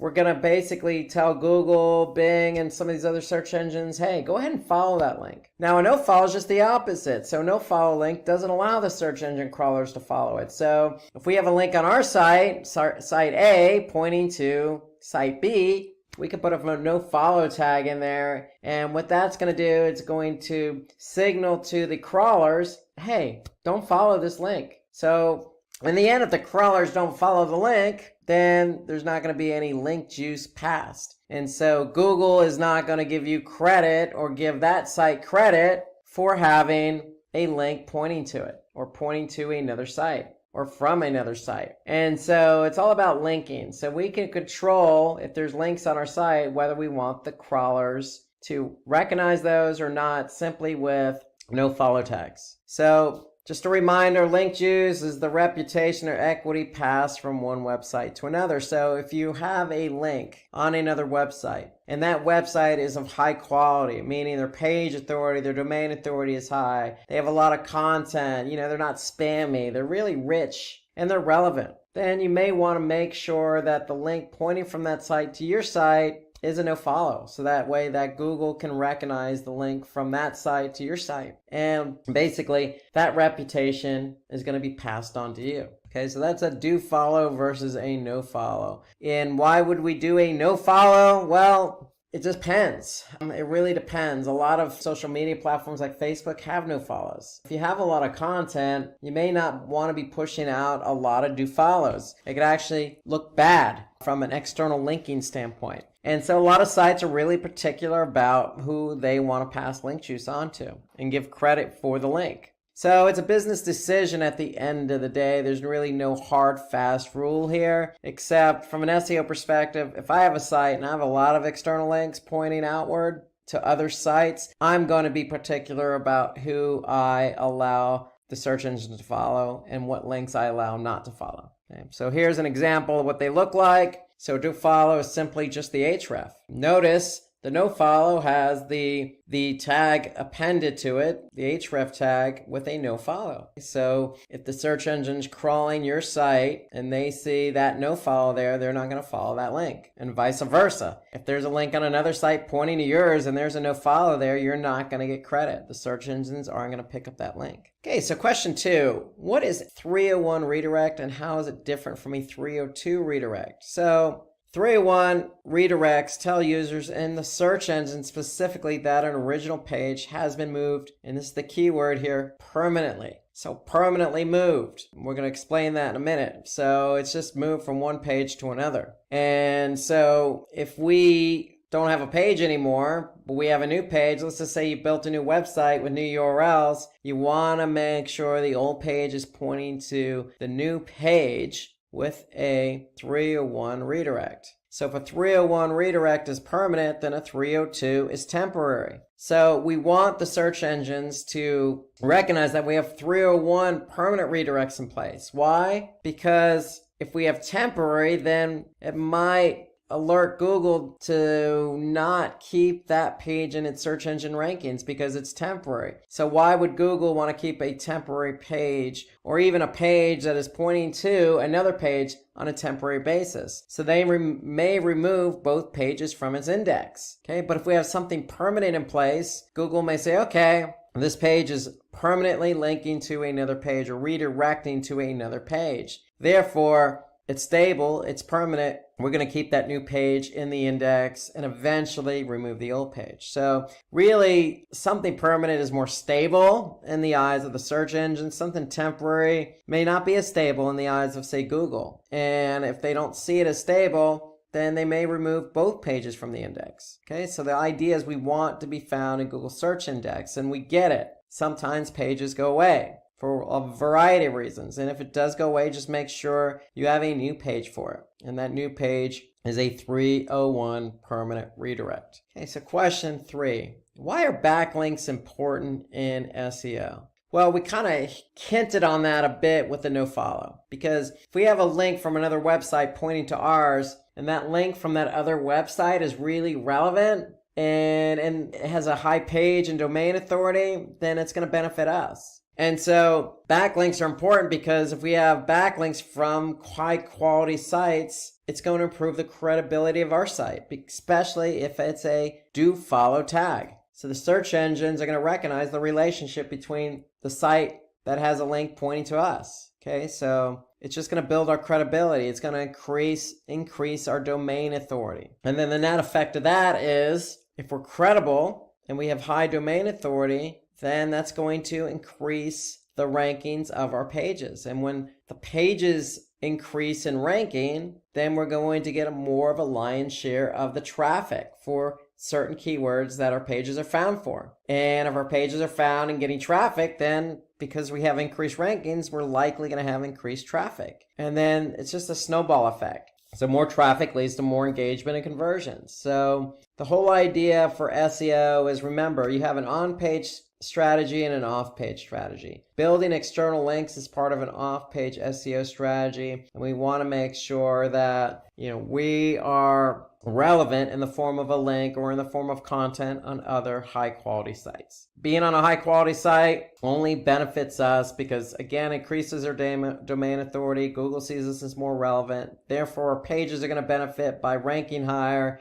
and therefore, when we rank higher, we get more traffic. So it's a snowball effect. So having backlinks is important because it snowballs all the way through to conversions. Okay, so what are the best practices to rank your videos on YouTube? This is a great question, really great question. Given the importance of videos, especially with SEO, because videos are found. YouTube in itself is a search engine. So if we have a video, how are we going to get it to rank on YouTube? Well, first things first, you never want to put a video out there and want it to rank if it's not engaging or informative. So make sure you go ahead and follow the best practices of having engaging and informative content in your video. Now, once you have that video in place, you want to optimize it. And then some of the key factors for optimizing the video are you want to choose a title that has high search volume and low difficulty. Just as you would keyword, for example, for a web page, you want to choose a title with a keyword in it that has high volume and low difficulty, i.e. low competition. Okay, so you want a nice ratio there. And you want to choose a title that's going to get people to watch the video too. So it's not all about just choosing a title just for the sake of high volume.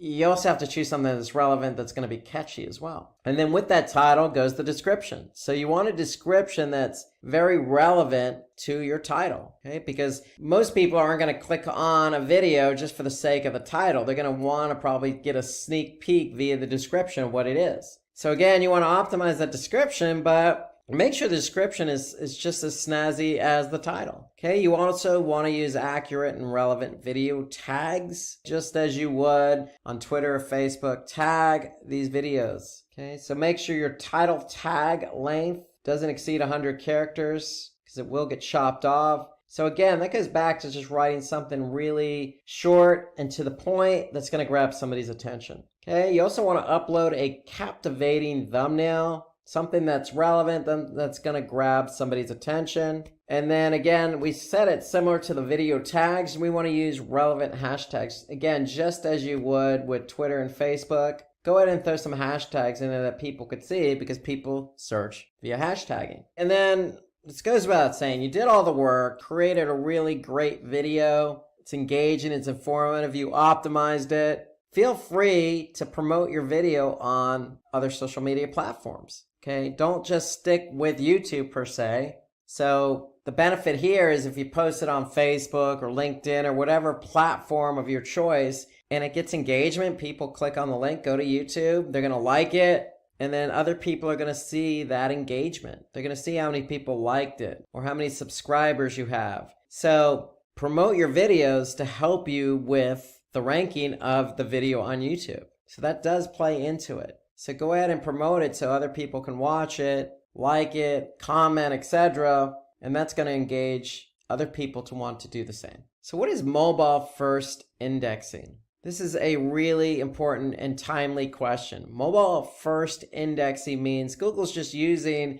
mobile friendly content for indexing and ranking websites. So in other words, Google, for example, has two bots. They have the traditional desktop bot and they have a smartphone bot. And eventually everybody that has a website is going to be migrated over to the smartphone bot. And so if that smartphone bot goes to your website and starts crawling, what do you think they're looking for? Their smartphone bot, they're looking for mobile friendly content. If it's not mobile friendly, meaning the page isn't designed for a smartphone browser, or let's just say the images are way too large, or you have to expand the text just to read it. A lot of these issues that somebody would have just simply trying to read something on a web page on their mobile device, Google's not going to grab that content. So you want to make sure it's mobile friendly so it gets indexed. And so if your website has a responsive design, Google will rank your website based on its performance on mobile devices. Okay, so you want to make sure that your website is mobile friendly. And if you're in an interview and somebody asks you this question, you could even take it a step further and say, look, I'm going to measure how friendly my website is for mobile devices in Google Search Console. Because Google Search Console has a report that will show you what pages on your website are not mobile friendly. And it's not a guarantee, but I could tell you if I'm Google and I'm crawling your site with my smartphone bot and that page or one of my pages is not mobile friendly, I'm probably not going to index it or rank it. So you want to leverage that report in Google Search Console to see what pages are mobile friendly. So that's a little bonus for you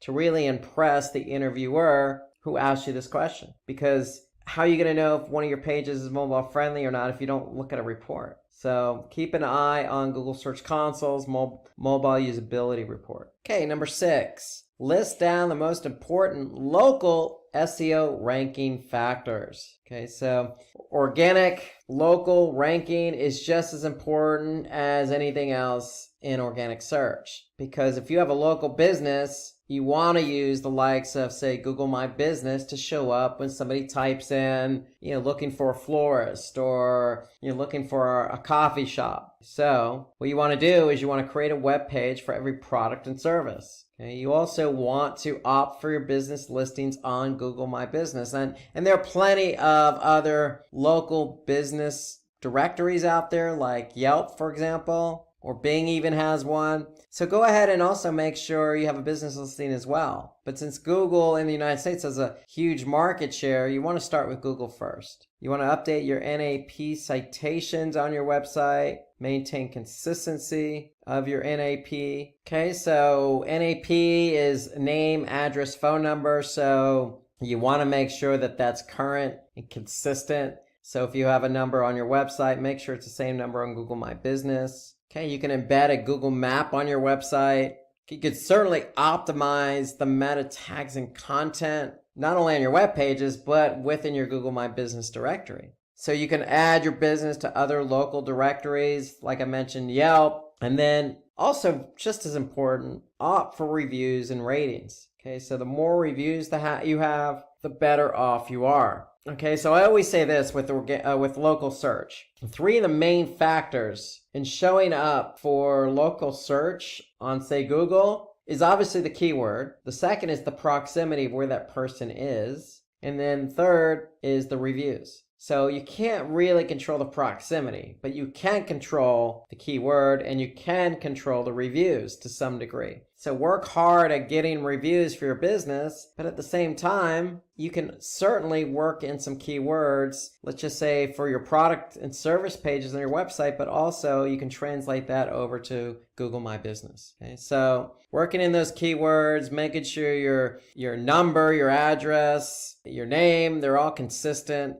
And really just spreading the business out on other directories. That's really, all these are really key factors for local SEO. Okay, so question number 7, how to avoid duplicate content, getting penalized for duplicate content. So for example, if you have 2 different versions of a web page, you may result in a duplicate content issue. So it's just SEO 101. You never want to have two or more pages with the same content. So what do? Well, we can avoid this in having Google penalize us by, again, setting up a 301 redirect. Remember, 301s are permanent. We can also use what they call a canonical tag. And a canonical tag basically alerts the search engines as to which page is the original. Okay, so if we have an original page, we want to point to that page with our canonical tag. And then the third option is opt for preferred domain in Google Search Console. Okay, so if you have multiple domains, make sure you set up a primary one in Search Console. So those are ways to work around it. Of this 3, I would always go with the canonical tags, because that's just a tag that's going to sit on the page. It's going to alert Google as to what the original is, just in case they get their hands on the duplicate. So all the pages that have the same content are going to have the same canonical tag pointing to one page. So again, 301s are permanent.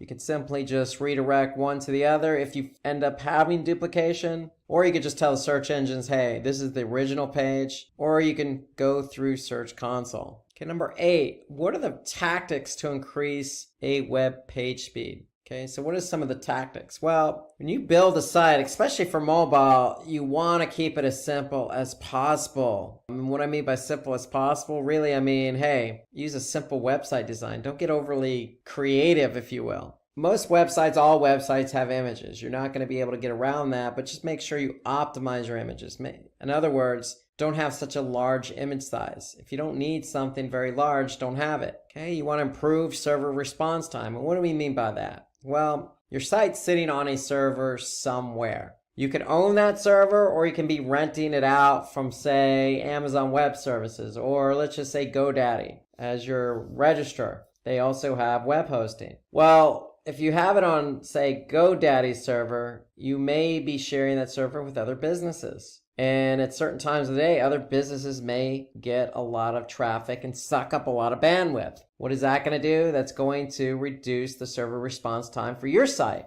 And so you want to make sure you have an idea of, what server your web page or website is on. And you want to be able to have some control over that. Because if your server response is slow, that's going to slow down everything else in terms of loading in the browser, and that's not going to be good for SEO. Okay, optimize your code. We mean by optimize, minifying. When we say minifying, we mean get rid of some of the redundant code. If you have CSS, get rid of the JavaScript you're not using. So that's what we mean by optimizing code. Reduce redirects. Okay, ideally, you just want to have one redirect in place. You don't want to create a daisy chain, so to speak, of redirecting and redirecting after that. That's never going to bode well, and it's going to slow things down as well. Enable browser caching. So if you enable browser caching, basically, if somebody comes back to the page they've been on, say, 2 days ago, they're probably going to see a cached version of that page. And then opt for the content delivery network as well. So these are some of the ways to reduce page speed.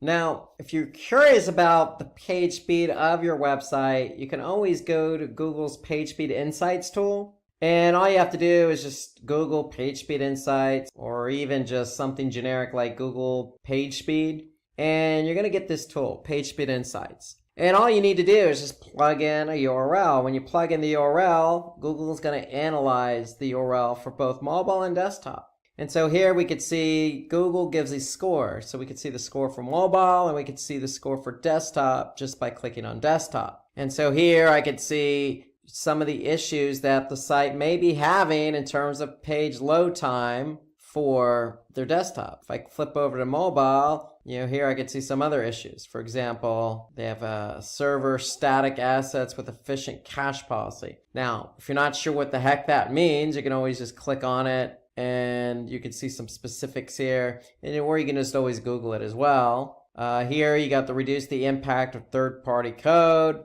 Okay, so that's another thing. Reduce JavaScript execution time. So again, going back to some of the comments we made about coding. Okay, sometimes too much code or code not functioning as well as it should will tend to slow down the site. Okay, so you can use Page Speed Insights. You can always get a glimpse of how pages are loading simply by also going to, for example, Google Analytics. Under Behavior, okay, you can go to Site Speed. And if you click on Overview, okay, what Google does is they do a sampling of pages over time. And in this case, based on 89 page views, they have an average page load time. And so you can get a sense of how quick specific pages load your site overall simply by looking at the Site Speed Overview report in Google Analytics to get a sense of how quick your pages are loading. Now, there are certain factors that do affect load time. So obviously the way the page is built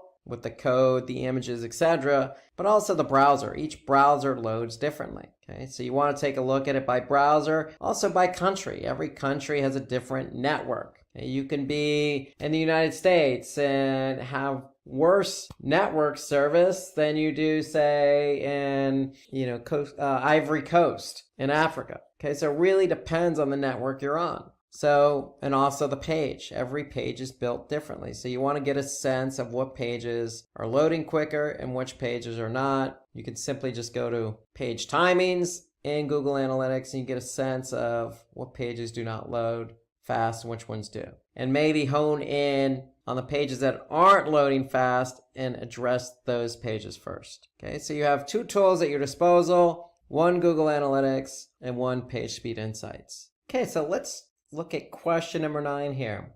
So when should an individual target short tail and long tail keywords? Okay, so remember, short tail are usually 1 to 2 keywords, very broad in nature. Long tail keywords are maybe 3-4 keywords in a query, or maybe an entire sentence. Those are considered long tail keywords. So usually short tail keywords have higher volume, but also higher competition. Longer tail keywords usually have lower volume, but also lower competition. But the great thing about long tail keywords, the conversion rate will tend to be a little bit higher than, say, a short tail because it's less vague and more specific. So you can use short tail keywords if you're trying to drive a lot of visitors because those keywords are going to be vague or broad in nature. Long tail keywords are used for targeted pages such as product pages and articles. So if you have a specific product with a long name, you can certainly optimize that page for that product name.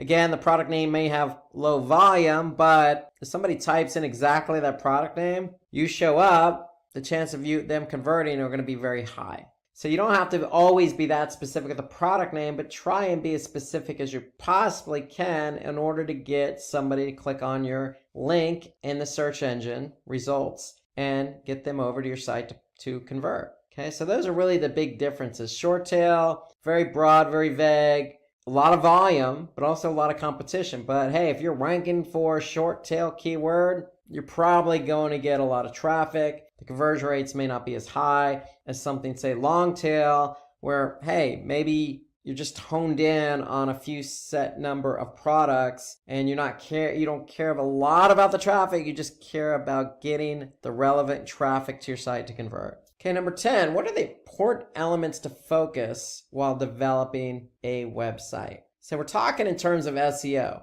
Okay, so if somebody asks me this question in an interview, what am I going to focus on while developing a website? Well, the answers are right here. Yes, we talked about mobile. Mobile is so important because a lot of websites are going to be indexed with Google smartphone bot. So mobile usability is very important. So we need to make sure our website is responsive for mobile. Just some basic practices when it comes to site architecture and navigation. We want to have a simple URL structure. Okay, no overly cumbersome. The navigation should simply be clean and neat. Okay, if you have 5 products, okay, maybe you have in your navigation, you have something called products with all 5 listed, or you have all 5 products in the main navigation. The key is you just want to make it clean and neat and easy for somebody to find. The rule of thumb is if it's good for the end user, it's probably going to be good for Google. But if it's complicated for the end user, it's probably going to be complicated for Google. You always want to create a sitemap. Now, what is that sitemap? A sitemap is simply just a formatted file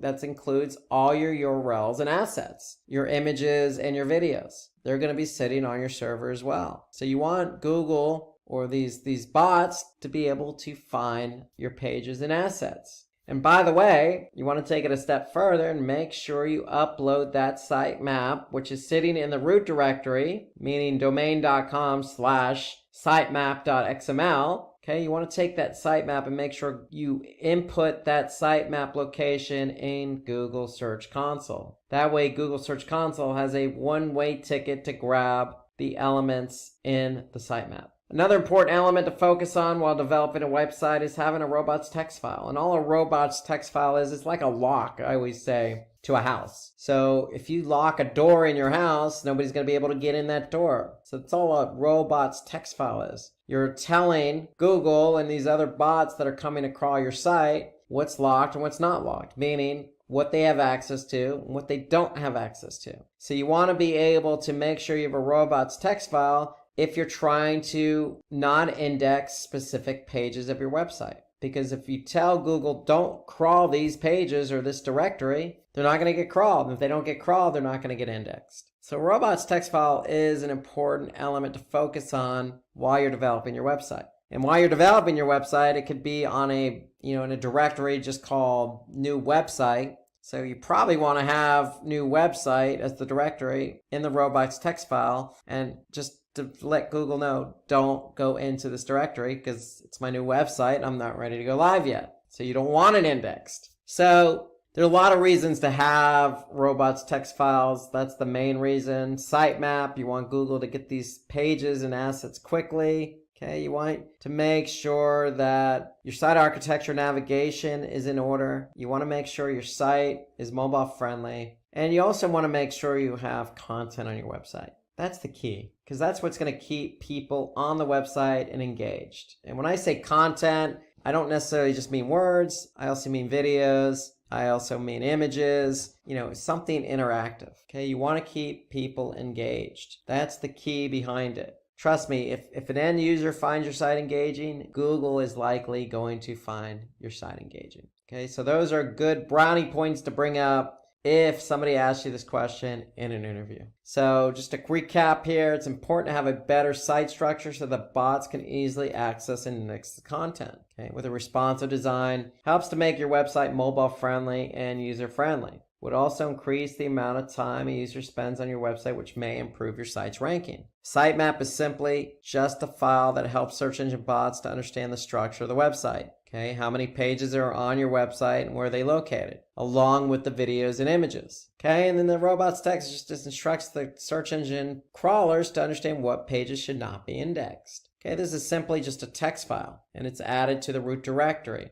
Again, think like a door, think of a lock. Okay, you can lock whatever doors you want in your house. Think of it that way. Okay, so those are our questions for SEO. Again, if you have any additional questions, or if there are other questions maybe you've been asked in an SEO interview, then go ahead and add them to the comments section below. We'd love to hear from you. Now we're going to turn our attention to search engine marketing. So let's turn our full attention to search engine marketing. So we're moving away from SEO and over to pay-per-click. And so you really have to know your stuff here. You really do. So a lot of the questions we're going to ask are going to be centered around Google Ads, formerly known as Google AdWords. And so if you're familiar with Google Ads, the platform, then you should have no problems whatsoever answering these questions. But that's why we're here and that's why you're watching. So if there's anything you want to add to any of these questions, as a reminder, feel free to comment under the video.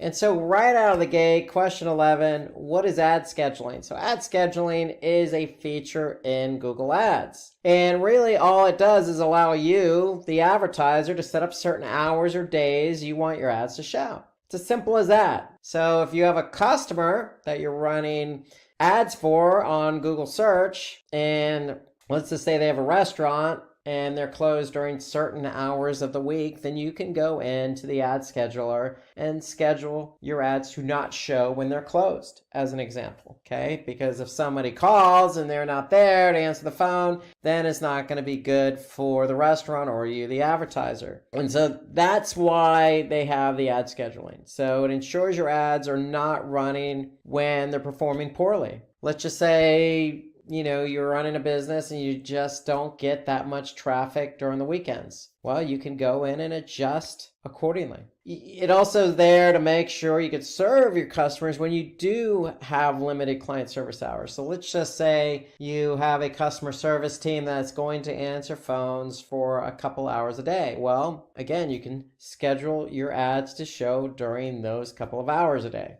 And then really what it comes down to is you're making sure you can satisfy customer demand and supply. And so that means showing your ads when you can best fulfill the customer's needs. Okay, and so that's really what it's all about. And that's what ad scheduling is. So take advantage of ad scheduling. Schedule it according to the business hours, schedule according to how they can best serve the customer, schedule the ads when it's performing best. And don't schedule the ads when you know you're going to have poor performance. Okay, so next question. What are the different ad formats available on Google Ads? It's a trick question because it really does come down to what network you're advertising on. So Google has two networks, the search network and the display network. Okay, so on the search network, there's only one ad format, and that's text. Okay, so Google recently changed the format of the text ads. Now they're called expanded text ads. So here you can see you can have up to 3 headlines and 2 description lines. And then you can also have ad extensions.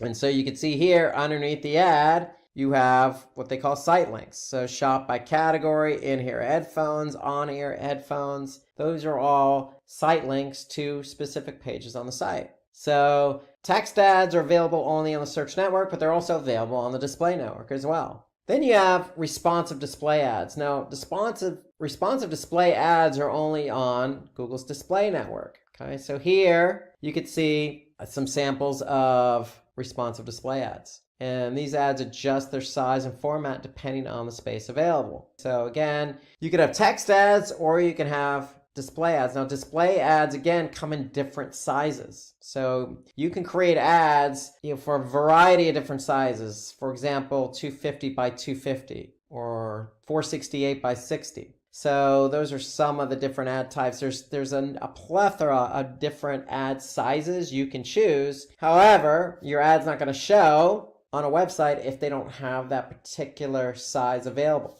So it's always best practice to create different ads, but create ads in different sizes as well. Okay, and then have a backup text ad as well, just in case the site doesn't even display a display ad for you or serve up a display ad. So you can have a text ad as a backup. Okay, so lots of different ad sizes, but this is the second ad format, and that's responsive display. And again, the responsive part is Google will automatically show the ad that's best performing based on a series of headlines, descriptions, and images that you provide Google. And so the responsive part is, hey, if this combination of headline, description, and image work best, meaning it has the best click-through rate, then Google's going to serve up that ad. So that's why they call it responsive. So obviously you can have just an image ad that's not responsive, again, across different ad sizes. You know, they could be, again, 250 by 250, 300 by 300, 468 by 60. There's a number of different sizes. Google can provide you that information.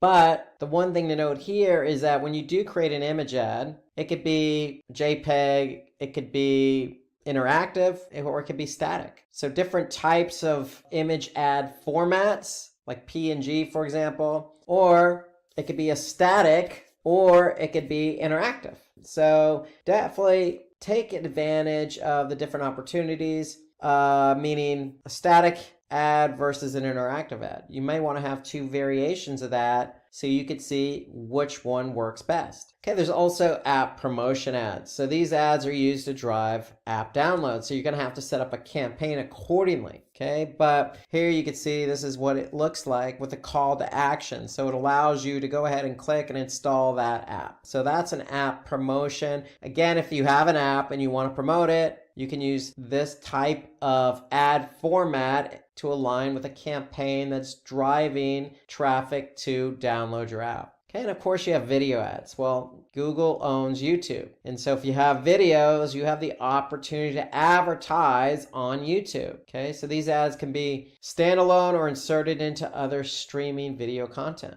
And so to me, video ads work well with specific strategies. And what's one strategy you would use a video ad for? Brand awareness or education, explainer videos. And so YouTube allows you, the advertiser, the opportunity to get your ad, your service, your product in front of a lot of eyeballs. So that's the beauty of video ads. They attract a lot of eyeballs and definitely help with the strategy of, say, brand awareness. Okay, another ad format, going back to the search network, is shopping ads. So if you sell shoes, then you may want to think about having a campaign for shopping. So shopping ads work with Google Merchant. So Google Merchant is another Google product, and basically Google Merchant allows you to manage your inventory. So if you have 100 different types of shoes that you're selling, you can upload your inventory to Google Merchant, connects and talks to Google Ads. So basically what you're doing, you're setting up your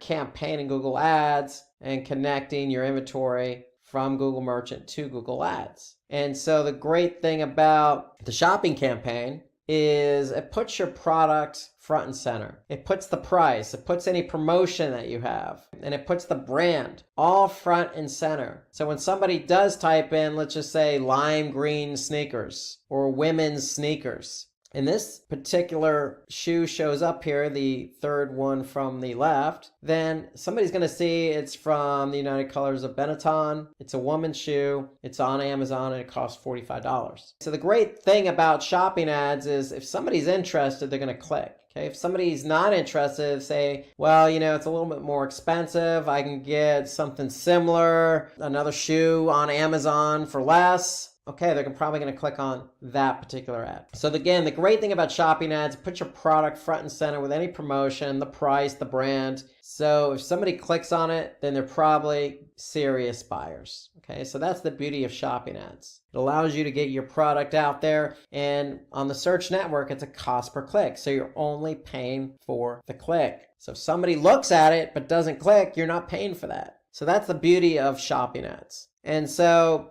You can showcase your shopping ads. So these ads have an image and a description that expand when clicked. So you can provide more information, more product and store information as well. You also have call-only ads. Okay, so call-only ads are enabled to users to connect with your business directly using the phone number provided. Okay, so it allows somebody on a mobile phone who, in this example, is searching for drywall repair. Well, if you're in the business of drywall repair, you can have your ad show up on mobile with a phone number, and somebody can easily click on that phone number and just call you directly. Now, the way call-only ads work is you're still getting charged for the click. Okay, so anytime somebody clicks and calls, you're going to get charged. And you're going to get charged just as you would if somebody clicked on your ad. So it works the same way. So it's a cost per click. Again, this is on search. So search is cost per click. And the beauty about call only is, again,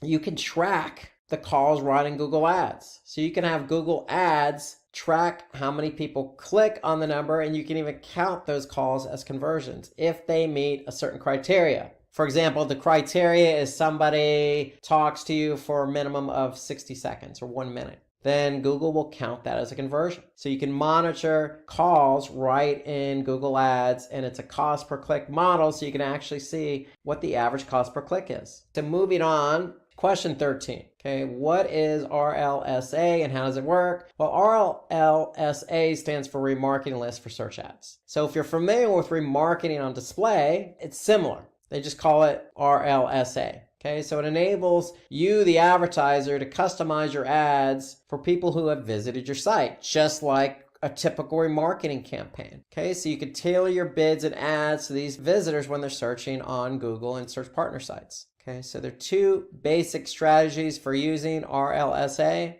Okay, so you can optimize bids for existing keywords for visitors, or you can bid on keywords that you don't normally bid on, just for people who recently visited your site or converted on your site. The key here is you're the one that's picking the customer. You're the one that's enabling the list. If you're trying to target people who went to your site and didn't convert, well, you could certainly optimize your bids for existing keywords for people who went to your site and didn't convert, or you could set up a whole new campaign for RLSA and have a different set of keywords with a different ad, because you know who you're talking to. You're talking to somebody who's already been to your site. They know your brand. They just didn't purchase. And so this all happens on the search network. And that's the beauty of remarketing is, one, you know who your audience is because you're the one establishing that audience. And two, you're the one creating the ad, so you can talk directly to that audience when they see your ad again, in this case, on search. So that's RLSA, Remarketing List for Search Ads. I recommend pretty much any industry, any client, any customer run remarketing lists for search advertising and remarketing for display. So those are two key campaigns you should always recommend running to a client because, one, again, you're defining the audience. Two, you're the one that's talking directly to the audience because you know who the audience is. And three, if they see the ad and they click on it, again, because it's cost per click, then the chances of them converting are going to be higher because they've already been to your website. They know who you are. And so if they click on your ad again, then they must be interested. So those are all the benefits of running an RLSA campaign. Okay, so number 14, what types of audiences can be used in GDN, Google's display network? So a lot of different audiences here. Okay, so let's go through them. So you have affinity audiences. So basically, affinity audiences are basically what are people's interests and habits. What do they have an affinity for?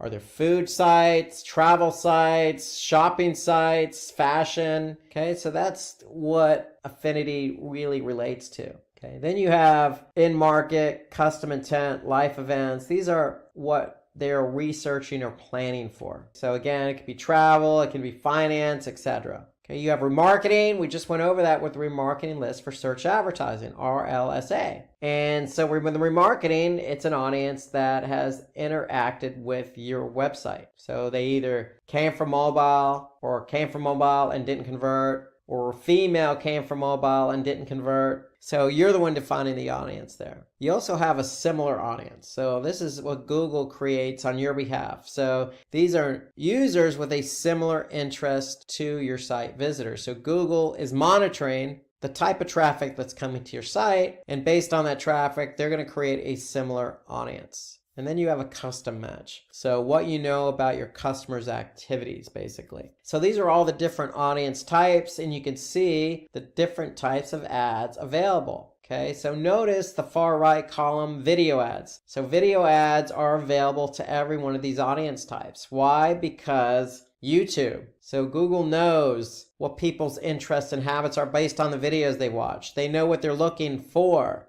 Okay, they know that they've been to your website because they're cookied, so you can remarket them. Okay, so video ads are a very powerful tool for any one of these audience types. So next question, what are the types of keyword matching available in Google Ads? Okay, so this is a good question. Very important. If you're going to manage a Google Ads account and a campaign, you have to be aware of the different match types. You can't just go broad match. That's a sign of somebody who doesn't know what they're doing, is by bidding on a one keyword phrase. That's a short tail keyword. If you think back to SEO, we have our long tail and our short tail keywords. The worst thing you could do is bid on a keyword, short tail keyword, that's broad match. Because what is broad match? Basically, broad match are keywords that appear when a user searches any word in the phrase. Now, you can define specifically what you want your ads to appear for in terms of keywords. And when I say specifically, you can use a phrase match. So phrase match are ads that appear only when a user searches for that exact keyword phrase in the precise order, but with some additional words in the beginning or at the end of the query. Okay, so usually these are sentences. So you could be, bidding on red Adidas running shoes. And somebody could type in, looking for red Adidas running shoes in Portland, Oregon, okay, as an example. Okay, so as long as red Adidas running shoes are in order in that keyword phrase, then your ad's going to appear because it's a phrase match. And then you can get really specific by doing an exact match. So exact match are keywords that are triggered only when that keyword and exactly that keyword phrase is queried. So if you do an exact match for red Adidas running shoes and somebody types in only red Adidas running shoes, then that's an exact match and your ad's going to appear. So let's take a look at these again. So you got broad match. Okay, we got a term cheap smartphone. So if somebody types in smartphone, cheap phone, smart mobile, phone cheap, any one of those combinations, your ad's going to appear. Now there's one thing you can do for broad match, and it's called broad match modifier. So you could put a plus sign in front of the keyword. For example, let's just say you really want to emphasize the word cheap. Okay, you're selling really inexpensive smartphones. Okay, not just any smartphone, but an inexpensive smartphone. So you can put a plus sign in front of cheap. And so if somebody puts in, just smartphone or smart mobile, your ad's not going to show up because the keyword query has to contain cheap. So anytime you put a plus in front of the keyword query you're bidding on, then that means that keyword has to be part of the keyword phrase. So that's a broad match modifier, if you will. And that prevents you from getting unwanted impressions. So we have phrase match, again, blue smartphone. So somebody could type in smartphone in blue color, cheap blue smartphone. Notice though, the second one where it says smartphone in blue color, your ad's not necessarily going to show up because guess what? Blue smartphone is the keyword query and the query here is not in that order. So remember, in order for you to show up for phrase match, the keyword has to be in that order. So I'm looking for a blue smartphone that is less than $100. Okay, that could be somebody's query. Blue smartphone was in that query in that order. So if somebody says looking for a smartphone that happens to be blue, less than $100, then your ad is not going to show up. So remember, it has to be in that precise order. One thing I want us to go back to on the phrase match, notice that there's quotes around the keyword. Anytime you see quotes around the keyword, that signifies it's a phrase match. Because if we look at exact match, notice there are brackets around the keyword red shoe. That signifies it's an exact match. So if you put brackets around a keyword, then you're signaling to Google that this is an exact match and I only want to show up for the keyword red shoe. Well, the only option that will work here is the second one, red shoes. Okay, so because that's an exact match. Okay, so disregard the first and the third one. because shoe and red color is not going to work, and footwear that's red is not going to work because this is an exact match. So you're saying, I only want to show up for the keyword red shoe. And Google recognizes plurals and singulars together. So if somebody did type in red shoes, then your ad is going to show up. Okay, so moving on, what are some of the reasons as to why your ads could have been rejected? It happens to the best of us. And if you're writing ads and they get rejected, it could be for a number of reasons. So at the end of the day, you're violating Google's advertising policies. So some of the policies that could have been violated are, and just some of the many, we're just listing some here, prohibited content, prohibited practices, restricted content, or editorial and technical. So when you look at prohibited content, I will say this, you're not going to be able to sell drugs. Even if you're selling pharmaceutical products, that's considered drugs, and that's going to be prohibited. Or prohibited practices, like selling drugs online, that's illegal in the state. So you're going to definitely get flagged for that. Okay, so there are a lot of different ways in which your ads can be disapproved, okay?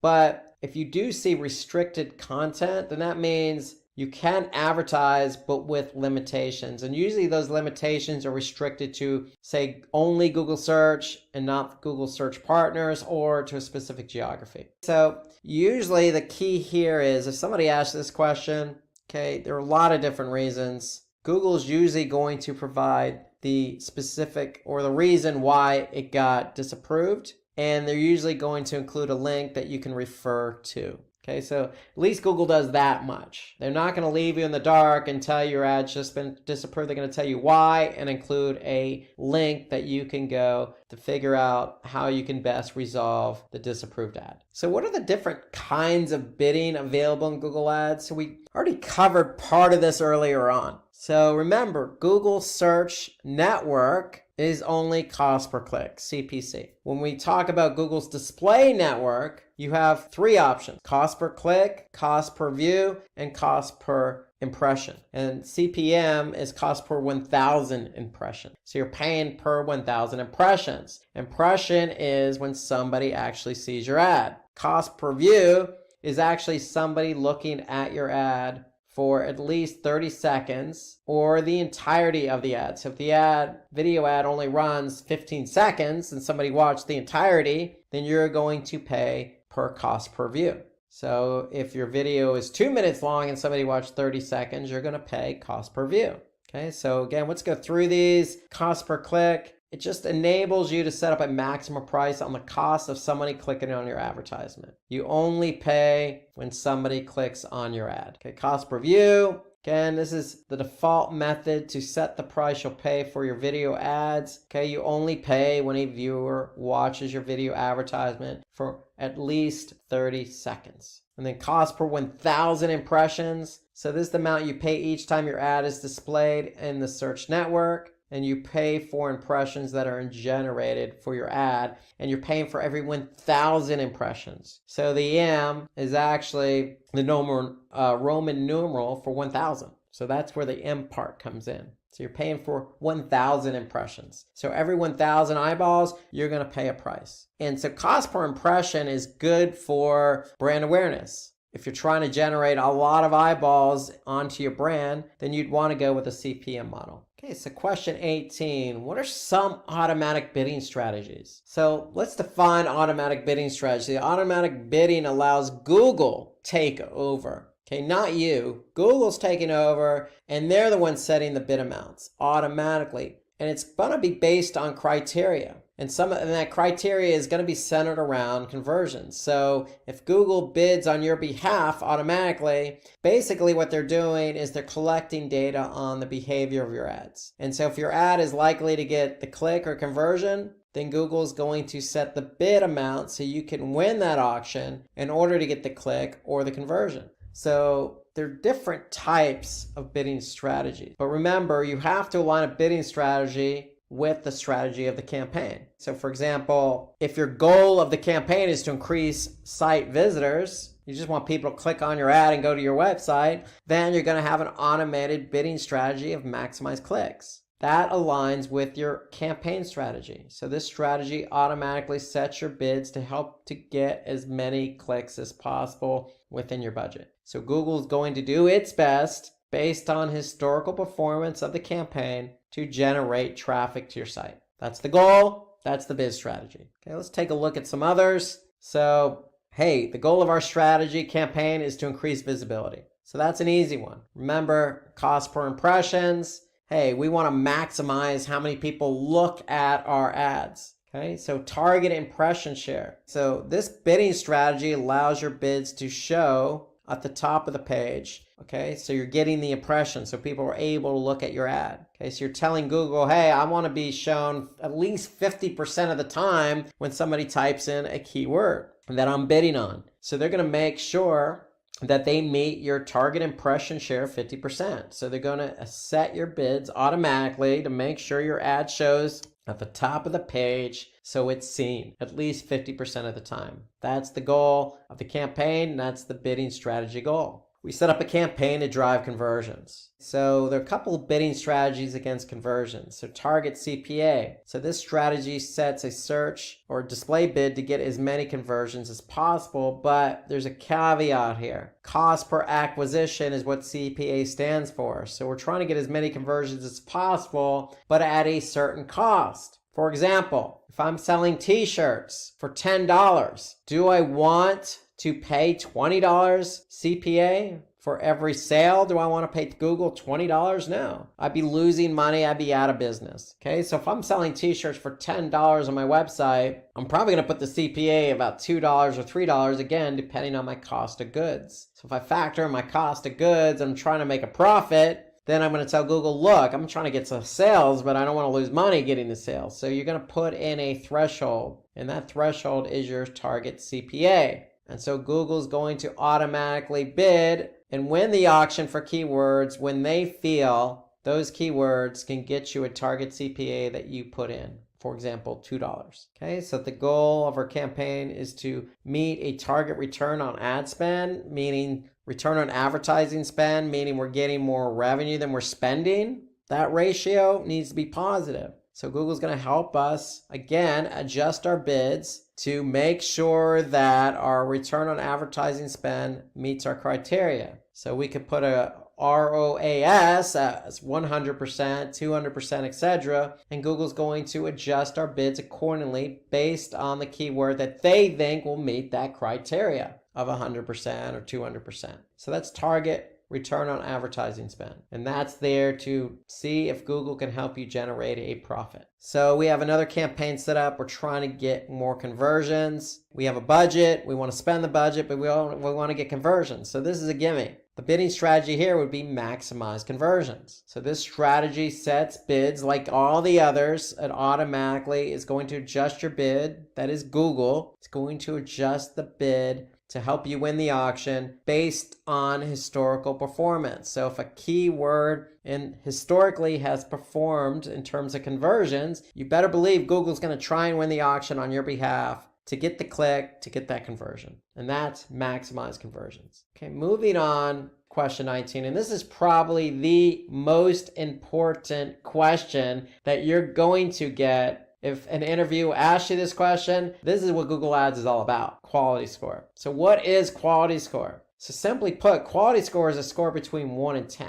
given to every keyword you've been on. And basically between 1 and 10, it's Google's giving you the score, the quality score of that keyword. And so how does Google come up with that score between 1 and 10? Well, there's 3 main factors here. One is expected click-through rate, the second is ad relevance, and the third is landing page experience. So obviously a higher quality score, the better off you are. Okay, a low quality score, it's not going to bode well for you. And so if you have a low quality score, Google actually will tell you which of these 3 components you're not scoring very well on. So you're either going to get a below average, average, or above average for each of these 3 components that make up quality score. And I will tell you this, if I were to divide them up into thirds, click-through rate, expected click-through rate is more important than the other two. So that's about 2/3 of quality score. An expected click-through rate is basically Google saying, look, other advertisers have bid on this keyword and their click-through rate has been historically around, say, for example, 3%. So if you can't get 3%,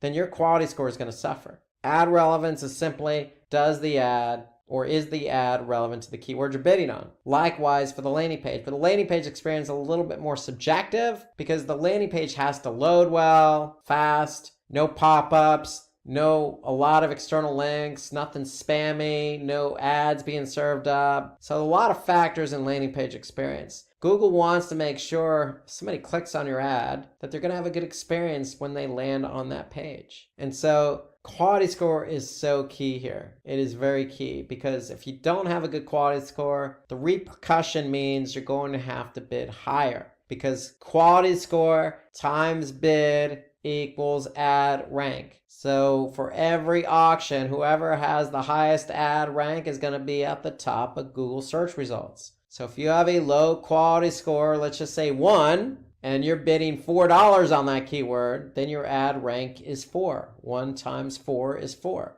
So you got to keep that in mind because other advertisers could have a higher ad rank or better quality scores for that keyword. So again, expected click-through rate. This just shows how likely it is that your ads will get clicked when shown for a particular keyword. Google expects a certain number here. You should always try to achieve the highest click-through rate possible. And click-through rate is simply how many times your ad was seen versus how many times it was clicked. That's all click-through rate is. Clicks divided by impressions. So you should always try to achieve the highest click-through rate possible. That will avoid getting a low quality score. Ad relevance. So ad relevance simply means how relevant is your keyword to the ad? Okay, so if you're bidding on red Adidas running shoes, then make sure your ad discusses and mentions multiple times, naturally, red Adidas running shoes. Okay, and remember with those text ads, you have 3 headlines. You have 2 description lines of up to 90 characters. You have site extensions. Okay, you have path 1 and path 2.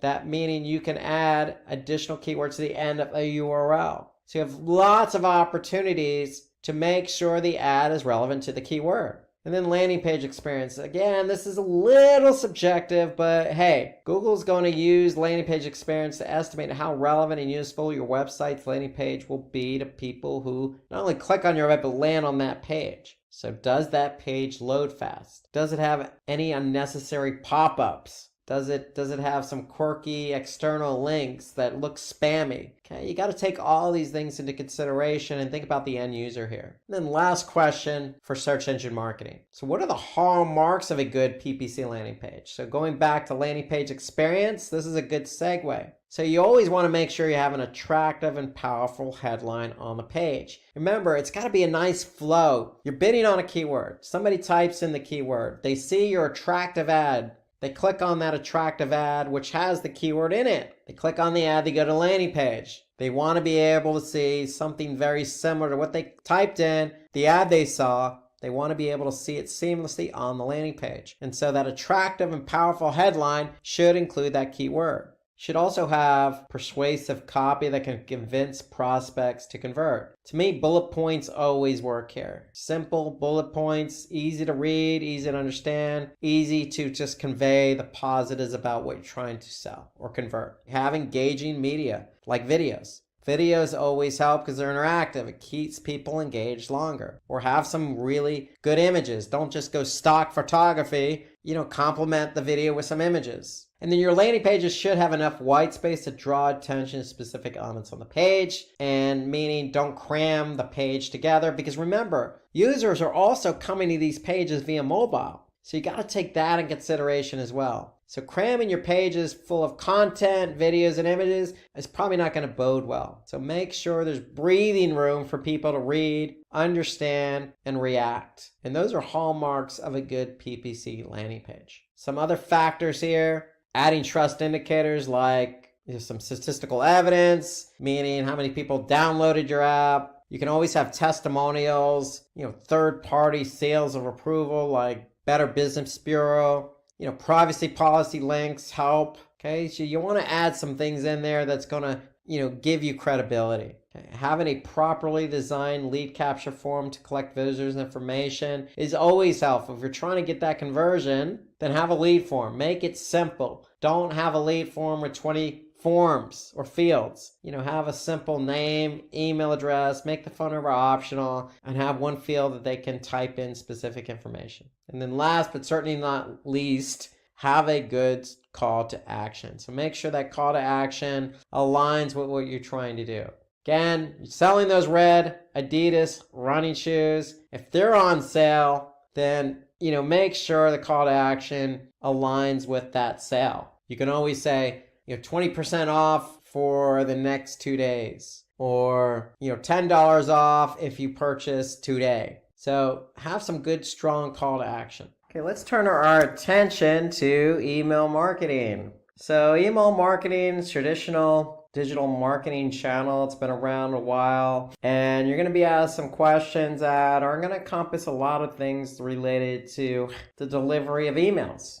We all check emails on a daily basis. We all receive them. Sometimes we receive emails unsolicited. Sometimes we sign up to receive emails. Sometimes we receive emails from friends. Sometimes we receive emails where we're working or previously have worked. So most people have an understanding of email. However, as a marketer, there's a little bit of a different twist to it. So we have to understand the intricacies of how email marketing works. So you're going to be asked some questions, and really the first question here is, what's the difference between a hard and a soft bounce email? So if you're a digital marketer, you're in charge of sending out lots of emails, let's just say thousands, or it could be in the hundreds of thousands of emails. You're going to get some bounces. And so you really want to know the difference between a hard and a soft bounce. So a soft bounce just means that the email message reached the recipient's mail server but bounced back as undelivered. So think of it as delivering actual mail to a post office. So it actually reached the post office, but it bounced back because maybe the person's email box was full, maybe their account was temporarily disabled, or maybe the email server wasn't necessarily able to handle that email. Now, a hard bounce is an email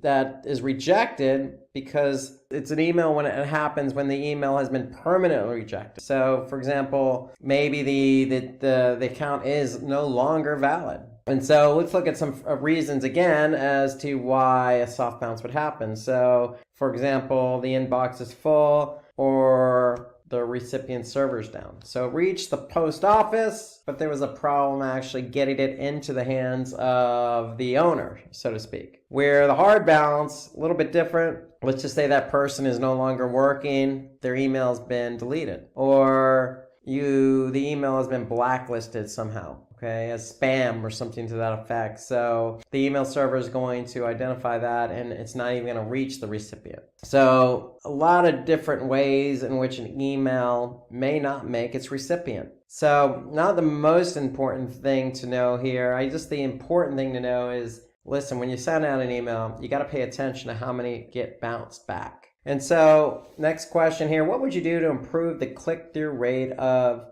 your email? So click-through rate is simply how many people have seen your email and how many people actually clicked on a link in the email. So if 100 people saw your email but only one person clicked, then it would be a 1% click-through rate. So we want to be able to make sure we have a high click-through rate. So remember, emails are going to people who likely signed up to receive your email. And even if they are expecting the email or they're not expecting the email, you still want to follow some of these best practices here. One is to create a compelling subject line. So you want to make the subject line something that people are going to notice, take note of, or take an interest in, and say, hey, what's this all about? That's pretty interesting, and open the email. So use preview text effectively. Obviously, you want to make your email mobile friendly because most people look at their emails on their mobile phones. You want to create engaging content. Okay, so the content that's in the email obviously is going to have some links. So put some strong call to action in there, and that's one of the bullet points down below. Place a CTA where it's easily visible. So keep in mind mobile users. Most people are going to check that email on their phone, so you want to make sure you have compelling content with good CTAs in a visible location. So always check mobile as well as desktop. Obviously, in your emails, you want to make them as visual as possible. Don't make them so text heavy. You can always segment your emails, meaning if you're sending out an email, let's just say to 100 people, okay, maybe you want to divide it up, boys or girls, maybe old or young, maybe,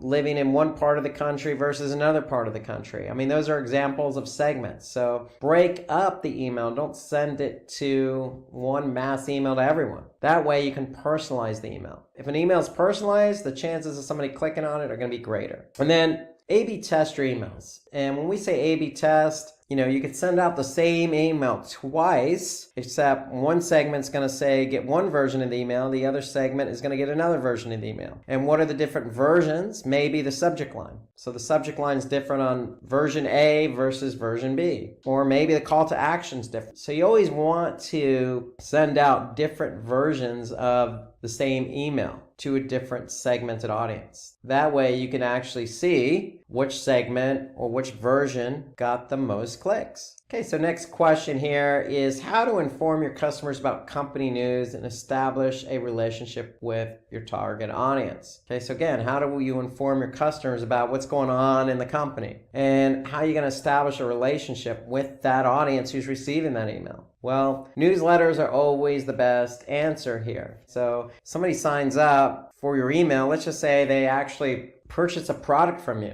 Newsletters are a great way to reach out to that audience to get them to stay up to date with the latest product or an improved version of the product they purchased. And then that way they can come back and continue to purchase the product. So newsletters are a great way to reach out to your audience and actually talk to your audience. You're not talking to them verbally, you're talking to them via email. So you send out that email campaign, maybe it's once a month. Hey, we noticed you bought this product. We have similar products, just like the one you bought. Or, hey, if it's a software, maybe, hey, we've got upcoming updates to our software. Make sure you go to the website and get the updates. Or we have a new and improved version. So all these things you want to communicate to your audience via email. That's going to get them to get to the website, and that's going to get them to, purchase more, update, upgrade, whatever. So newsletters, the way to go. So again, some basic tips here. You want to create your newsletter with 90% educational and 10% promotional. So remember, you're sending out a newsletter to people who likely signed up. So you're educating them about your products. Always create interesting subject lines. You want, whether they know you or not, you want to create the subject line so somebody's going to click on it. So make sure you design your emails appropriately, okay? So if you know you're sending, let's just say baby products to mothers or expected mothers. In fact, this is a real life example because I used to work at Gap, and Baby Gap was, one of the emails groups I was responsible for. So we created an email template with softer colors. Your yellows, your light blues. It wasn't black or dark red or anything that's going to be, heavy. We knew who our audience was and we designed the template accordingly. And of course, using compelling images. So for selling baby products, you're going to put baby product images in there. I mean, it's common sense, but you'd be surprised. You got to pick and choose your images carefully, especially if you're sending to an international audience, because images can be misconstrued. And just like we mentioned with the click-through rate, you always want to have a clear CTA. Always make sure you have a CTA in a visible position, because most people are going to look at that email in a mobile phone. Okay, and then always make sure you include your contact information in the newsletter. So somebody knows where to find you, how to contact you, where to go. Maybe they have a product they want to return. Okay, so you always want to put that contact information. Normally it's at the bottom of the email, but these are all best practices. So here's some examples. Okay, we got, check out the latest cosmetics from our new collections. Notice the image and notice the call to action. So you can see trendy collections. We got some other products you may want to buy. Okay, 5 important skincare products that everyone should have. View more. So you always want to have that call to action in a very visible place. So define following metrics: open rate, click-through rate, and response rate, and forward rate. So these are metrics related to email marketing. So you're going to have to know what these are. So we already mentioned click-through rate before when we talked about best practices for improving the click-through rate. So for those of you that remember what that is, go ahead and put that in the comment section below. It's just a little pop quiz for you if anybody remembers click-through rate. But let's take a look at open rate. So open rate is the percentage of the total number of recipients who actually open the email. So if you send it to X amount of people, how many people opened it? That would be the open rate. So how many people open it, but you're gonna take out the people who bounced it. Whether it's a soft bounce or hard bounce, okay, you're not gonna count those people. So if you had, let's just say 20 people open the email and you sent it to 100 people, then, and you had nobody bounce, then it would be a 20% open rate. Okay, click-through rate, again, pop quiz. It's just how many people actually clicked on any of the links in your email, and that's just divided by the number of emails you've sent out. Okay, response rate. Okay, so response rate is the percentage of the total recipients who clicked on the link of your email campaign and actually completed an action. So what is that action? Well, it could be downloading something, watching something, purchasing something. So that's the response rate, similar to conversion rate. If you're working in a digital marketing channel and you're driving traffic to the site, you want that traffic to do something. Well, it's no different in email marketing. We want people to take action. We're just going to divide that by the number of emails delivered, and that gives you your response rate. So let's just say you did send in 100 emails. You did get 20% open it, and of those 20, let's just say one person went on to purchase. Well, you'd have a 1% response rate. And then a forward rate, simply the forward rate refers to the rate at which your subscribers share your email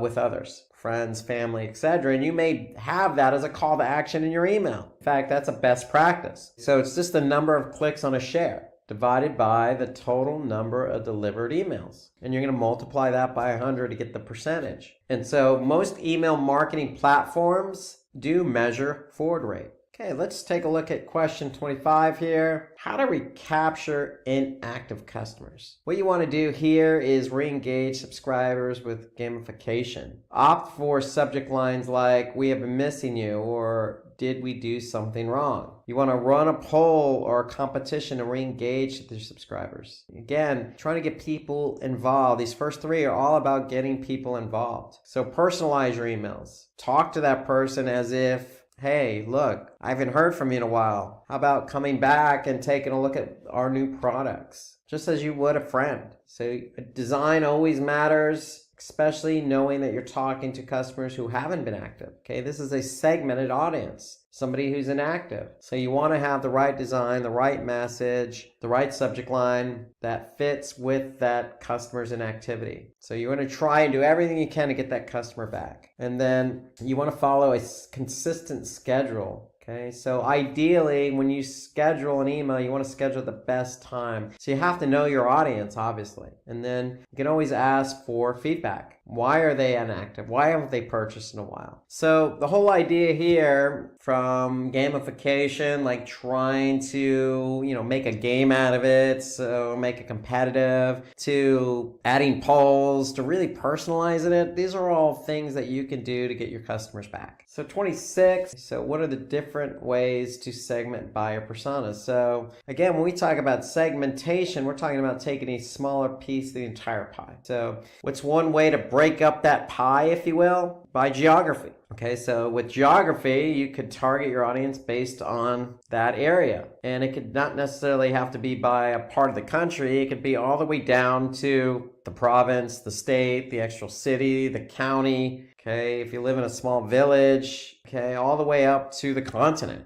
Okay, so think about how you would break out the segment by geography. Now, obviously, if you break it out, let's just say the United States to the southern part, well, the southern part, in the winter in the United States, the southern part is not going to be as cold as, say, the northern part. So that should tell you, hey, if we're going to send out an email in the winter, we're not going to use snow and blizzards as our theme. We're going to use probably a little bit of sun. So breaking it out by geography helps you understand where your audience lives. You also have demographic segmentation, and this is simply just age, education, income, gender, where people work, okay, nationality, anything that's going to identify that user. So this is the best way to segment. If you know who your audience is by income or gender, I mean, you're talking to a group of like-minded people. If they're all the same age, from the same generation, then you could talk to them appropriately. Okay? You're not going to talk to an older person the same way you would a younger person. So think about demographic segmentation, because it really helps you hone in on your messaging. Then you have behavioral segmentation. So behavioral is based on your audience's behavior.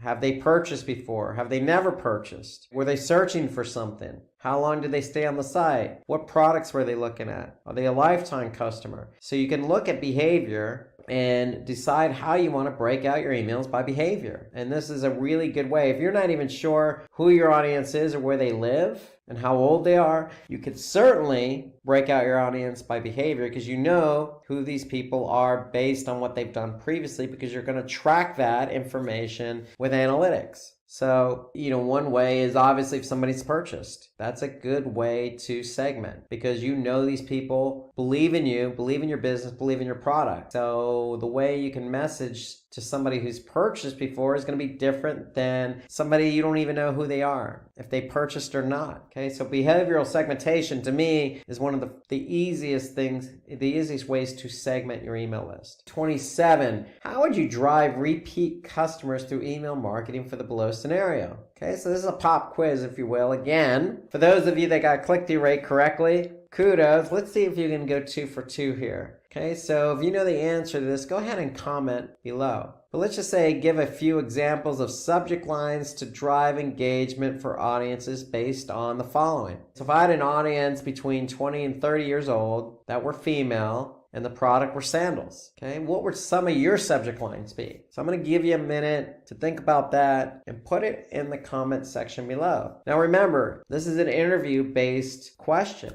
so you're going to have to think on the spot. I'm going to give you a minute, but if somebody presented that to you in an interview, you need to be able to, react fairly quickly and come up with some really attractive subject lines here, okay? So here you go. Here's another one.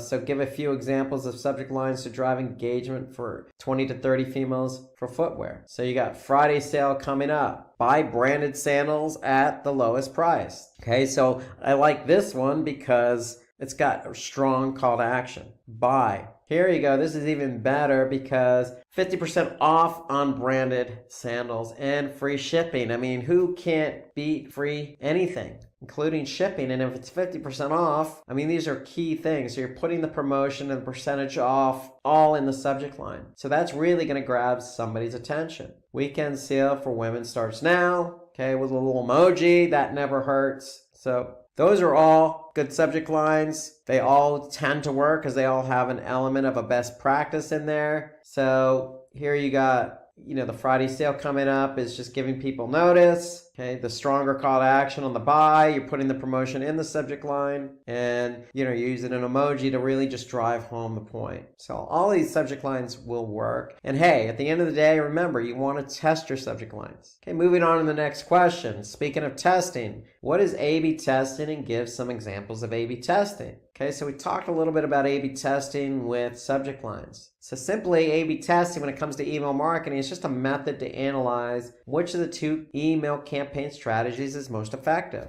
Okay, now you're going to do it based on open rate, you can do it based on click rate, you can do it based on response rate. Okay, remember, you're putting one version of the email against another version, whether that be the subject line, whether it be the content, call to action, whatever. So that's ideally what you're trying to do. You're trying to figure out what works for your audience. That's the end goal for A/B testing and email marketing. What's going to work? And I would highly suggest you should always do A/B testing for subject lines. Always. So some of the variables that you can test, again, subject lines. Okay, you always want to try, if you got a promotion, hey, will the percentage off work? Likely it will, but let's test it up against something else, like, a generic word like discounts. You can always test the design. You can always test the personalization, the preview text. You can try out images, call to actions, exclusive offers. What particular offer is going to work? Okay, so if you're testing offers, then obviously that's going to be response rate. If you're testing CTAs, then that's going to be click-through rate. If you're testing subject lines, that's going to be open rate. So you want to be able to test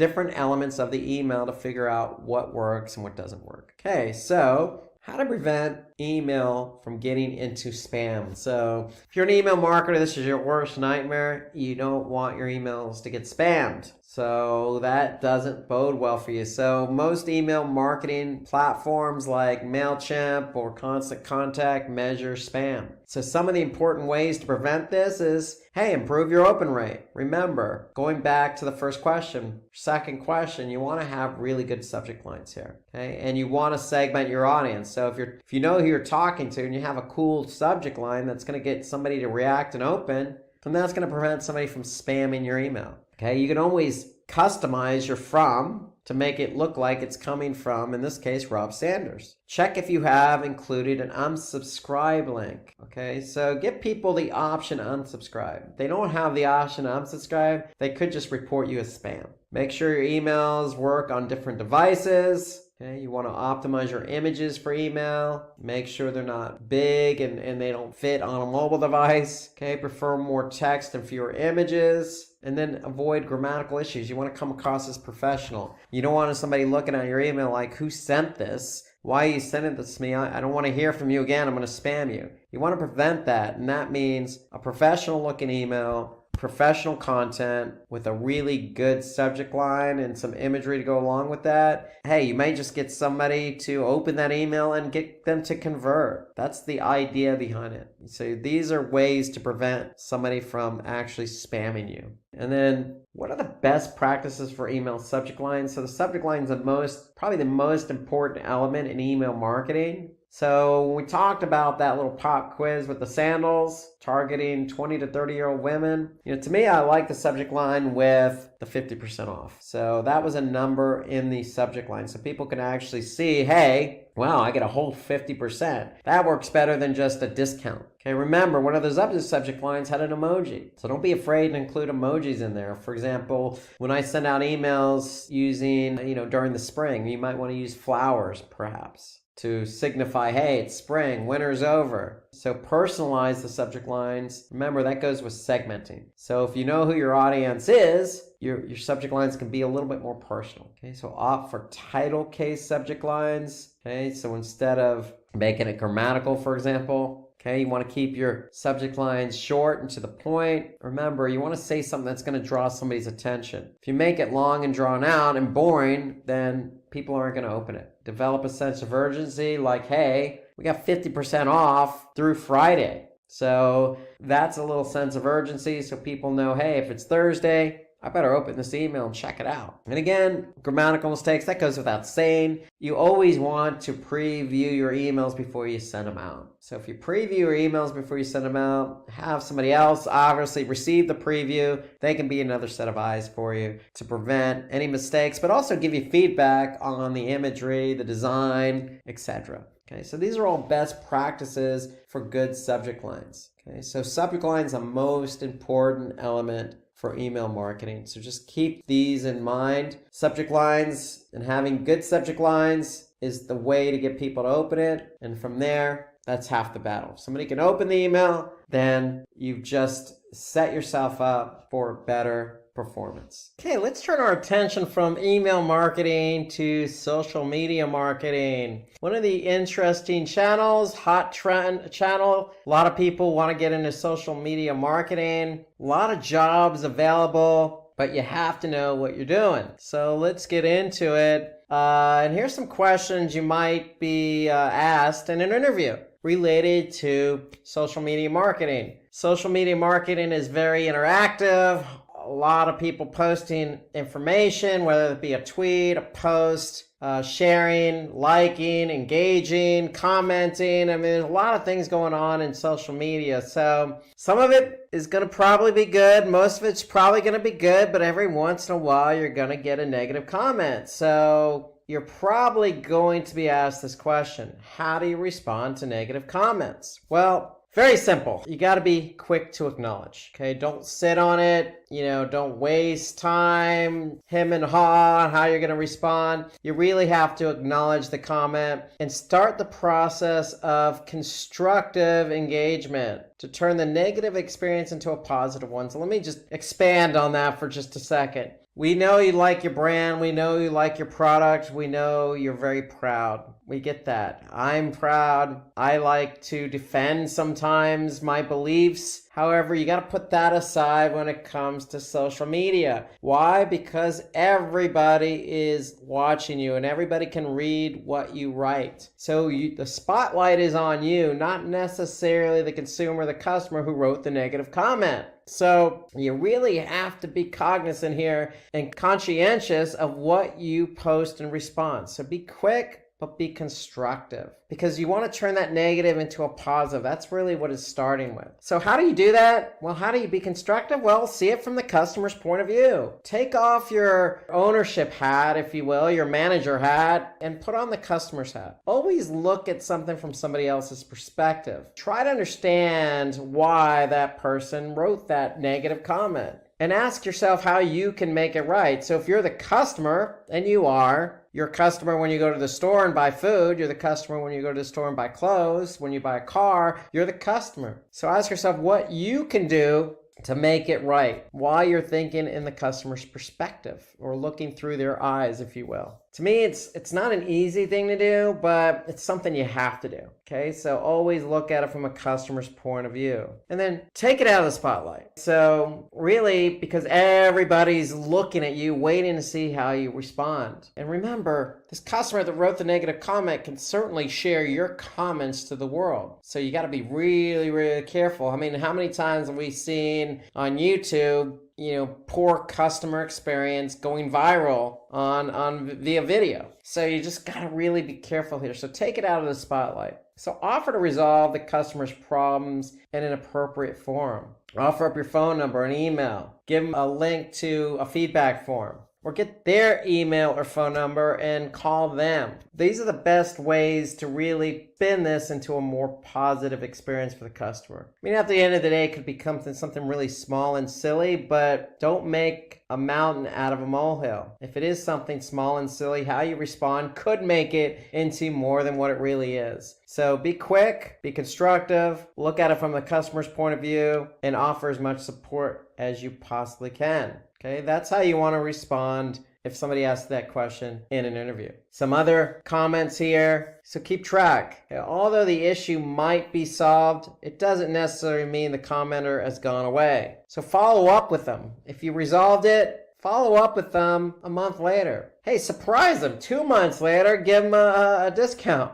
Okay, you'd be surprised. Positivity goes a long way. And it's always nice when somebody actually follows up with you after the fact, just to make sure they want to know that you're taken care of. And then don't feed the social media trolls. Okay, so ignoring trolls across social media will make sure they don't enjoy the notoriety it brings. So don't even allow the negativity to feed itself. So that's why you really have to stay quick, constructive, look at it from a customer's point of view, and just turn this whole experience into a positive experience. It's an opportunity for you to hone your skills. Okay, let's move on to another question. So somebody may ask you to give an example of a successful social media campaign. Okay, so if you're going in to interview for a social media manager job, you probably want to do your homework in advance. Look at what other people have done. So here's a good example, Spotify. You can see the Spotify ad here with Ed Sheeran. Spotify mined the search and playlist data of its user base to develop a thematic branded ad experience on billboards in 18 markets around the world. First of all, let's just take this and break it down. Ed Sheeran's popular. You can see here, be as loving as the person who put 48 Ed Sheeran songs on their I Love Ginger's playlist. So messaging is everything. Okay, and then you could see what Spotify did. They mined the search and playlist data of its user base. Okay, so they try to understand their audience. Going back to email,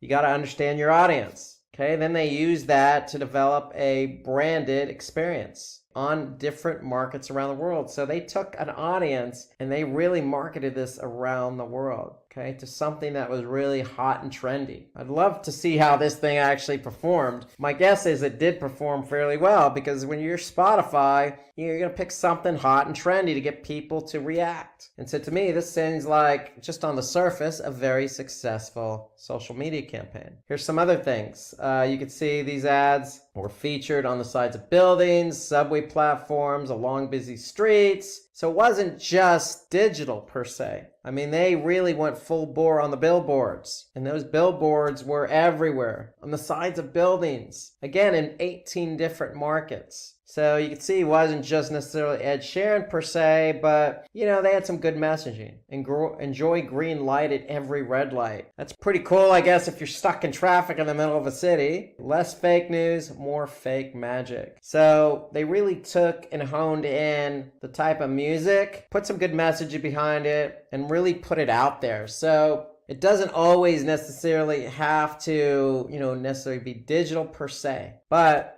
what they did was they did post this on the sides of buildings and subway platforms and throughout different city streets for maximum visibility for their fans to upload to their social media. Okay, so do your homework, okay? And on this next question, you certainly want to do your homework. So if you're a social media manager, you're probably going to be involved in some Facebook advertising, okay? So this is a basic straight up question. What are some of the different types of ads you can run on Facebook? You can do single image ads. Most of us have probably seen that. You can do multi-product, lead ads, slideshows, collection ads, video ads. I mean, you got all sorts of a variety of different ad formats here. Okay, so let's take a look at these ad formats. Single image, again, most of us have seen it. Okay, it's just simply a single image that, allows you to put some text at the top, a link at the bottom, or a link to your website or your Facebook page, and a strong call to action. Okay, so Facebook has that built into their ad platform. Okay, so the ad images need to be 1200 by 628 pixels. That's a pretty nice size image. Multi-product ads. So multi-product ads are represented in carousel form. So basically it allows you, the end user, to view the range of products just by scrolling. And notice each one of these products has a call to action. So here you can see Simplilearn offering up all the different courses they have to offer. So if you have a customer that has multiple products, this is probably the way you want to go. So video ads are very popular on Facebook. So video ads usually range from a few seconds all the way up to 120 minutes. And again, video is very engaging. If you have video, use the video, okay? Because they receive about 10 to 30% more views than other forms of ads, okay? Who doesn't like engaging with video? Pretty simple. You have lead ads. So lead ads allow you to obtain user details like name, phone number, email, right in Facebook's environment. So it allows you to collect information right then and there. So lead ads can be effective if you're trying to get people to sign up for something. Slideshow. So we looked at those multi-product ads where you had the carousel. Slideshow simply just allows you to rotate different creative with nice imagery. So the key here is nice imagery. Okay, you want to put your best foot forward, choose the right imagery, just like going back to the email marketing, going back to pay-per-click. You want to use some effective ads here and images in the ads. Okay, you also have collection ads. That's another option on Facebook. So collection ads combine video, slideshow, or product images taken from your product catalog. So I would recommend this for users who want to advertise several of their products at once. Okay, again, Simplilearn has a lot of different courses, thousands of courses. So, collection ads works for them. You can see here, you got social media certification, you got PPC certification, SEO certification. Okay, these are all different certification courses you could take at Simplilearn. And they want to go ahead and promote all those courses together. So lo and behold, collection ads offers the best option here. So pay attention to those different ad formats on Facebook. Okay, next question. How can you use the holiday season for social media marketing? Well, this is a nice segue from the previous question because you have on Facebook all these different ad types. So you could change your ad placements to ones lesser used by other advertisements. You can also set up clear, simple, and compelling offers for your users. It's the holiday season, you're likely going to have some sales. And again, make sure your images have under 20% of text. Okay, that's a standard across the board. But again, you want to have nice imagery. So think about all those different ad formats on Facebook. Think about the holiday season and how you can accentuate your ads here. Okay, I'm thinking video here. I'm thinking a promotion in the video. I'm thinking a collection ad. where you can run different products, maybe with a promotion with some nice imagery during the holiday season. So you definitely have a plethora of options, not just on Facebook, but across social media for the holidays, because normally you're going to have promotions. Some other things you can do to really maximize the holiday season for social media, and that's make advertisements emotionally resonate with your audience. The holiday season is a time really where you reflect on the year, you get together with friends and family, and it's religious, and it's a feel good. In some parts of the world, the weather changes. So you want to resonate on that. Okay, you want to resonate on that emotion. Okay, you always, holiday season or not, you want to monitor reports to scale successful ad campaigns. And obviously the ones that aren't performing, you want to pause. Okay, so with the holiday season, you're likely going to have an uptick in traffic, an uptick in eyeballs. So pay attention. You don't want to spend money for money's sake. So on Facebook, it's a cost per click model. So you don't want to be generating clicks without seeing any results. So go ahead and pay attention, maximize those ads that are performing and get rid of the ones that aren't. Okay, and then connect the holiday with your products or services. So again, think about which ones you're going to accentuate, which ones you're going to make more prominent during the holiday season. And again, thinking back to the Facebook ad types, I'm thinking carousel or collection ads. If you can really pump up some of your products and have a nice promotion with them, you can run some nice collection ads on Facebook. Okay, moving on to the next question. So somebody may ask you, hey, how do you make content go viral? Okay, I always wondered that myself. How does content go viral? It's a great question. So really, you're not necessarily in control, but you can certainly do some things to make it more appealing for the end user to go ahead and share it. I mean, that's what going viral is, right? A lot of people sharing it, because the more people that share, the more people are going to look and find it just as enticing, and they're going to turn around and share it. So how do you start that process, really, is what it comes down to. Well, create short form content. Short form content is more likely to go viral. In other words, a 10-minute video is probably not going to resonate with somebody. Something cute, funny, interesting, unique, out of this world in 15-30 seconds is probably going to go viral. So what does that mean? Make the visual content like images and video. It works better than bodies of text. So make sure those images and video are really compelling.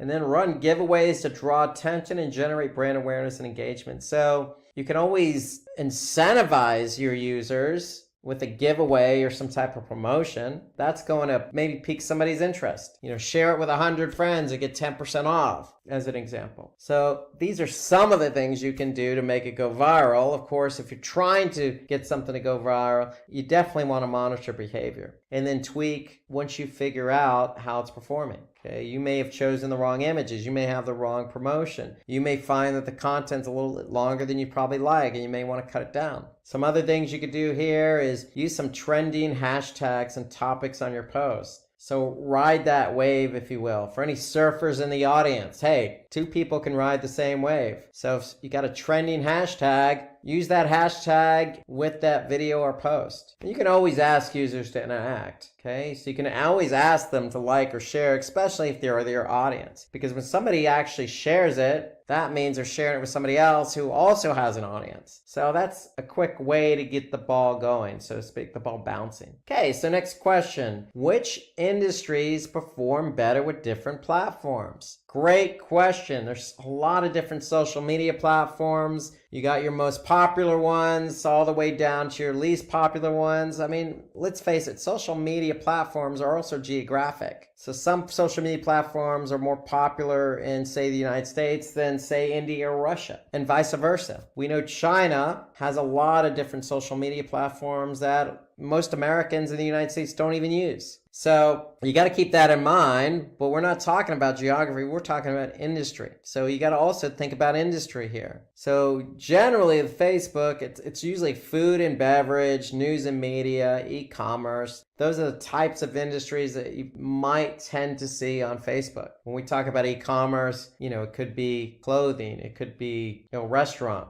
Okay, selling, or it could be a food company selling, foods and beverages. You also have Instagram. So Instagram tends to be more beauty, food and beverage, e-commerce. So when we talk about beauty, we're talking about clothes, we're talking about makeup, maybe shoes, dresses, unique styles. I see a lot of that on Instagram. And then LinkedIn, for example, generally works with, for me, I look at LinkedIn as B2B. Okay, so anything, interesting in a specific industry, you're probably going to see some news items and updates on that. Tips and best practices, and of course, jobs. A lot of recruiters on LinkedIn. So LinkedIn's a good place for you to really put yourself out there to find that job you seek, that social media manager job. Okay, so here's a breakdown, if you will, of the top 5. Again, in the United States, for those users who are watching this from another country, you may find, I'll be interested if you could get some feedback here, in the comment section of the video. Go ahead and put the social media platform you use in your country. And generally, what do you see on that platform? Do you see food and beverage? Do you see gaming or entertainment?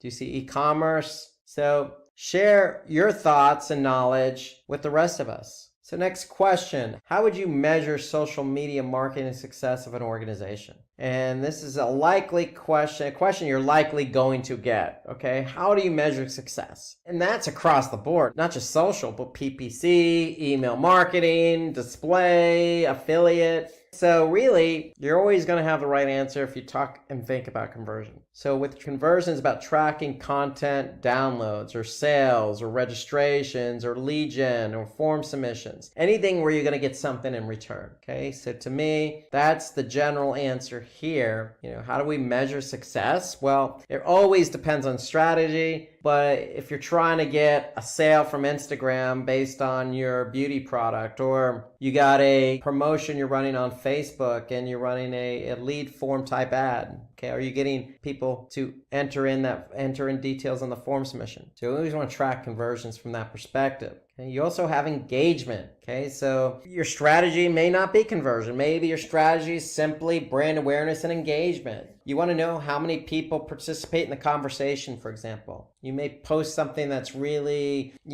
hot trend. It's trending, it's political, it could be business, it could be a world affair. You want to be able to measure how many people react, how many people comment, reply, repost, retweet, share, like, etc. So engagement metrics vary across different social media platforms, but basically, when it comes to engagement, you can measure it. It just has to align with the right strategy. You also have awareness. Again, if you're just simply in it for brand awareness, okay, it's all about how many people are actually looking at it, the total volume of people, okay, and how widely your message is spreading. Okay, what's the reach? It could also be just simply traffic to your website. So you can certainly track traffic to your websites by clicks or shares. So it doesn't always have to be about conversion or engagement. It can simply, hey, we want to drive traffic to the website. So 37, what are some things to focus on when advertising on Twitter? Okay, you can advertise on Twitter. Whether you knew that or not, now you know Twitter is a platform where you can pay for advertising. So what do you want to focus on when you do advertise on Twitter? Well, you want to emphasize urgency to make sure users take immediate action. You want to express discounts and percentages. Why? Well, because you're limited in what you can say on Twitter. You want to avoid using hashtags that don't pertain to your brand and product. I know that may sound like common sense, but remember, you're advertising in here. So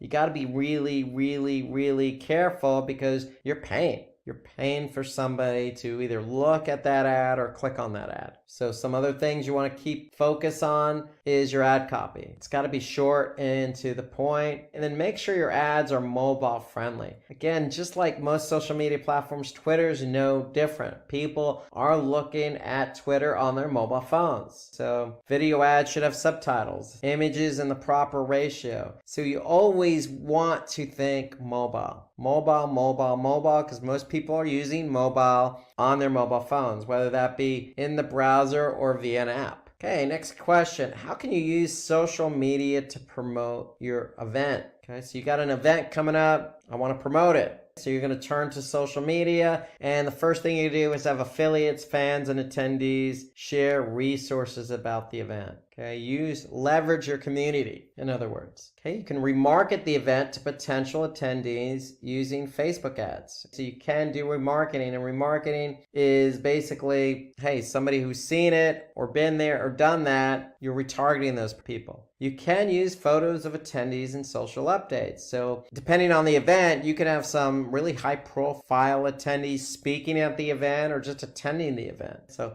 use photos to drive excitement about the event. Okay, you can create a uniform hashtag that can be shared across multiple channels. You can mention the event, all social media bios, so don't just limit it to one. Cross promote it on Twitter, LinkedIn, etc. And what you could do is, if you've run other events in the past, create a highlight reel from prior events. Show people, hey, your events are the events you must attend. They're the go-to events because they're popular, they're successful, good attendees, usually good attendance. And then some other things you could do here: share behind the scenes visual content. And again, you could share pictures of guest speakers along with their quotes. Okay, so you want to do everything possible at your disposal, especially on social media, to really pump up the event. Next question: how can you perform A/B testing on your ads? So for those of you that listen intently on the email marketing part, remember, A/B testing is key with email marketing. What do we test in an email? We're testing subject lines, we're testing layout, we're testing call to action. So the same thing here on social media. You want to do continuous A/B testing to figure out what works and doesn't work. It's very simple. The great thing about Facebook is they got an A/B test feature built in. So you can certainly test different ads. Great thing about Facebook I like is that you can simply start out with an ad by running an A/B test. You could simply test the imagery. It could be a male versus a female. You could test the call to action. A lot of things you could test. So things you can change are, again, color of the elements. You could change the positioning. You could change the audience you're targeting, the call to action. I mean, everything, because the whole point is you want to see which one works, which one doesn't work. So testing can be done initially on broader elements and then smaller, finer details like statements in your ad copy. So you could start out big just by testing the imagery. And so if the female tends to work better than the male, then you know what works in terms of imagery. Well, take the next step and start honing in on, say, the message. And then once you figure out what message works, then you can move to the next element, like CTA. Some interesting questions you may get include, what are some things to focus on when setting up your ad creative? This goes back almost to the A/B testing. You want to use ad creative that's attention grabbing and relevant for your business. So use a primary but bold color scheme. So you also want to stay away from clip art. Okay, so again, align your imagery really is important on social media. Don't use some basic cheap clip art. You don't necessarily always have to use stock imagery either. I mean, it could be imagery you took that's very relevant and unique to your product. But if you do that, don't use low resolution pixelated images. Use images that are well lit. So decide on the aesthetic you want for your creative. Clean and minimal, or colorful and bright, vibrant. It really depends on the advertisement, what it is you're trying to promote. Okay? So some other things to focus on here: to create attention-grabbing ads, show images of people benefiting from your product. And Coca-Cola has done this forever. When have you never seen a Coca-Cola commercial with somebody with a smile on your face drinking a bottle of Coke? I don't think I've ever seen an advertisement. So when it comes to food, you should always have somebody in there enjoying the food. If it comes to clothes, you should have somebody looking like they really enjoy wearing these clothes and they look great in them. You want to accentuate that with,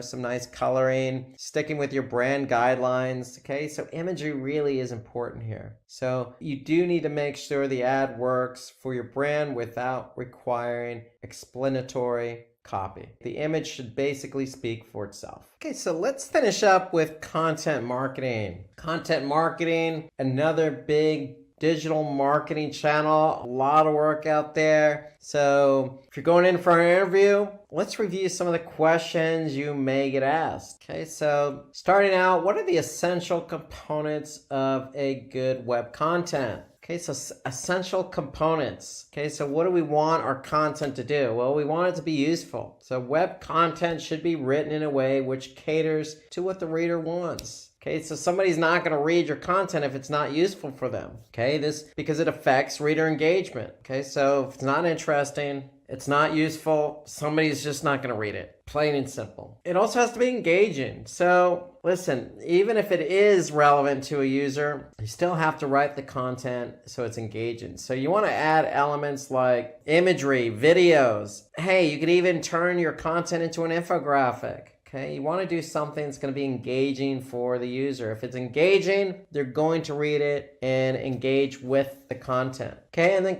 good content should have some call to action. So content must be written in a way that can drive call to action. Okay, so if you're writing a blog post, I've seen a lot of blog posts just simply start and end with good content, but it doesn't leave the user with anywhere to go. So have that call to action. Put some internal links in that content. Give somebody a place to go after they're done engaging with the good content that you write. Okay, so some other things to think about, some other components for good content. Well, credibility. So, anybody can write, but are you writing about something you know what you're writing about? Are you a good talking point, a good expert, or have experience about this content? So you also want to use, information from a legitimate source. Okay, so you don't want to grab something and use it in your content that's just not legitimate, because it does hurt your credibility and the organization's credibility. And then also originality. Write something that nobody else has written. So obviously you don't want to plagiarize, because if you plagiarize, and there are tools out there where people can easily just put their content in there to see what else is out there, see if somebody else has plagiarized it. So it's very easy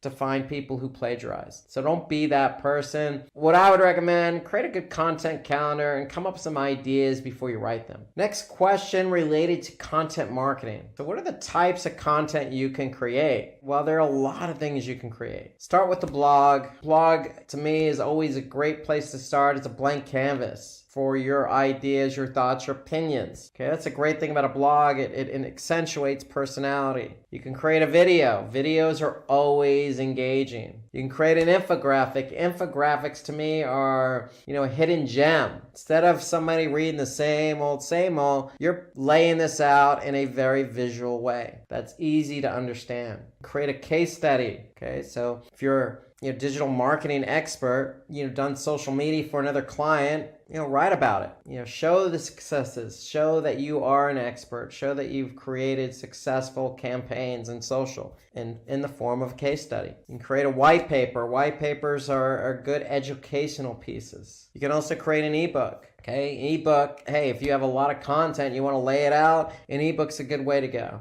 You have a lot of choices here when it comes to content, a lot of choices. Okay, so what are the advantages of having a content calendar? So I alluded to that just a couple of seconds ago. So let's really break this down here, because content calendars to me are so important. Well, first of all, calendar part of content calendar allows you to think about dates. So if you're planning something, you're going to have important dates in mind. Okay, so content calendar, it almost ensures you don't miss anything, that's a good opportunity for you to leverage, like, Black Friday, Cyber Monday. It's probably important when those days are if you're in e-commerce. So that's why having a content calendar helps. It helps you plan out your content based on important dates, or based on dates that work for what you're trying to do. They also help because you could stick to a consistent schedule. Okay, so if you don't have a content calendar, you're probably just arbitrarily writing content here and there. Well, what if your users crave and really engage with the content? They're going to want more. Sticking to something consistent is going to really get people to come back for more. They know when you're going to post. They're going to be waiting for it. And if it's every Tuesday morning at 8 o'clock, hey, post it Tuesday morning at 8 o'clock. Your users will get used to that schedule. And it does help build up your following. It does help build up your community. And in the end, cultivates a long-lasting relationship. And then having a content calendar also allows you to mix up your content. Okay, so you can see and plan ahead different types of content in different formats. That way, it allows you to mix it up. okay? Whether it be a blog post, an infographic, a video about different topics. Okay, some other advantages here: saving time. It just allows you to prepare for the future. When you can prepare, you're efficient. And when you're efficient, you're not wasting time. And so to me, having a content calendar is a must, because a lot of us are busy. Who has time? And especially if you're going to work in a new company, so let's say writing content, you definitely want to have a content calendar, because you're going to want to use that time to efficiently plan. This is a new company you're going to start working at. You want to understand who this company is, what they've done in the past, what you haven't done, and what you want to do. Okay, so all of that helps you plan and prepare, and it saves you the time and effort and hassle down the road. And then at the end of the day, you want to be able to figure out what works. So planning your posts puts less strain on you and your team members, as well as company resources, because when you plan and you post, you're going to get data. And then when you get data, it's either going to work or not work. And if it doesn't work, then you know in the future you're not going to put that piece of content or that topic in the content calendar again. It's that simple. Okay, some other advantages: fresh content. Okay, so having a content calendar allows you to always keep content fresh. Again, you're going to be on a consistent schedule, and you're not going to be writing about the same things over and over again. So it could be just simply Twitter. If you're putting a content calendar and together for Twitter, well, you don't want to have the same tweets every other day. So it does ensure that you're getting tweets out there that are fresh, that are new, that are different. And again, figure out what works. A content calendar makes it easier to measure results and optimize performance. So you always want to,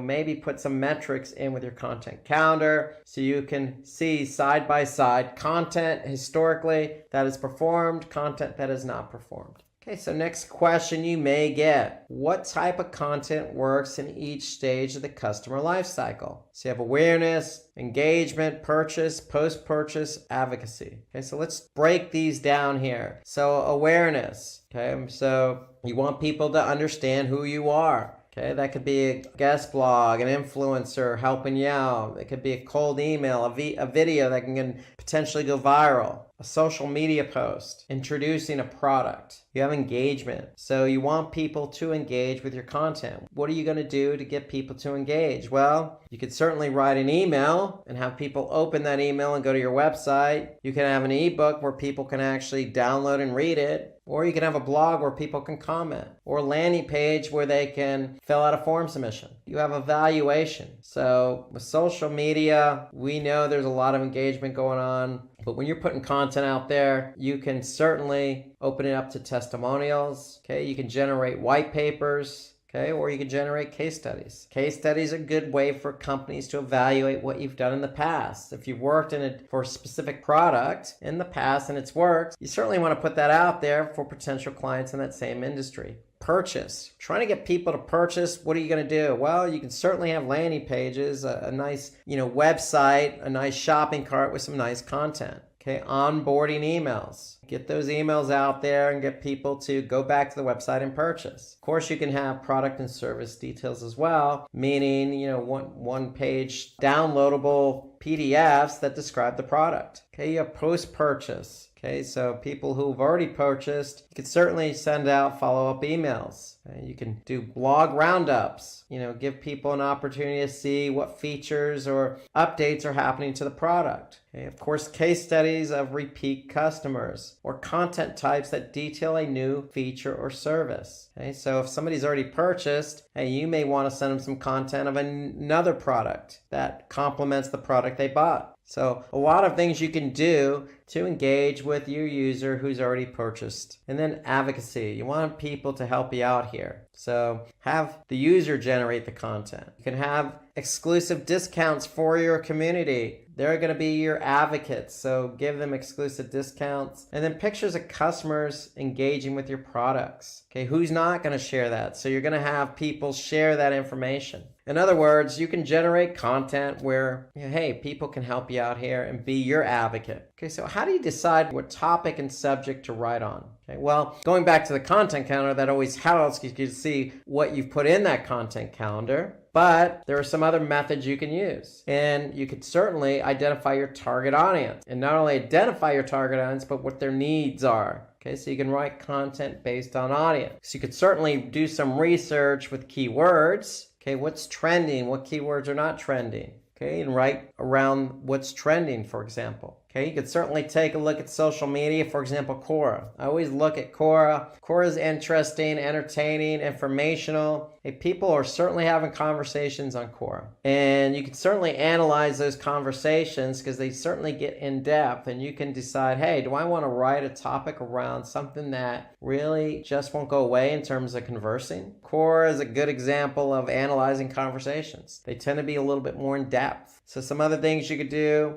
you can look at your competitors and what kind of conversations are happening on your competitors' blogs or your competitors' social media platforms and pages. You can keep track of blogs and articles from subject matter experts, commentators, critics, and so on. Okay, so you can get ideas from them. Another question you may get, which is very important, if you're going to start working for a company, you need to understand the tone of your content, because that is going to fit and be in line with the company you're working for. Okay, so you're always going to have a brand personality. So the characteristics of a brand are the guidelines based on which the content strategy is developed. The tone of the content must align itself to the content strategy. Your audience profile. So you need to determine who your audience is. Okay, and how the brand wants to be seen by that audience. So, if you have an older audience, you're not going to use younger audience, i.e. street lingo or today's lingo in the younger generation. You're going to use language that's going to fit the audience you're talking to. And then, of course, the channel itself. So the content you create must be irrespective of the channel and consistent with brand attributes. Okay, so you gotta pick and choose the channel. If it's LinkedIn, for example, hey, LinkedIn's more business oriented.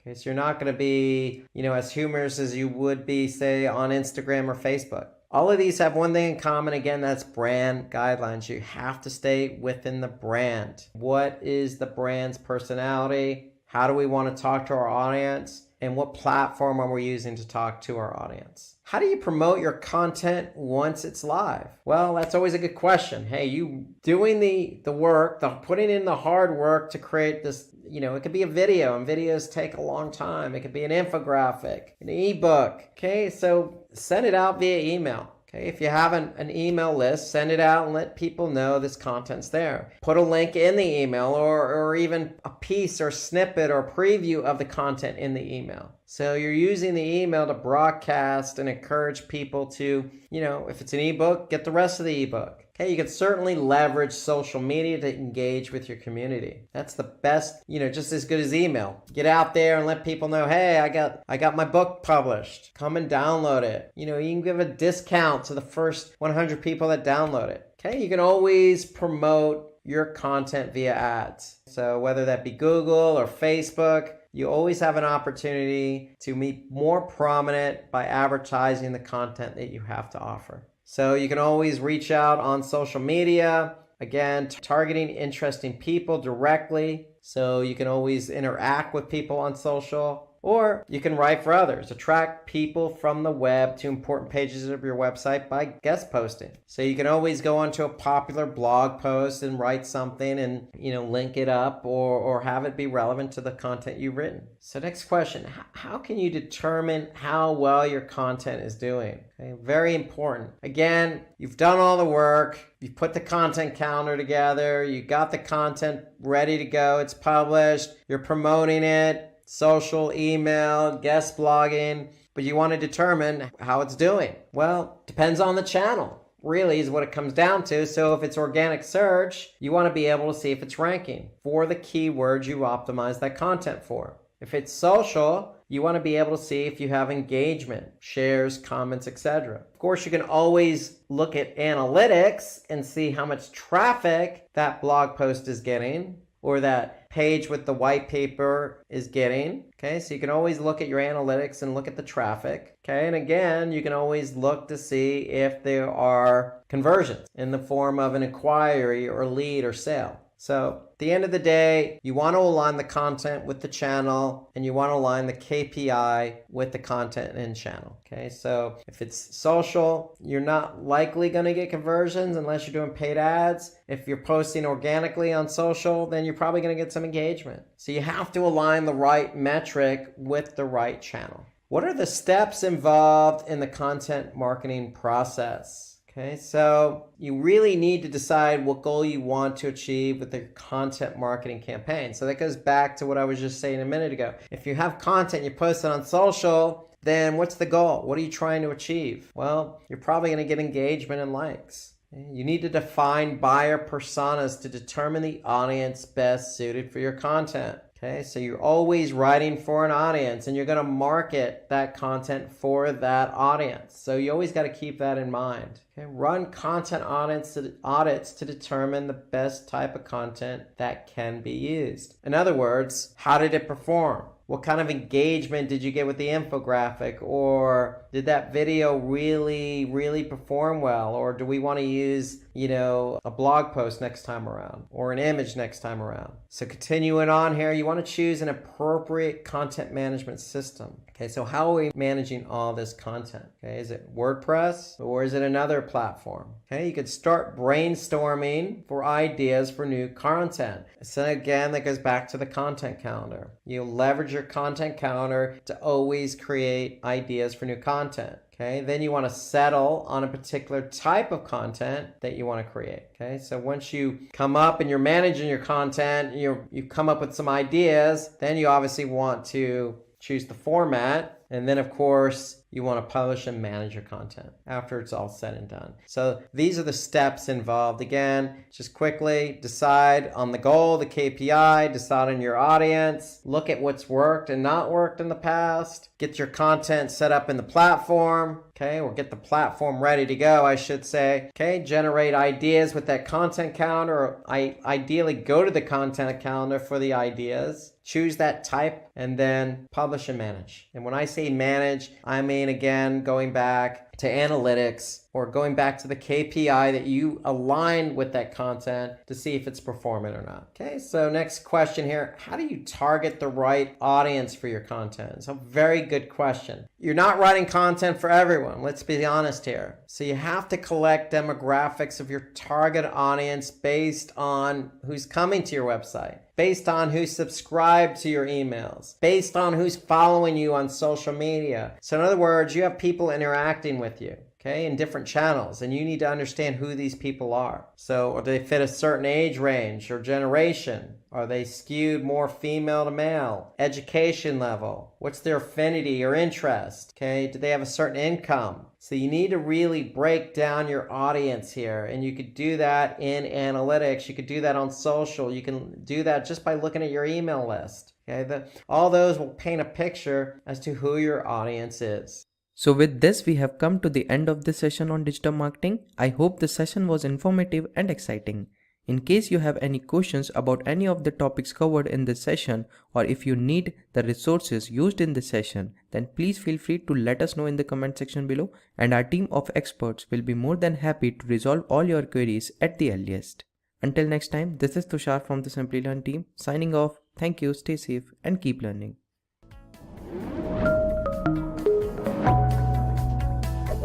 Hi there, if you like this video, subscribe to the Simplilearn YouTube channel and click here to watch similar videos. To nerd up and get certified, click here.